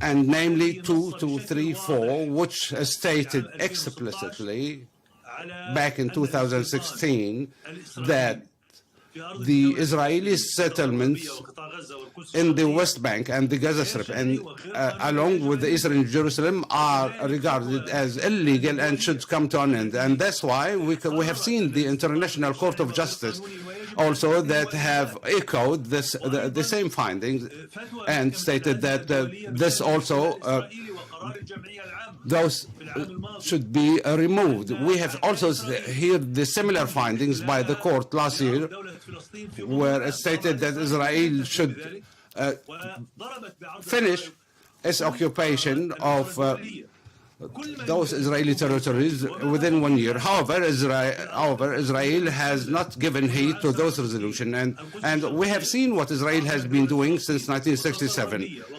But East Jerusalem should be always the capital of the Palestinian state. The Israeli acts run counter to the international law and should come to an end.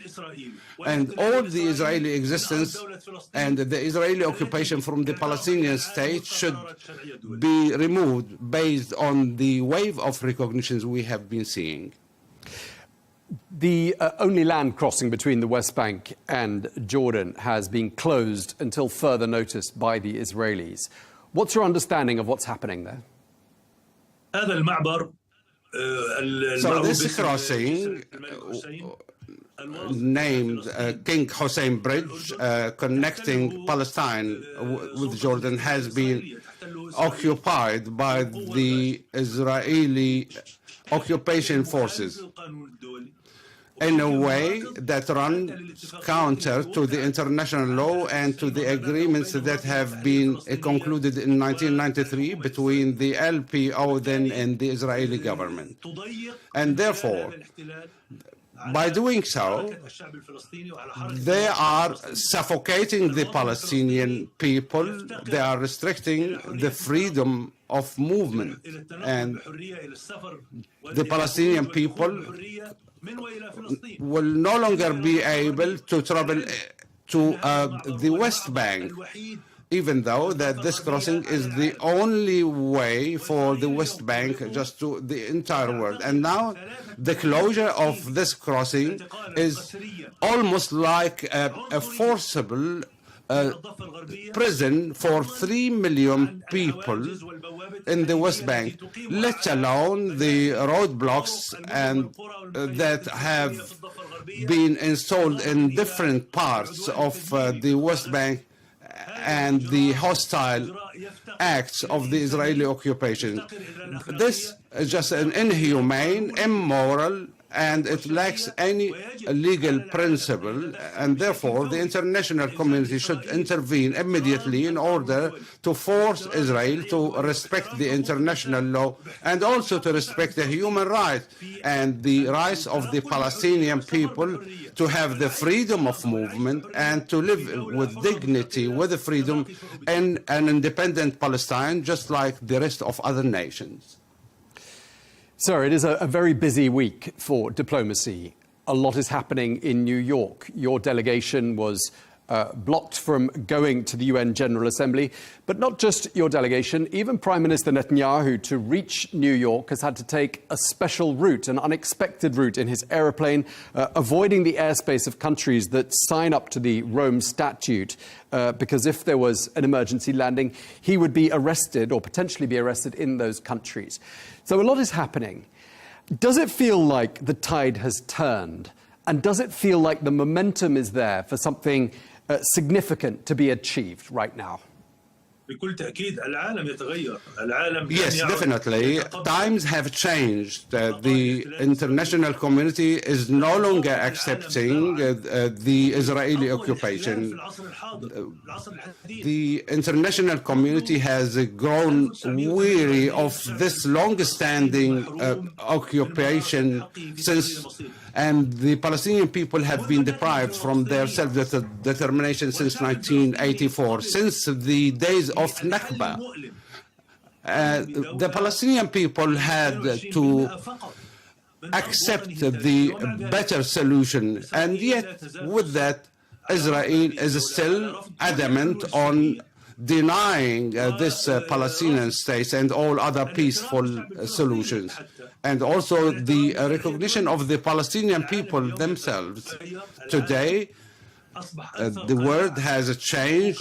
Today is more convinced with the Palestinian states and with the rights of the Palestinian people and more supportive thereto. And now the international community is more convinced with the rights of the Palestinian people. And now what we need is to implement those convictions on ground with the force of the international law. Because we believe that the international law has the important effect and force that can make a difference. And we are waiting for this moment where the international community will embark on the implementation of those international resolutions by obliging Israel to respect those laws and end the occupations on all Palestinian territories. Okay, well, we really appreciate you taking the time to speak to us. Dr. Mahmoud Al-Habash, Palestinian Presidential Advisor, Supreme Judge, thank you for your time, sir. شكرا لكم. شكرا.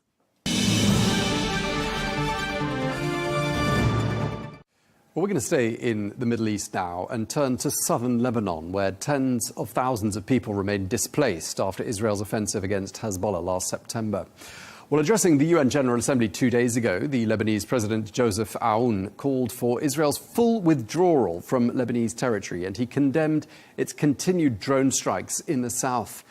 Well, according to UNIFIL, that is the UN peacekeeping force in southern Lebanon, one Israeli drone crashed into its headquarters earlier on this week, but caused no casualties.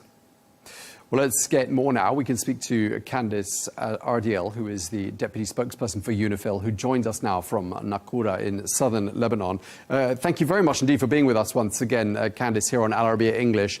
I just want to start by asking you about what happened on Tuesday with that Israeli drone that hit your headquarters quite close to where you are now. What's the latest and what sort of an explanation were you given for that? Thanks, Tom. So the drone crashed on Tuesday afternoon in an area, fortunately, that wasn't near where anyone was working at the time. So nobody was hurt. There was no damage to our headquarters. But nonetheless, it's a concern to us because any drone coming from Israel flying over Lebanese territory, first of all, is a violation of 1701. And flying over our headquarters, this raises concerns about why such a drone would be there. The IDF did acknowledge that it was their drone, and we have the drone in our possession, and we'll be doing an investigation. Okay, but has UNIFIL lodged a formal complaint against Israel? We will formally protest this, yes. We have mechanisms to do that. This has been raised with them informally already, but there will be a formal protest through our normal channels, yes. Now, only last week, Israel was carrying out a wave of airstrikes in southern Lebanon. They said they were targeting Hezbollah positions in that part of the country. I mean, how much of a presence does Hezbollah still have in southern Lebanon?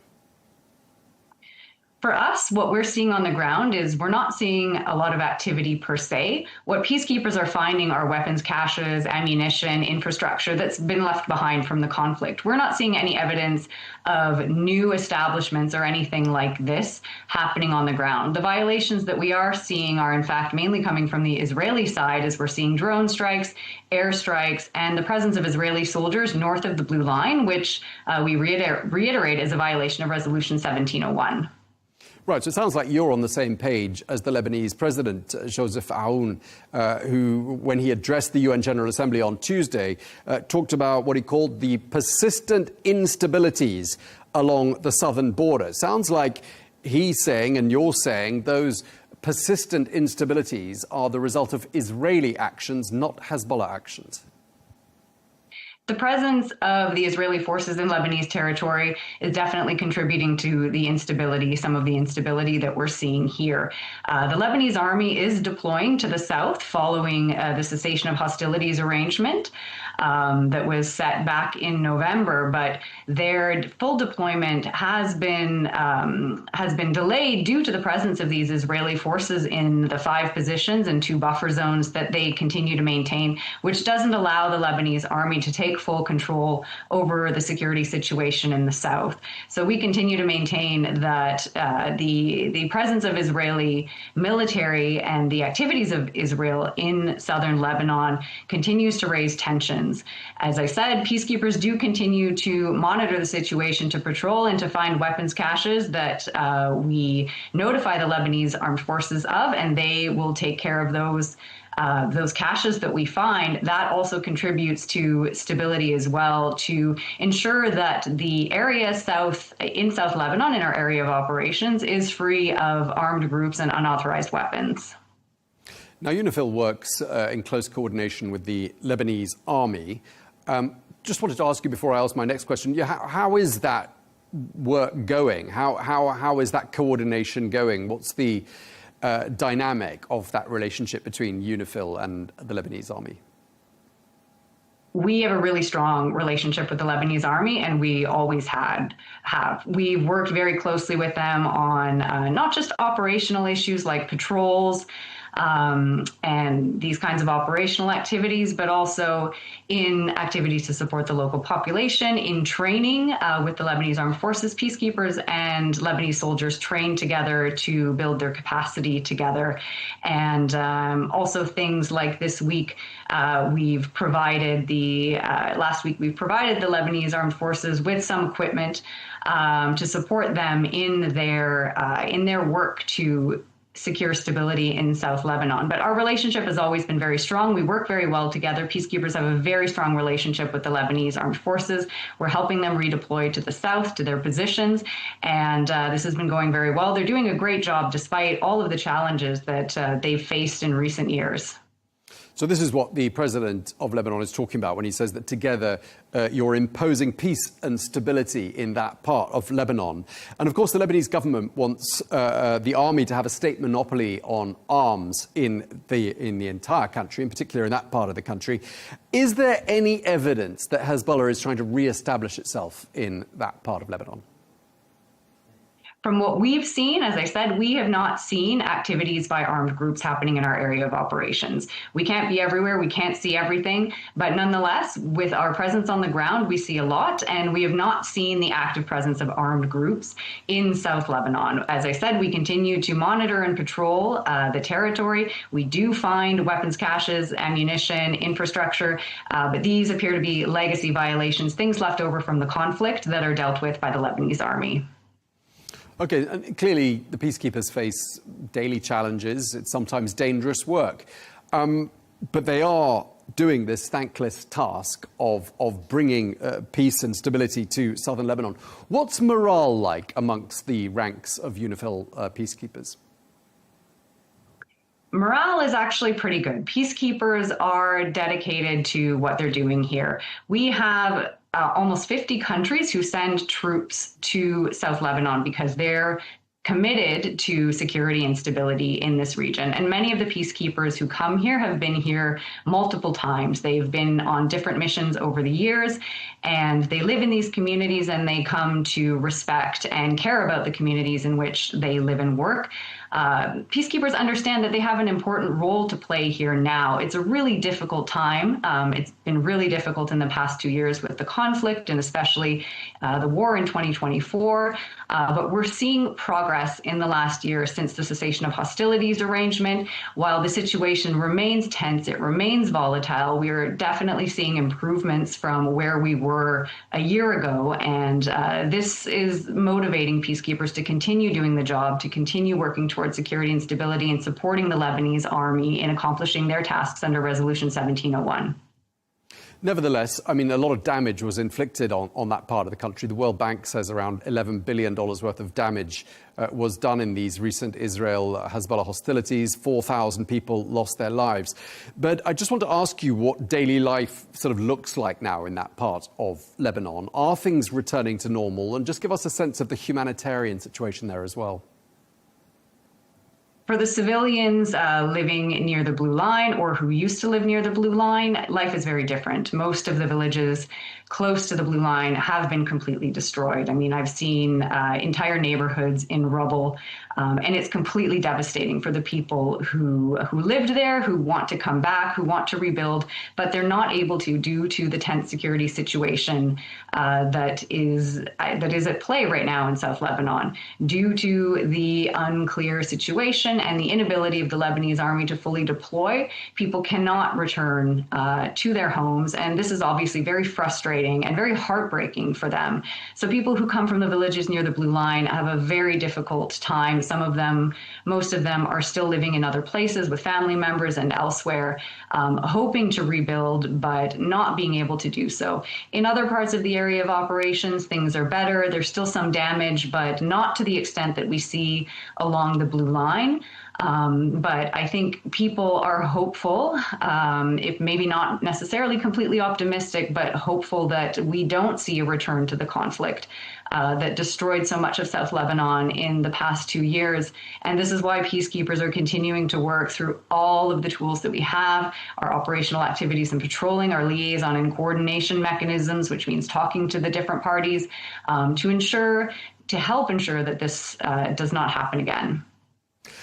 As we bring this conversation to a close, I'd like to look forwards. UNIFIL's mission has been extended until the end of 2026, and after that, what's been described as an orderly and safe drawdown and withdrawal will happen through to 2027. I mean, UNIFIL's been there in Lebanon for 40 years. I just want to ask you, does it seem feasible that they'll be able to leave and hand over control of that area of the country to the Lebanese army in less than 2 years from now? Tom, I'll be realistic. It's going to be a big challenge, but it's definitely something that peacekeepers are committed to doing. We will do everything that we can in the next, it's actually 15 months until December 2026, to work together with our Lebanese army colleagues and to be ready to pass over the security tasks under Resolution 1701 that peacekeepers currently perform. There will, of course, be a lot of challenges in that. And as the Security Council said in the most recent resolution, the international community will also need to step up to support the Lebanese army, to support the Lebanese government in being able to do all of this. And as you may know, the United Nations itself faces a number of budgetary constraints at the moment. This will also be a challenge for us and will possibly impact our ability to do all of this. So this is also a major concern for us. But we, as I said, peacekeepers are dedicated. They will continue to work with the Lebanese army, and they're committed to the communities in which they live and work. So we'll do everything that we can to get to the point where we can hand over all of our tasks to the Lebanese army and to leave this area in a state of stability and peace, and stability at the very least. All right. Well, we really appreciate you taking the time to speak to us. Thank you very much indeed. Candice Ariel, Deputy Spokesperson for UNIFIL. Thank you for your time.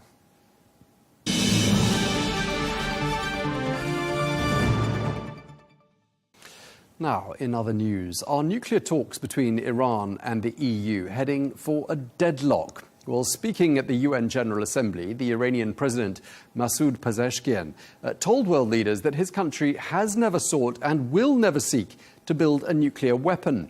But despite those comments, sanctions are looming. The E3, that's France, Italy and the United Kingdom, have given Tehran until this Saturday to reach a deal. Well, they're demanding that Iran restart talks with the US on the future of its nuclear program and grant the IAEA full access to its nuclear sites. Well, for more analysis, we can speak now to the Iranian ambassador to Egypt, Mujtabi Fardosipour, who joins us from Cairo. Ambassador, thank you very much indeed for joining us here on Al Arabiya English.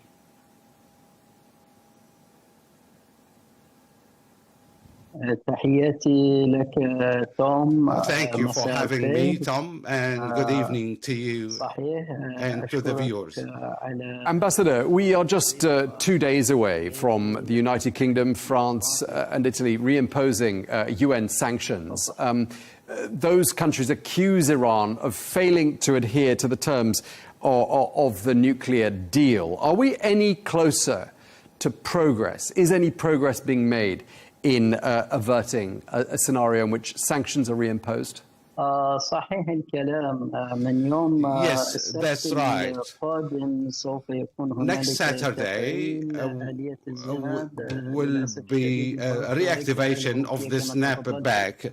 Unfortunately, that will be done by the EU Troika. But with that said, Iran has reached into an agreement with the IAEA in order to just find different approaches of cooperation following the attacks on the Iranian nuclear facilities by the United States and Israel. And as you are aware, access to those nuclear facilities is quite limited due to the environmental risks associated with those places. Nevertheless, Iran is doing just all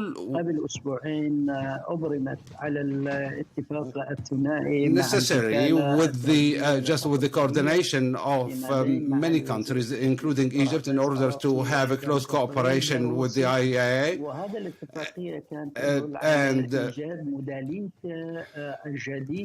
And this new approach is just seeking to find some kind of operation, collaboration between the Iran and the IAEA. Yet, there has been also a meeting for the Board of Governors of the IAEA, and on the same day, they just pass a resolution against Iran, stating that Iran has not been complying with the nuclear watchdog. Sadly, that is not the case, because Iran has been quite willing to reach into a balanced solution where all the mutual interests are achieved, and is ready to pursue a responsible approach. But it is asking the European Troika also just to take a similar approach that is based on diplomacy and also based on the international law. Therefore, I would like to confirm that Iran is still committed to diplomacy, but Iran's future acts and behavior will depend on what might be happening in terms of the reimposition of sanctions.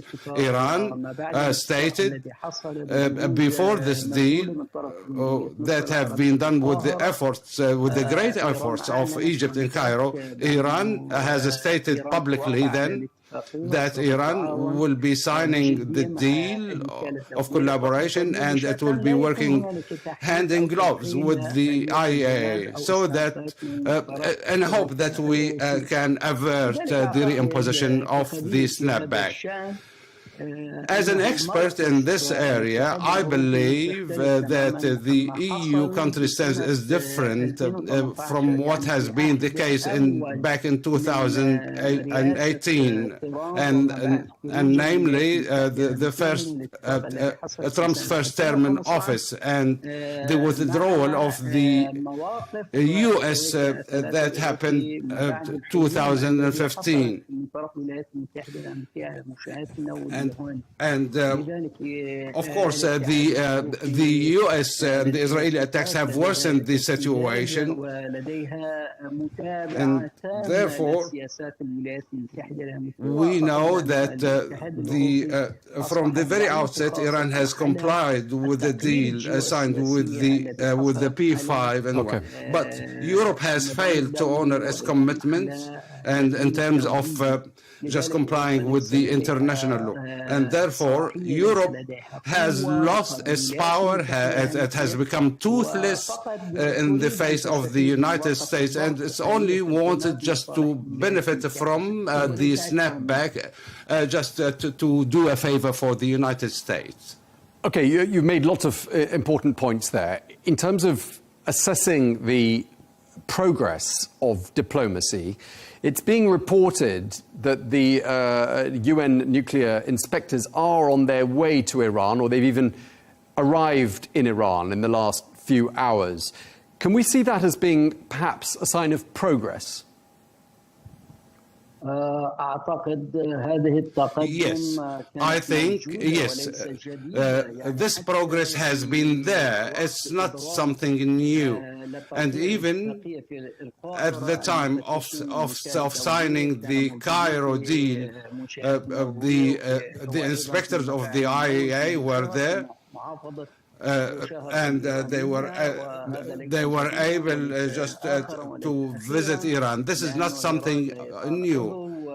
Remember, Iran is still a member of the IAEA and of the NPT, and has committed to comply with all the undertakings that it has signed with the IAEA. But Iran, however, has got the right to request the IAEA that the latter should have a technical role and not a politically driven role, and that the IAEA should protect the right of the Iranian people to have to benefit from the peaceful use of the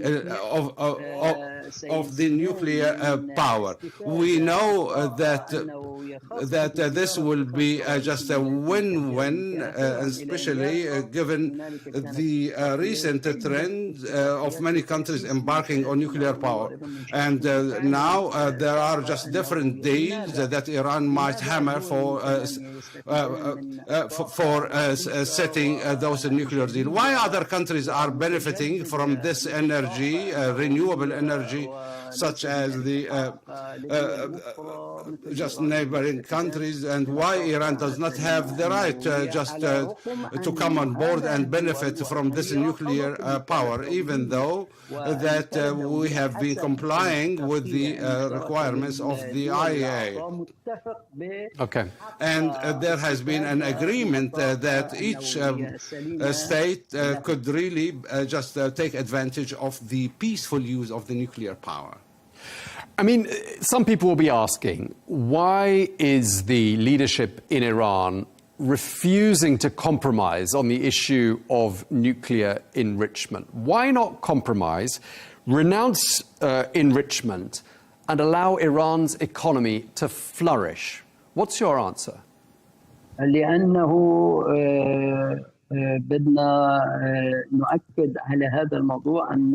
would like to emphasize here that the uranium enrichment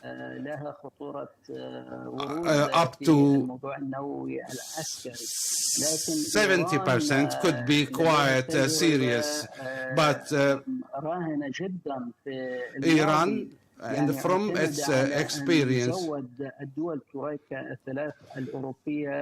was always willing to provide the credible evidence to the European countries that Iran's levels of enrichment is not up to those levels of enrichment, and that was and that deal goes back to 2018. What happened between the European countries and Iran is that those European countries have refused to support Iran with nuclear fuel, and that's why Iran started on its own to enrich uranium, because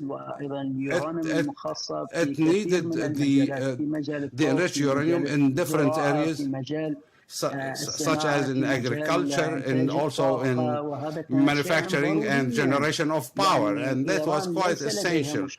Therefore, Iran has no issue with that and rolled out many initiatives so that the production of enriched uranium could be done by a consortium that would be comprised of regional countries. And also, Iran proposed that the uranium should be enriched up to a level as agreed between the P5 plus 1. So that the percentage should be only 3.67 and not in excess of that.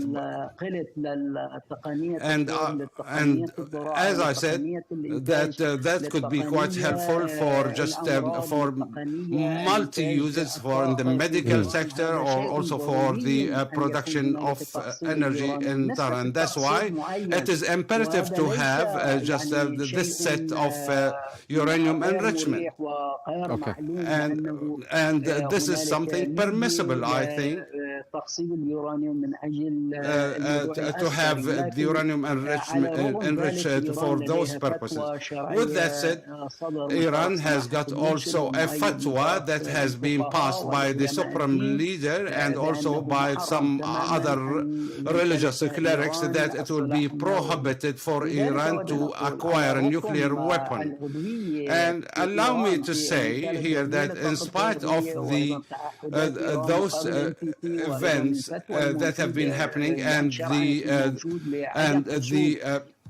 the fatwa that has been passed by the supreme leader not to obtain nuclear weapon, but Iran is still in need of this technology, and it has the right to enrich uranium. We, as I said, that have been through a better experience, and we have learned from the lessons of the past that many countries, including the European Troika, have failed to provide Iran with the enriched uranium, and that's why Iran embarked on its production and now has got the capabilities and the sufficiency, thanks to the nuclear scientists, to embark on this process. And I said that can be used in different areas for scientific research, and this should be treated on equal footing with other countries. Iran has proposed many initiatives such as the consortium and also the importing the enriched uranium or enrichment to a certain percentage. Iran is well experienced in this domain, and all what it has been doing has been inconsistent with the requirements of the international community. And we know that the universities of Tehran have been also dedicating their research for the advancement of this field. And it is the right of the government of Iran to take advantage of those new technologies and breakthroughs. Okay, and just lastly, because we're nearly out of time, I just want to ask you a very general question. I mean, isn't it a pity that Iran's 91 million people who are gifted, creative, intelligent, cultivated, the makers of great films, who have a great and rich heritage, cannot freely work and travel around the world? Many people hesitate to visit your country for fear of detention and use as a bargaining chip in negotiations by the government. I mean, do you see a day when all of this might change? And could that day happen in our lifetimes? I don't think this is true. The Iranian people and other nations should have complete independence and to cooperate with other nations. Yet, I would like you to ask this question also to the other part. I would like you to ask this question to the United States. Why they are just introducing those policies against Iran? We have seen the results of the U.S. policies, bipartisan, Republicans and Democrats, what they have done to our country. Over the last 5 decades, and following the victorious Islamic Revolution, we had the concept of reconciliation. But now we know that we hammered the nuclear deal in 2015, which was very important for our deterrence. But in return, does this apply to the United States? And we have also another important event, which is the Iran-Contra that happened in the 80s. There were different approaches. Some of them were diplomatic that have succeeded in order to reduce tension. And the third concept is the containment. During the era of George W. Bush, and there were different policies that have been really just leaving something to be wished, such as what happened in Iraq and the regime change. And then we remember what happened then, and we have seen the common factors of the U.S. policy in terms of changing regimes in different parts of the world. And that applied to Iran. And this just is an important sign that they don't want Iran to be independent. They wanted just to be tagging along behind the United States. And maybe they wanted just to splinter Iran. But it is the right of the Iranian people to defend themselves. I'm just wondering why they have those short-sighted visions in the way they just approach other countries. And we know that the geopolitical situation around the world,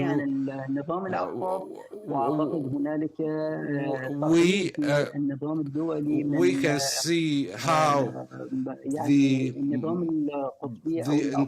international community has become multipolar, and maybe in the future we have to say that Iran will never stop as people to cooperate with other countries around the world. There are restrictions that have been imposed upon us by the United States. The United States wanted Iran to be just a fragile, weak country and to be tagging along behind the United States in the Middle East, and that it is that the United States will be having the upper hand. And that is not true. Iran wants to be independent and doesn't want to be at the disposal of the United States. And I believe this is the right of Iran to do so. And I think this question is very important. As I stated, you have to convey it to the White House and to the United States.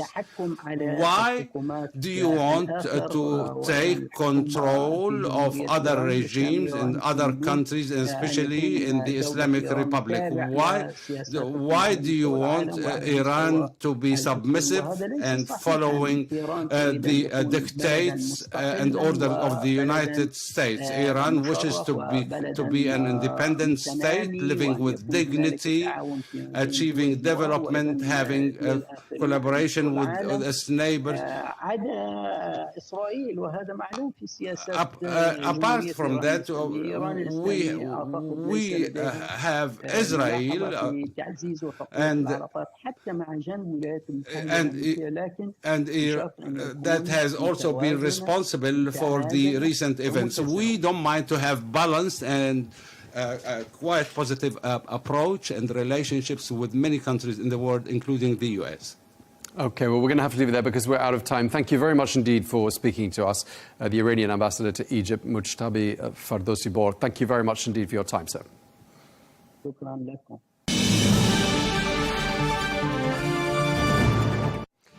That's all we have time for on Global News today. Thank you very much indeed for watching. Be sure to join us again tomorrow for a look back at some of the best interviews of the week. Until then, bye-bye.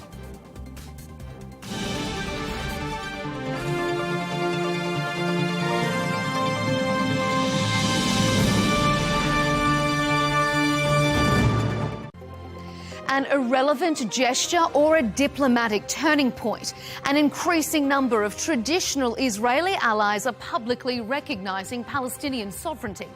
Is it a significant step on the path to peace, or are they rewarding terrorism, as Israel claims? Stay with us, that debate coming up on Counterpoints. An irrelevant gesture or a diplomatic turning point. An increasing number of traditional Israeli allies are publicly recognising Palestinian sovereignty. Is it a step on the path to peace, or are they rewarding terrorism, as Israel claims? Stay with us for that debate coming up on Counterpoints with me, Melinda Nucifora.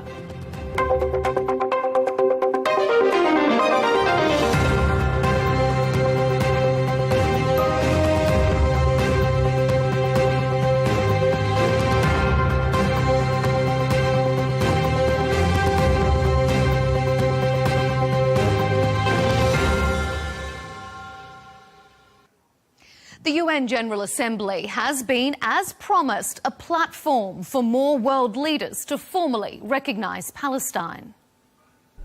The time has come.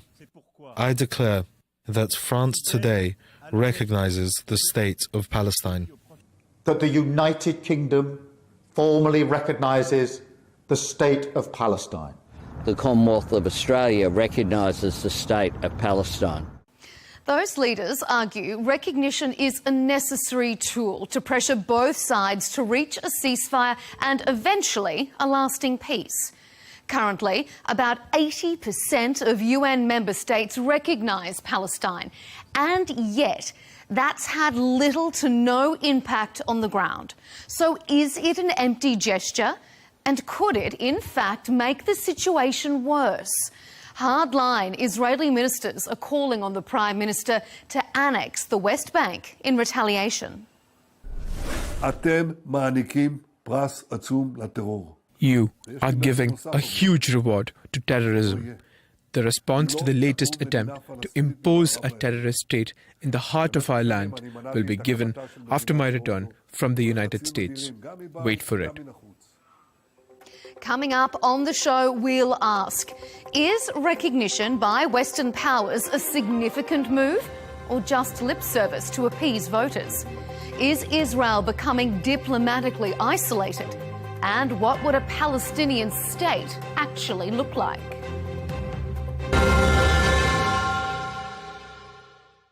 Joining us to discuss the recognition of Palestine and its implications is Yuan Pao Wu, an independent Canadian senator from British Columbia. Jake Wallace-Simons, the Daily Telegraph columnist and author, is joining us. His upcoming book, Never Again, How the West Betrayed the Jews and Itself. And rounding out our panel, Professor Manuel Hassan, the current Palestinian ambassador to Denmark. Gentlemen, welcome to Counterpoints. Thanks for being with us. Now, the move by several Western powers to formally recognise the state of Palestine hasn't come as a surprise. It's been signposted for weeks, if not months even, by some countries. But still, it's unleashed diplomatic shockwaves. Outside the UN General Assembly, though, is anything likely to change? Ambassador, let's start with you. Is this a significant moment? Or are these leaders just trying to appease their voters? Well, actually, you know, it took so long for the international community to recognize the state of Palestine. And I must say this is the crescendo of the Palestinian diplomatic efforts in trying on bilateral, yet alone in the international organizations, to extract this kind of recognition, which is long overdue. However, I would say that symbolically, this means a lot to the Palestinian people because it will allow the state of Palestine to become part and parcel of the international community, let alone it will have the interest in having certain bilateral relations with several countries. We have been accepted, you know, by international organizations, and I think eventually will be full-fledged in the United Nations as a country which has its own flag and what have you. So from this perspective, I would consider that this is a milestone in diplomacy, and it is a milestone when it comes to the recognition of the Palestinian people who have been struggling for the last 70 years to attain self-determination. And this is the time where self-determination is going to be practiced. Yet we need to see on the ground how this will translate basically with the reaction of Israel and that of the United States that has been unequivocally supporting the state of Israel. Well, this can be implemented with the carnage going on in Gaza, with the settlers expanding settlements, with the E1 plan that is, you know, dividing the West Bank north and south. This is yet to be seen by the Israelis' response to this recognition by the international community. Mm-hmm. Jake, you're in the UK. Your Prime Minister is one of the latest Western leaders to come out to recognise the Palestinian state. Why do you think Starmer has done that now? And do you think it's a significant milestone, or is it purely symbolic? Well, the general feeling in Britain where Starmer is despised as a leader, his popularity is at an almost historic low at the moment. 90% of people do not support this move to unilaterally recognise a state of Palestine. And the general feeling is that he's done it for his own personal political gain. He's suffering a hemorrhaging of support from the left of his party and from the various more radical Muslim voters towards further left parties, which are springing up as I speak. And so the sense is that he's doing it really for his own domestic political reasons rather than anything that might benefit either Britain or indeed the Middle East. I mean, this clearly is a move which defies all logic. The Palestine has not passed the 4 criteria for statehood as outlined in the Montevideo Convention. It also has thrown up various legal contradictions as well. I mean, the international community asserts that Palestine is at the same time occupied and also fit to become a state. That's a contradiction right there. It's a state that pays reward money to people who are convicted of terrorism. So presumably it would need to become a state and also become sanctioned as a state sponsor of terror at the same time. And of course, it really is a democracy in name alone. Its leader, Mahmoud Abbas, currently serving the 21st year of his supposed 4-year term. Elections haven't come since. And that's before we even look at Hamas and the devastation that it's wreaking in Gaza. Hamas, I would note, celebrated this move. The weak Western powers have insisted that Hamas will magically have no part in a Palestinian state. But Hamas, for its part, felt it was a victory, declared victory, congratulated our contemptible Prime Minister on this move. So overall, I think anybody with a sound moral compass will realise that this is not just bad for Britain and Israel, it's bad for the Palestinians as well, because there's no incentive for proper reform away from radicalism, which is what's sorely needed if peace is going to be achievable. Senator Wu, what do you make of those contradictions that Jake has raised there? How does Canada, which has also recognised the Palestinian state, square that circle, those contradictions that Jake has brought up? Well, the contradictions point to the highly symbolic nature of recognition. Symbolic but not unimportant. I agree with the Palestinian representative that it's a milestone in diplomacy, and it's something that Palestinians deserve as a right that they have along with other peoples.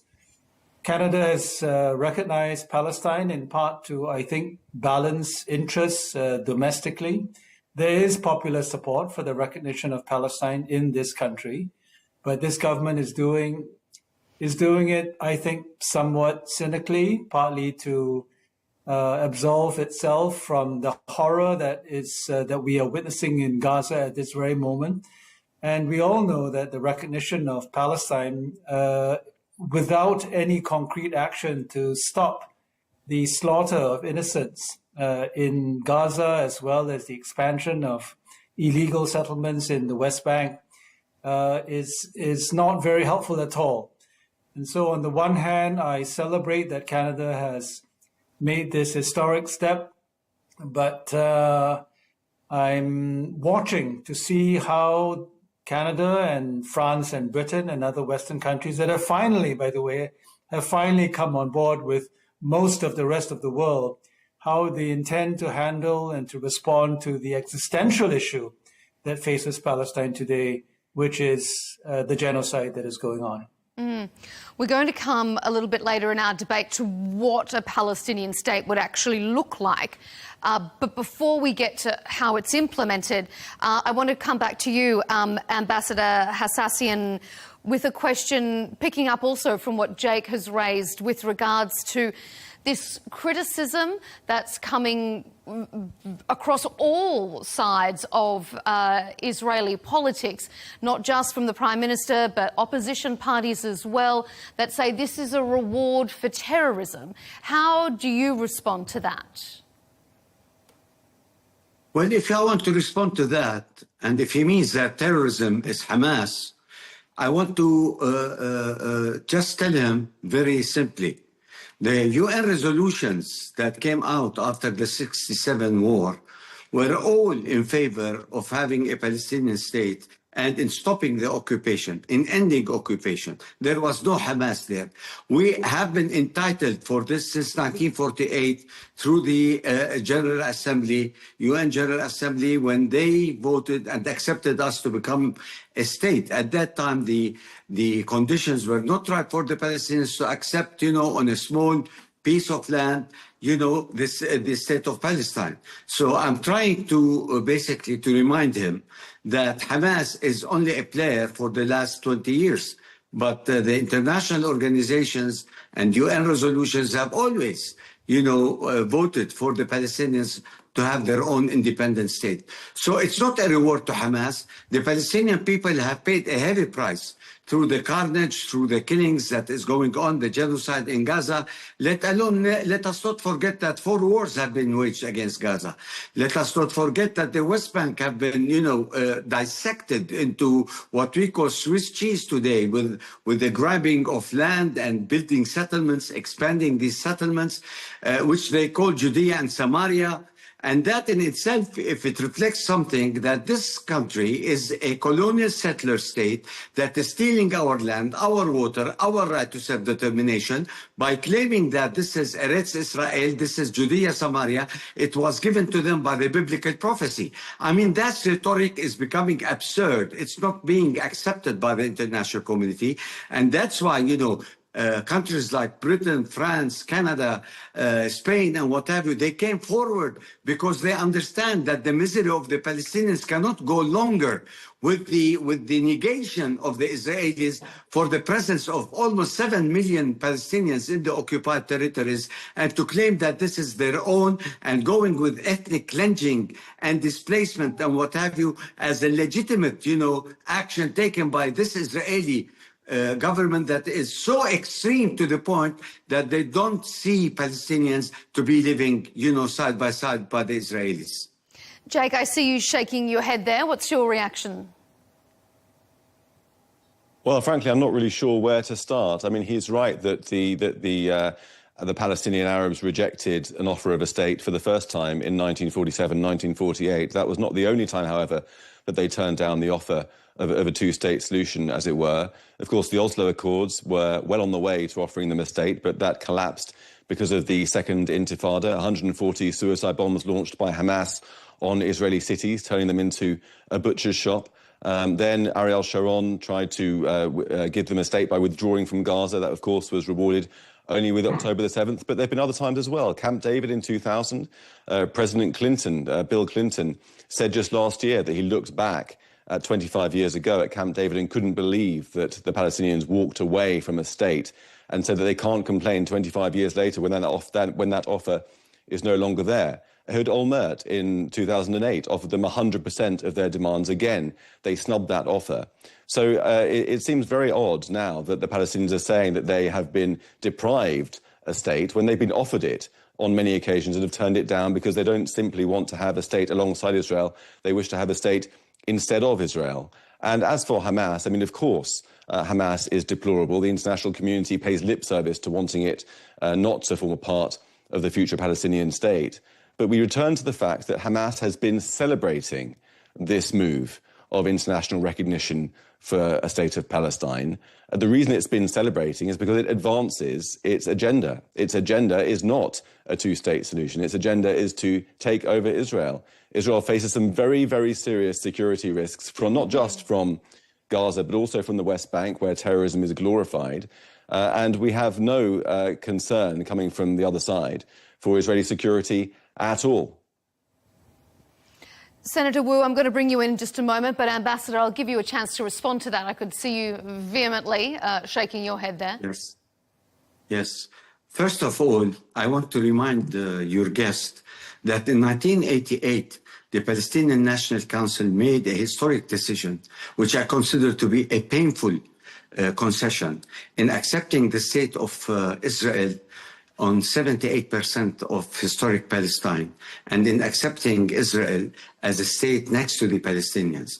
In the Oslo Accords, we almost danced cheek to cheek in achieving that, but the ultimate failure was Camp David, where you are telling us now you put the onus on the Palestinians. How could the Palestinians accept the negligence or the negation of the right of return at Camp David, let alone when Barak was negotiating on behalf of Israel?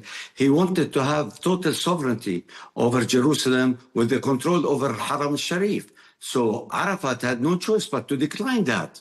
You don't remember who caused what in Camp David that led to that failure, which of course ignited a second Intifada. Now, I'm not going to talk about the Intifada and the repercussions of the Intifada, but I want to remind you, for the last 13 years, we haven't had any direct negotiations with the Israelis.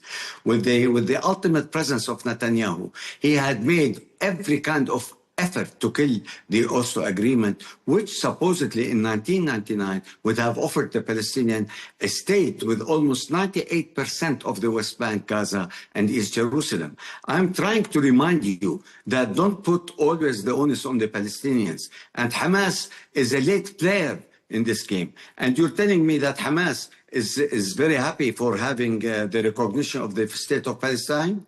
Hamas wanted the entire historic Palestine. They're not, for the 1967 borders, so as they could celebrate, as you are saying, the recognition of the state of Palestine. The recognition of the state of Palestine is for the Palestinian people and their struggle for self-determination for the last 70 years. This is the reward for a people that have been deprived of a basic human right, inalienable right, let alone that the Palestinians have paid in blood. Hundreds of thousands have been killed by the Israelis. And now you are claiming that you are a democratic state and that the Palestinians are not ready to have their own state. We are ready to have our own state. But we have to end this occupation that has been long overdue by the help of countries like Canada, United States. Hopefully it will jump on the bandwagon to realize that the Jewish state, which is, I consider it a Zionist state, and it's not Jewish, is about time this colonial project should be annihilated by the Jews themselves, because this is the destruction of Israel, starting with the Zionist extremists who are trying basically to negate a whole nation and trying to attack the sovereignty of Jordan, Egypt, Doha lately. This is considered to be a strategic ally to the United States and basically to Israel. Look what you have done. You have 7 fronts to fight. Is this, the way to preserve the entity of a democratic bastion in the Middle East, as you are pretending? If I may, we call you a rogue state now. If I may, I know you wish to go to our Canadian friend, but just very, very briefly, just 2 quick questions to the ambassador there. I just wonder, first of all, are you able to condemn unequivocally the atrocities of October the 7th? And secondly, are you able to recognise wholeheartedly the right of Jews to their homeland in the state of Israel as a Jewish state? Can you make those 2 commitments right now before us today? Let me tell you first. The second is to accept the Jewish state. We have already accepted the Jewish state. And we have been saying we will have an entity democratic next, supposedly to a democratic state, which is Israel. We are willing to coexist in conviviality with the Jews. We have done that before, and we could do this again. The 2-state solution that we have been fighting for is not negating, the state of Israel, is having Israel as a neighbor with open borders and try to coexist together. This is the intention of the Palestinian people. We have nothing against the Jewish people. We are against this Zionist project of trying to eliminate us even from the 22% of Palestine. This is where I come very strong, against the Zionist project. And concerning, October 7th, don't take this as an excuse. You should also go before October 7th. 60 years of occupation, putting 2 million people in a concentration camp. You don't talk about this, you only talk about October 7th. Let us assume that October 7th took place. Let me remind you. Can you condemn it? Can you condemn it? The end result of killing 65,000 yes or no question. Palestinians, in Gaza, is not enough for you to say that October 7th has been avenged by the Zionist project. Can you condemn it? Yes you don't or talk no? about yes or no? the aftermath of October. I'll take that as a no. It is a shame that you're going to the. Okay, all right. I'm going to bring Senator Wu in there before we move on. Been rebuffed. That couldn't be clearer. That could not be clearer. Nobody talks about October 7 now. Okay, Senator Wu, give me your impression on where we stand, and in particular, the comment or the message from Jake that the international community has done its part, it's done everything it can, but it's the Palestinians themselves that have let the international community down. What's your take on all of that? Well, look, I'm going to pick up on this idea that a Palestinian state is a reward for Hamas, and the fact that Hamas would celebrate its recognition is a sign that it's the wrong decision. This is a specious argument because it assumes that other Palestinians, the vast majority, all Palestinians, for a very long time, even before Hamas, even after Hamas ceases to exist, want to have a Palestinian state. It is an argument that's simply used to try to focus on Hamas, which has been severely weakened. Look, Jake talks about the butcher's shop and the butchery that's been taking place. Well, that butchery is on the side of Israel. We have seen butchery for the last 24 months now. And that is what we need to focus on. Because if we get distracted by conversations about whether Hamas is celebrating the Palestinian state, we will be overlooking the slaughter that's taking place. And that's why, while I celebrate and congratulate Britain and France and Canada for making this symbolic step, the real challenge is making something of it, stopping the slaughter, enabling Palestine to become fully recognized and having the rights of other states as well. That is the challenge before the countries, not just making an empty statement at the United Nations. So let's move on to our second segment here, where we look at the implications of this. Some of the criticism around the recognition of a Palestinian state is that it simply won't change anything on the ground. It's purely symbolic. But even if that's true, it could also be argued that it's also symbolic of changing global attitudes towards Israel and its current actions in Gaza. Jake, is this a turning point in international support for Israel? Netanyahu himself has referred to Israel as Super Sparta of the Middle East, referencing its isolation. Yeah, it's deeply regretful. And as the previous speaker just illustrated, there is a worldwide drive to draw an equivalence between a war in Gaza, which is one that Israel did not choose, did not start, did not want, but was compelled to wage because Hamas destroyed, killed, murdered, mutilated 1,200 of its citizens and took hostages who are still there today. Israel couldn't avoid that war. There's an attempt to conflate that with terrorism on Israeli civilians. Our Canadian friend just did that explicitly, equivocating or drawing an equivalence between the Second Intifada and the war in Gaza. One is a terror organization attacking innocent people while they're going to school, while they're going about their day jobs in suicide bombs. And the other is an attempt to destroy Hamas and release the hostages. It couldn't be clearer. So I'm afraid that while the world increasingly falls under this total delusion, mistaking war for genocide willfully and falling for the propaganda, then international isolation is growing on Israel. And I'm afraid to say that the result of this wall of hostility towards Israel at the United Nations is going to be to evoke an even stronger backlash from Israel, which will also be counterproductive. We can see the Israeli right wing, the far right, who regrettably have positions in the government at the moment, becoming emboldened by this, and a response from Israel saying, look, if you're going to do a unilateral declaration of independence or recognition for Palestine, we're going to take unilateral actions as well on the West Bank. That is only going to lead to more conflict, more bloodshed, and more unrest in the years to come. It's an absolute tragedy that people have forgotten which side is democracy and which side is the jihadis. Senator Wu? Here's another specious argument where you're trying to say that you're trying to give justification for the actions of the far-right government, which Netanyahu supports. I should clarify, I'm not justifying it. Which has been in the cards for 2 years already. What we have seen from the West is a lack of action, is an indulging of the Netanyahu government, is a complacency, a willingness to look away from the atrocities that Israel has committed in Gaza. And what has that yielded? More extreme actions. To suggest that recognition of Palestine is going to be the trigger for even more right-wing action is simply a fallacy and something that cannot be tolerated. So, Senator, I assume that you would unequivocally condemn October the 7th, because you haven't mentioned it so far, all the hostages. I do. But why do I have to have a litmus test of that sort? I condemn all the I condemn the bombings of civilians. That's why. Just because you haven't mentioned it, it seems like you're editing something out. How about you? It seems like you're missing an important piece of the puzzle here. How about you? Are you unequivocal? No. How about the killing of children in hospitals? Jake? Of course. Any killing of children in hospitals that's in... Then we're on the same page.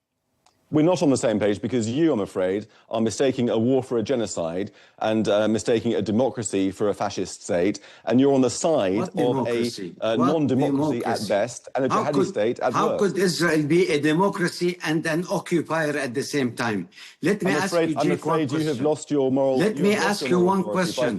Can you, would you consider West Bank, Gaza, and East Jerusalem an occupying land? I'm asking you this question. I'm afraid, sir, in my mind, you've lost your moral authority by failing to condemn October the 7th. Okay, we're not going to descend into who has defended what. Ambassador, I want to ask you specifically. Recognition has prompted almost unanimous condemnation across the political spectrum in Israel.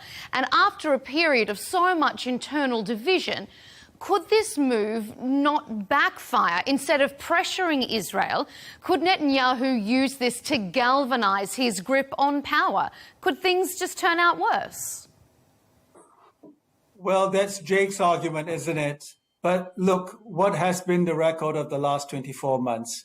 The West has been coddling Netanyahu, has been indulging his actions, and he has rewarded the world with more atrocities. We have given warnings, let humanitarian aid go in. We're going to ramp up sanctions if you don't do so. We didn't ramp up sanctions. And what did he do? He continued to block humanitarian aid going in. So the carrot, if that's what you're asking about, the carrot has not worked. And I'm not saying recognition of Palestine is a stick, but it's what Palestinians deserve. What comes after is what counts. You're absolutely right. It's only symbolic if we don't stop the slaughter. Ambassador, what do you think? I mean, Jake raised the point that this could lead to unilateral support from Israel annexing the West Bank, as some of the far-right ministers are calling for. I mean, could this whole conversation around recognition backfire? No, I don't think so, because Israel should understand that the time is ripe now to believe that there is no military solution to this conflict. They have to understand using power is not going to make the Palestinians succumb. Palestinians will continue their struggle for self-determination, and the international community now is on the side of the Palestinians because we deserve to have our own independent state. And we are talking about only 22% of historic Palestine, where our independent state have been recognized by major countries, by almost 147 countries in the world. So there are also some Jewish people, Israelis, who are for the two-state solution. Many of them want to end this hostage ordeal. They are begging Netanyahu to stop this carnage and get the hostages home, where we want to see them also safe, as our people will be safe from the bombardment that is taking place on every day, killing children, mosques, churches, and what have you. Everybody wants this war to end because this is crazy. When is Netanyahu going to understand that this is against humanity, what he is doing, and that there is no way out of this quagmire is to accept the recognition of the state of Palestine and to stop this war? Because Israel, the public opinion in Israel is shifting, and the opposition is shifting towards, reconciliation basically with the Palestinian people. They see children are dying. They see the weaponization of humanitarian aid and food, in trying to make the children suffer. What can we do more than this? Is another 100,000 will quench the thirst of blood for Mr. Netanyahu and his government? Where do we stand in terms of democracy that he is alleging that Israel is a democratic entity? Where is this democracy? This is the utter hypocrisy. You cannot be democracy and at the same time occupying 7 million people who are struggling to have their own independence. So, Jake, if you don't agree with the concept of a Palestinian state, what's the alternative? What's the solution here to this ongoing continuous border dispute? Oh, don't get me wrong. I'm not saying that I don't believe in a Palestinian state. I would like to see a safe and secure Palestinian state. Absolutely. I would like to be totally clear about that. Unfortunately, however, it would need to be a state that renounces terrorism, renounces support for terrorism, recognises Israel not just by paying lip service, but properly and genuinely, and wishes to extend the hand of peace to Israel. And those things are not forthcoming. At the moment, we see it becoming increasingly a client state of Iran, infested with terror. Of course, in Gaza, it's explicitly run by terrorists. It's a terrorist enclave. And on the West Bank, as I've said, Mahmoud Abbas, who is enjoying the 21st year of his 4-year term, pays money, continues to pay money, rewards from public funds to anybody convicted of terrorism. And textbooks in Palestinian schools continue to incite anti-Semitic hatred. The state media continues to incite anti-Semitic hatred. Mahmoud Abbas himself has a PhD in Holocaust revisionism. Just before October the 7th, by the way, he made a speech, which you might remember, where he said that Hitler did not kill the Jews because they were Jews, but simply because they were engaged in usury. This is the sort of people we're talking about. And from Israel's point of view, there's no way that it can withdraw to the 1967 borders, give a state to this sort of rabble, and then, I'm not talking about rabble as in the Palestinian people, but the leadership. I have only respect for the Palestinian people. I should make that very clear as well. And expect security to be withheld. Unfortunately, what would happen is October the 7th would happen again and again and again, as Hamas has explicitly said that it intends to do. And so, therefore, I think that the solution right now can't be this sort of state under these circumstances. Maybe there are other ways forward. Maybe there are ways. The leaders in Hebron talked about breaking off from the Palestinian Authority and forming separate peace with Israel on a clan basis. That could be a way forward, perhaps in the longer run. But at the moment, it's an impasse, unfortunately, caused by Palestinian rejectionism and embrace of terrorism. Can I respond to him, please? Please. Yes. First of all, you are accusing a president that has signed security arrangements with Israel. And you tell me how many times the Palestinians have defied that security arrangement in the West Bank.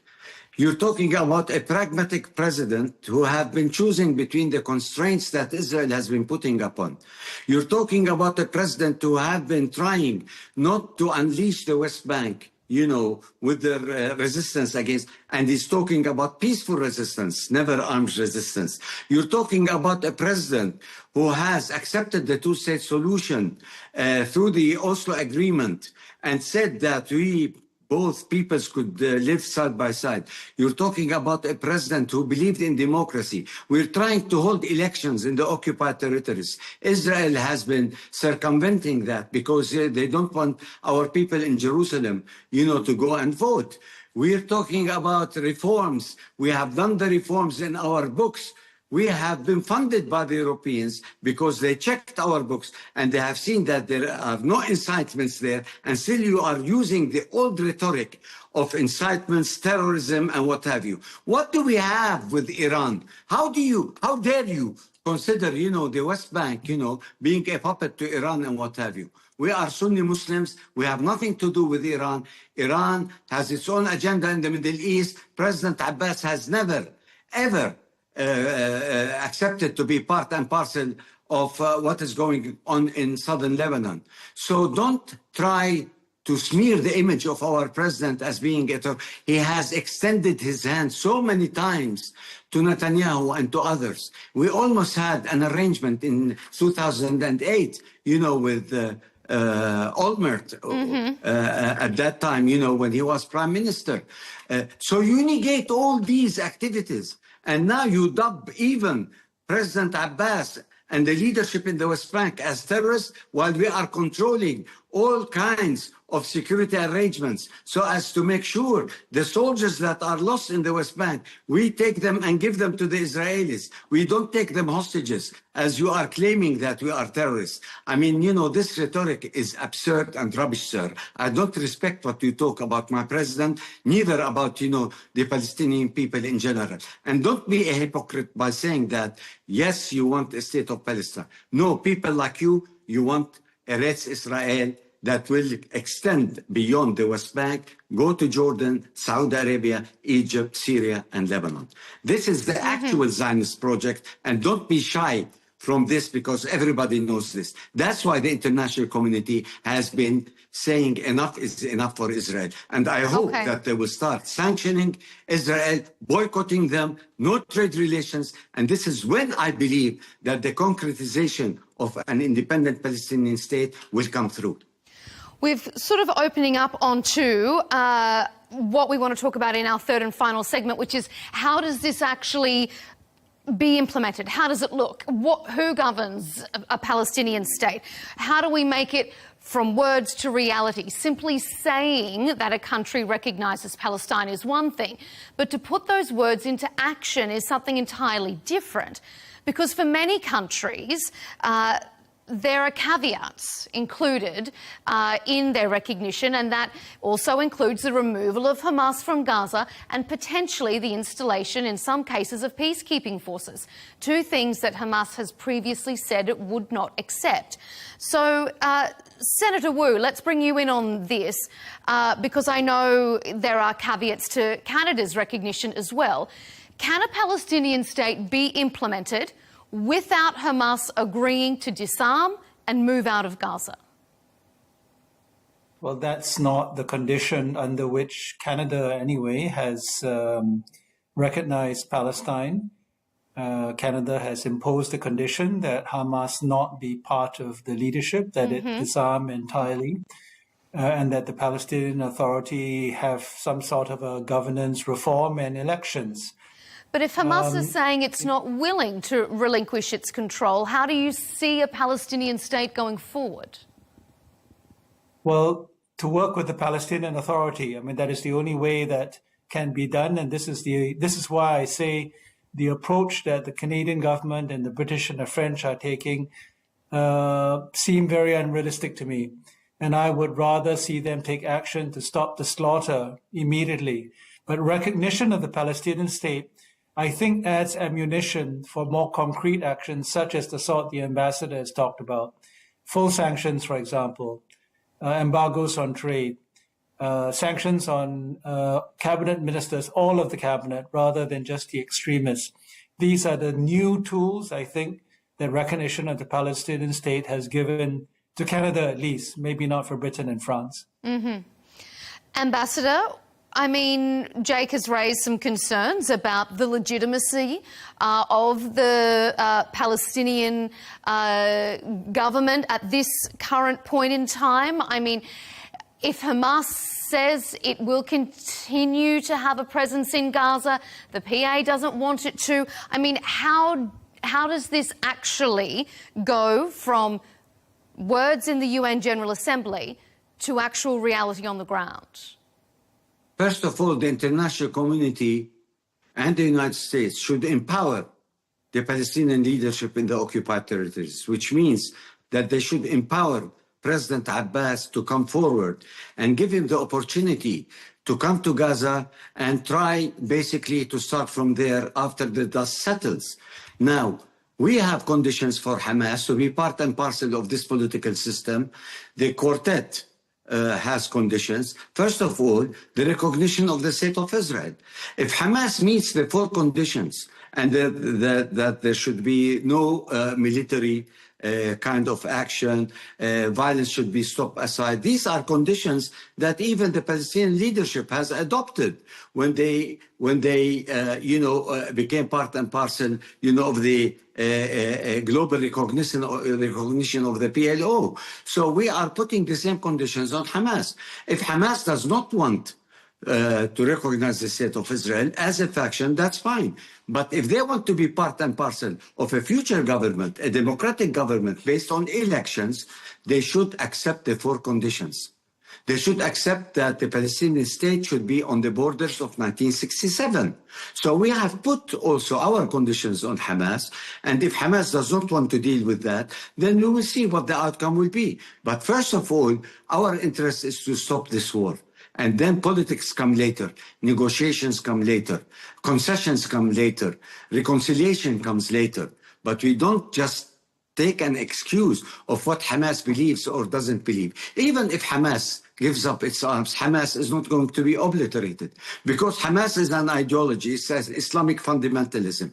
It will never reconcile with secularism, as the PLO has been for the last, 40 years. So let us not put the cart before the horse and assume that, if Hamas does this, Hamas does that. Also, Hamas is tired of the war. Hamas also have been targeted, have been killed, have been assassinated, have no control over Gaza anymore. So, why do you talk on one side of the and not the other?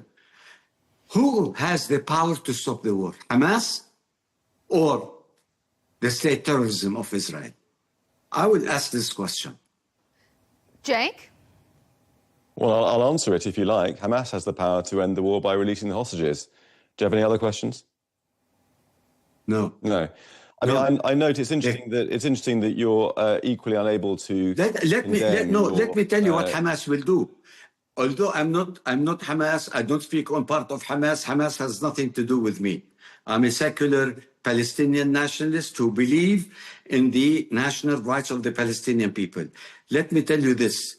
If tomorrow Israel stops the bombing and starts withdrawing from Gaza City as a gesture for having reconciliation, I think Hamas is ready to give up the 40 hostages.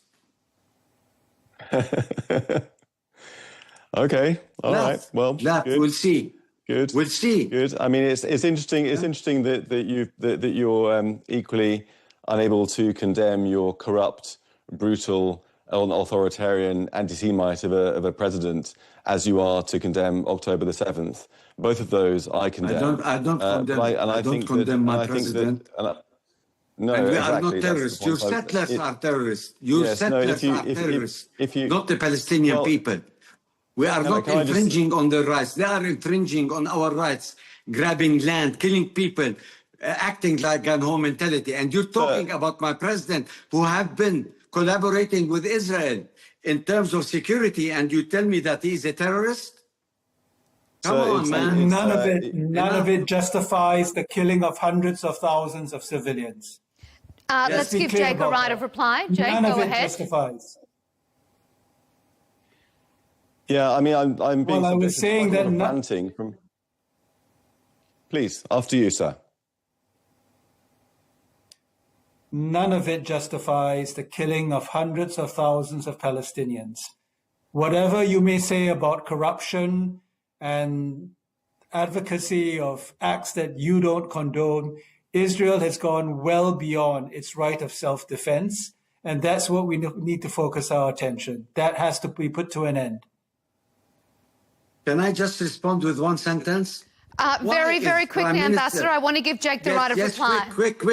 Quick, and I will stop. One simple question to you. Prime Minister Netanyahu, for selfish reasons, because he is corrupt and he will be indicted as soon as this war is over. Don't preach me about corruption while the Prime Minister of Israel is corrupt.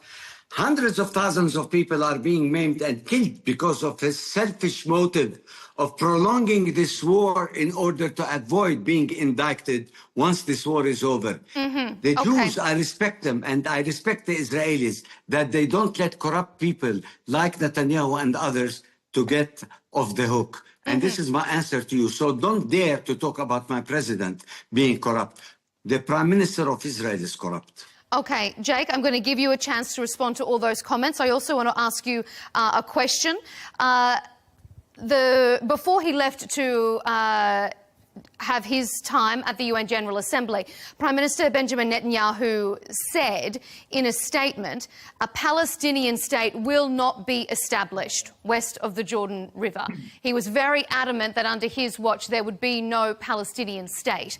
So, I mean, it takes two to come to a peaceful agreement, doesn't it? Yes, it would take two to come to a peaceful agreement, of course, yes. So is it disappointing then to hear that the Prime Minister is not willing to have a dialogue? Well, I mean, I think that what we're seeing really is the manipulation of world opinion by Hamas and by their propaganda, which has been shamefully picked up by the United Nations, by the world's great swathes of the world's media, by hostile actors on social media, and activists in Islamist organizations around the West. And they've made a war of self-defense which is legitimate, carried out without any choice by Israel, and presented it as a genocide. Hamas really started this war with propaganda in mind. It didn't think that it would be able to beat the IDF or win. It knew that its civilians would be killed. That was the whole point of the war, to place civilians in harm's way. Let's not forget that every single civilian in Gaza could fit in the terror tunnels under the ground and be safe from bombardment, but not a single one has been allowed in because Hamas wishes them to suffer, to experience death, injury, and so forth for the benefit of the world's media, to influence people like our Canadian senator friend to believe their propaganda and think that Israel is carrying out some kind of genocide, when actually what we are seeing is a legitimate war against a jihadi enemy that would kill him if it got its hands on him too.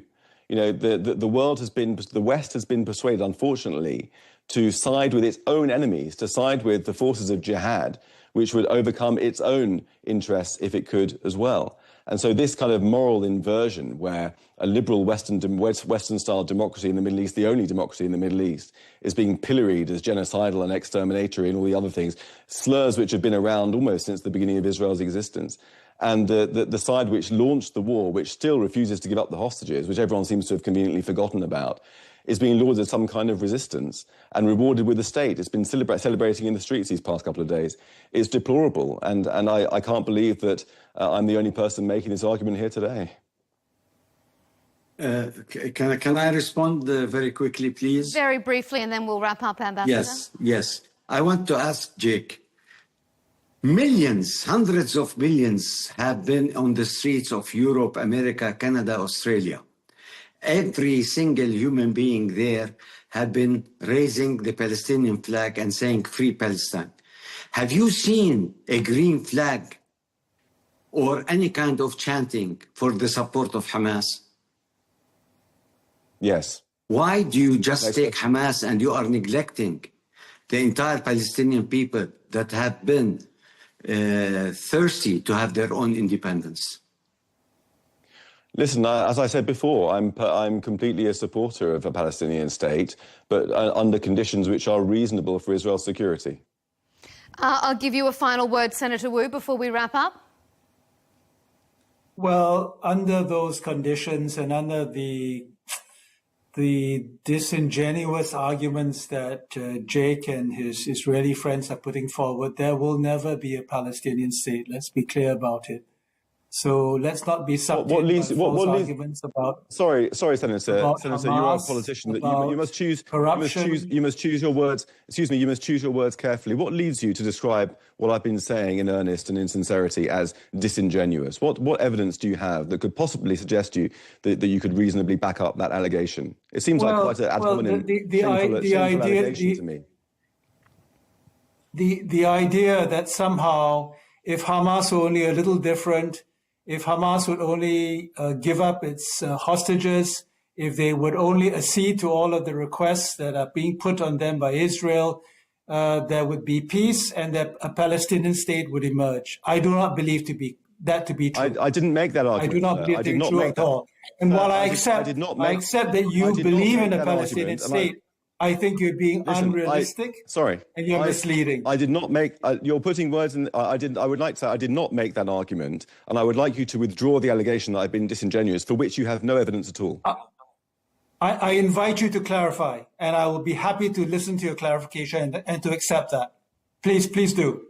Well, the ambassador asked me if I thought that there was a way that Hamas could end the war, and I said yes, it could end the war by releasing the hostages. That's a perfectly legitimate position, which I think you would probably agree with. But I would like you to withdraw the allegation that I've been. I would like you to withdraw the allegation that I've been disingenuous, for which you have no evidence whatsoever. As a politician, you should be ashamed of making such an ad hominem attack on me. What I would say is that the belief that the war would end and Israel would stop its atrocities and its expansionism only because Hamas would release the hostages, I believe to be untrue. Whether that's disingenuous or not, I'm happy to take it back. But I believe that assertion, which I think accurately reflects your view, that assertion is false. And that's my opinion. We can disagree. So we have a difference of opinion, which you have framed as... We do have a difference of opinion. So you've taken it back, and thank you for that. Gentlemen, I wish we had more time because I feel like there is so much more we can discuss, but unfortunately we are going to have to leave it there. But I appreciate all of your diverse perspectives and points of view. Your time is valuable to us here on Counterpoints, and we always enjoy having a robust discussion. Thank you to our guests, Yuen Pao Wu, independent Canadian senator from British Columbia, Jake Wallace-Simons, author and Daily Telegraph columnist, and Professor Manuel Hassassian, the Palestinian ambassador to Denmark. Thank you to all of you for being on Counterpoints. Thank you.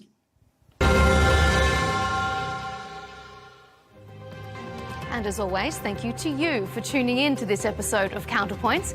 To keep up to date with our latest debates and interviews, be sure to subscribe to Al Arabiya English on YouTube. And don't forget to follow us on X and TikTok to catch more spicy debates like that one. We'll see you next time.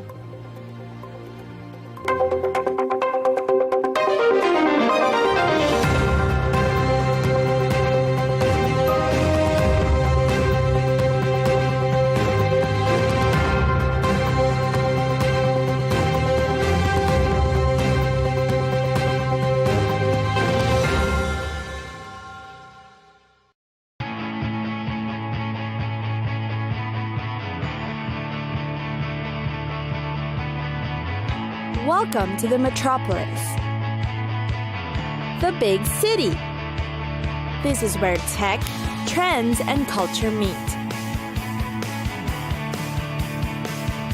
Meet the people. See the sights. Walk the city streets.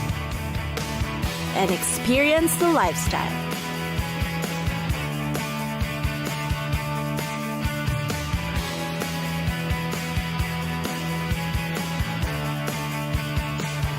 This is your first-class ticket to the cities of the world.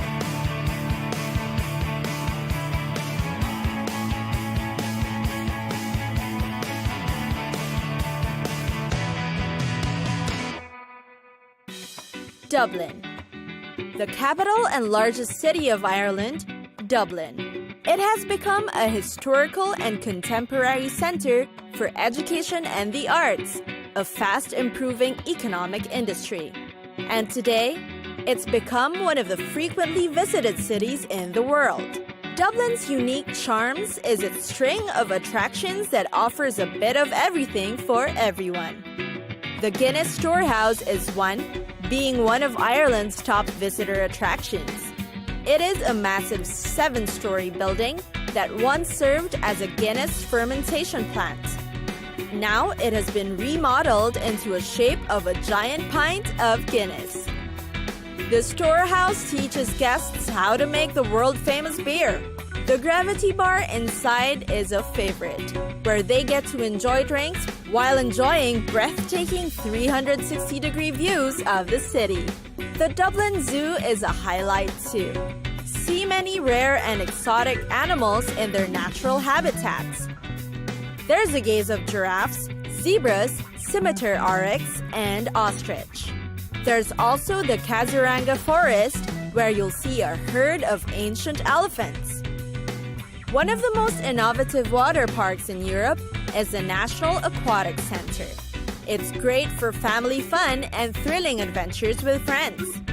Go through caves or water adventures, fly through the air, or have an enjoyable family day. It's got the biggest water rides and attractions. The National Gallery of Ireland is where you'll find over 2,500 paintings and some 10,000 other works in different media. Watercolor arts, drawings, prints, and sculptures are all there. Another museum is the National Museum of Ireland Archaeology, where you'll be transported back in time. The finest collection of prehistoric gold artifacts in Europe can be found here. Then, there's also the National Botanic Gardens. It has many attractive features like an arboretum, sensory garden, rock garden, and burn area, large pond, and extensive herbaceous borders. Plus, it has an annual display of decorative plants, such as a rare example of Victorian carpet bedding. Another popular destination is St. Patrick's Cathedral. It is one of the few buildings left from the medieval city of Dublin. It remains as the largest cathedral in Ireland, with a fascinating history worth knowing.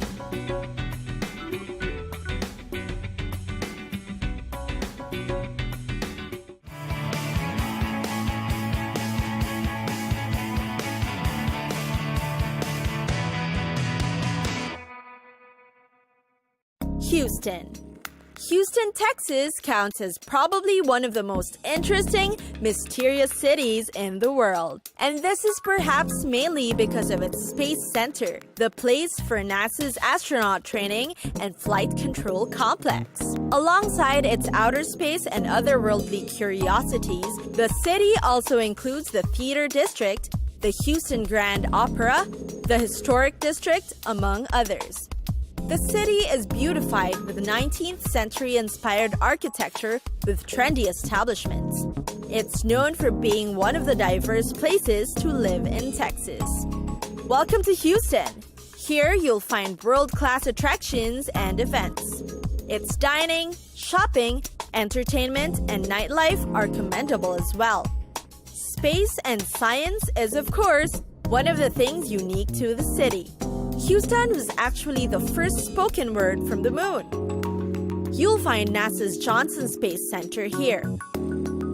Energy, aeronautics, transportation, manufacturing, and with a leading healthcare sector are things to boast about Houston. Best of all, the city's resources for space and science is what provides tourists and residents an abundance of employment opportunities and educational advantages. At the same time, Houston is also home to a lot of shopping fun. The Galleria is the largest mall in Texas, providing pure shopping gratification for visitors. The suburb is in fact called a leading outdoor retail outlet spot, as it hosts over 200 specialty stores in its compound. Another thing you've probably heard about the city are its sports teams. Professional football, baseball, basketball, and soccer games are big here. Houston is home to Reliant Astrodome, Minute Maid Park, Toyota Center, and BBVA Compass Stadium, and sports enthusiasts flock to see the Astros, Texans, Dynamos, and Rockets play their best game.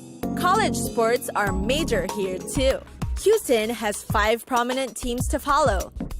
Minor leagues play around town as well, including the women's teams. At the same time, a variety of annual sports-themed events are scheduled all year round, such as golf tournaments, running marathons, and the rodeo, among others. Also find in the city a 17-block area full of entertainment and arts. Art organizations, galleries, plazas, and movie theaters line the streets of downtown Houston. Be sure to visit one or catch a show during your visit.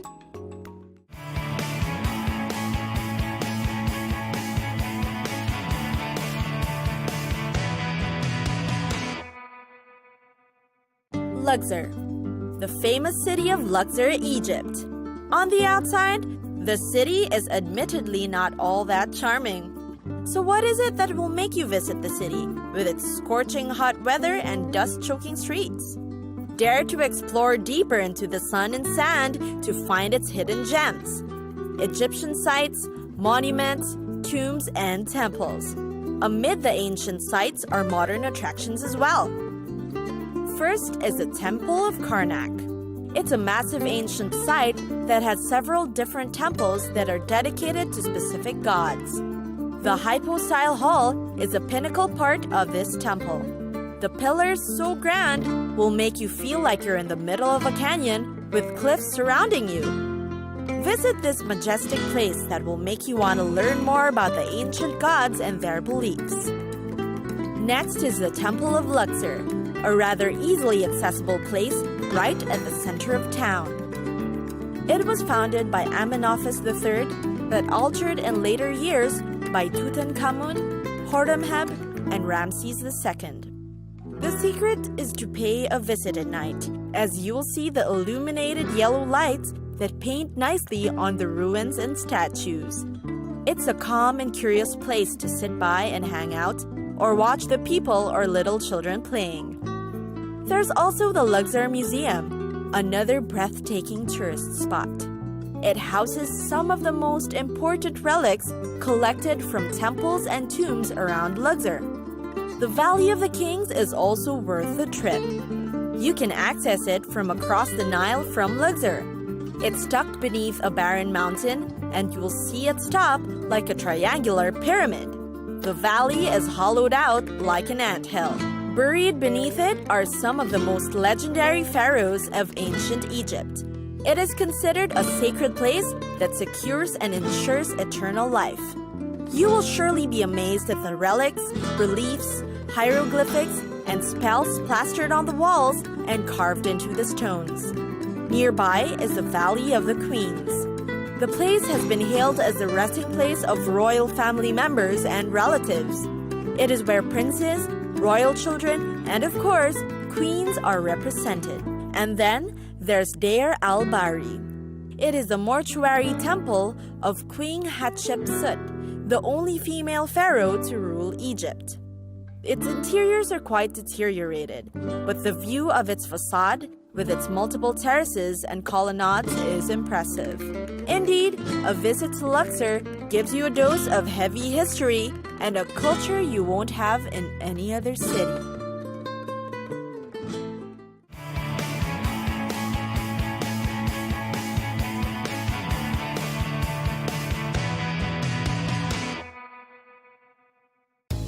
New Orleans.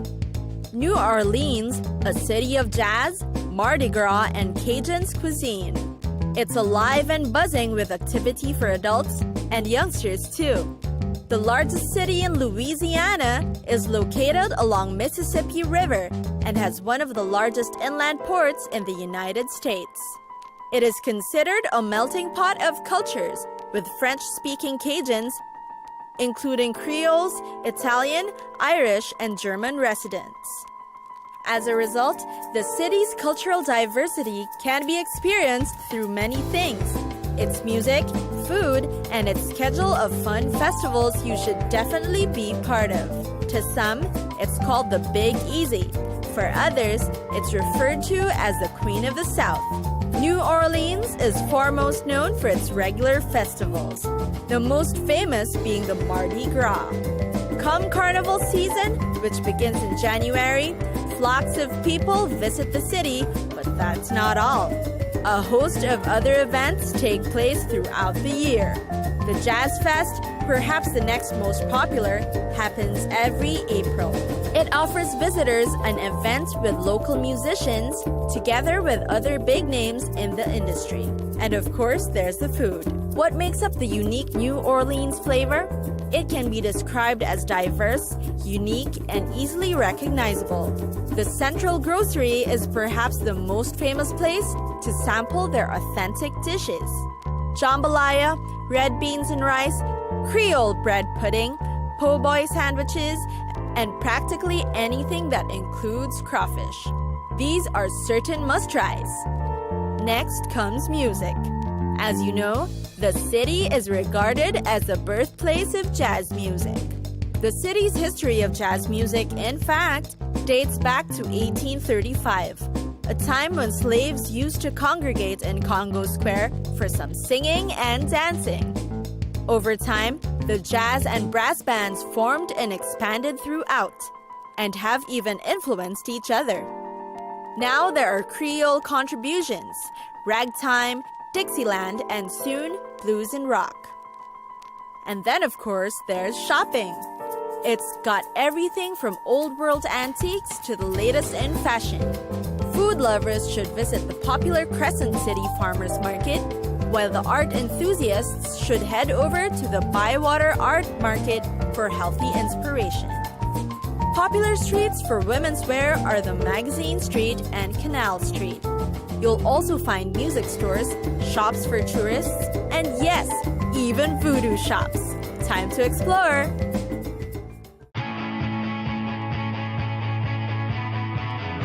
It's time for us to go! Pack your bags and get your tickets ready. And we'll see you on the next destination. Catch us again next time on Cities of the World.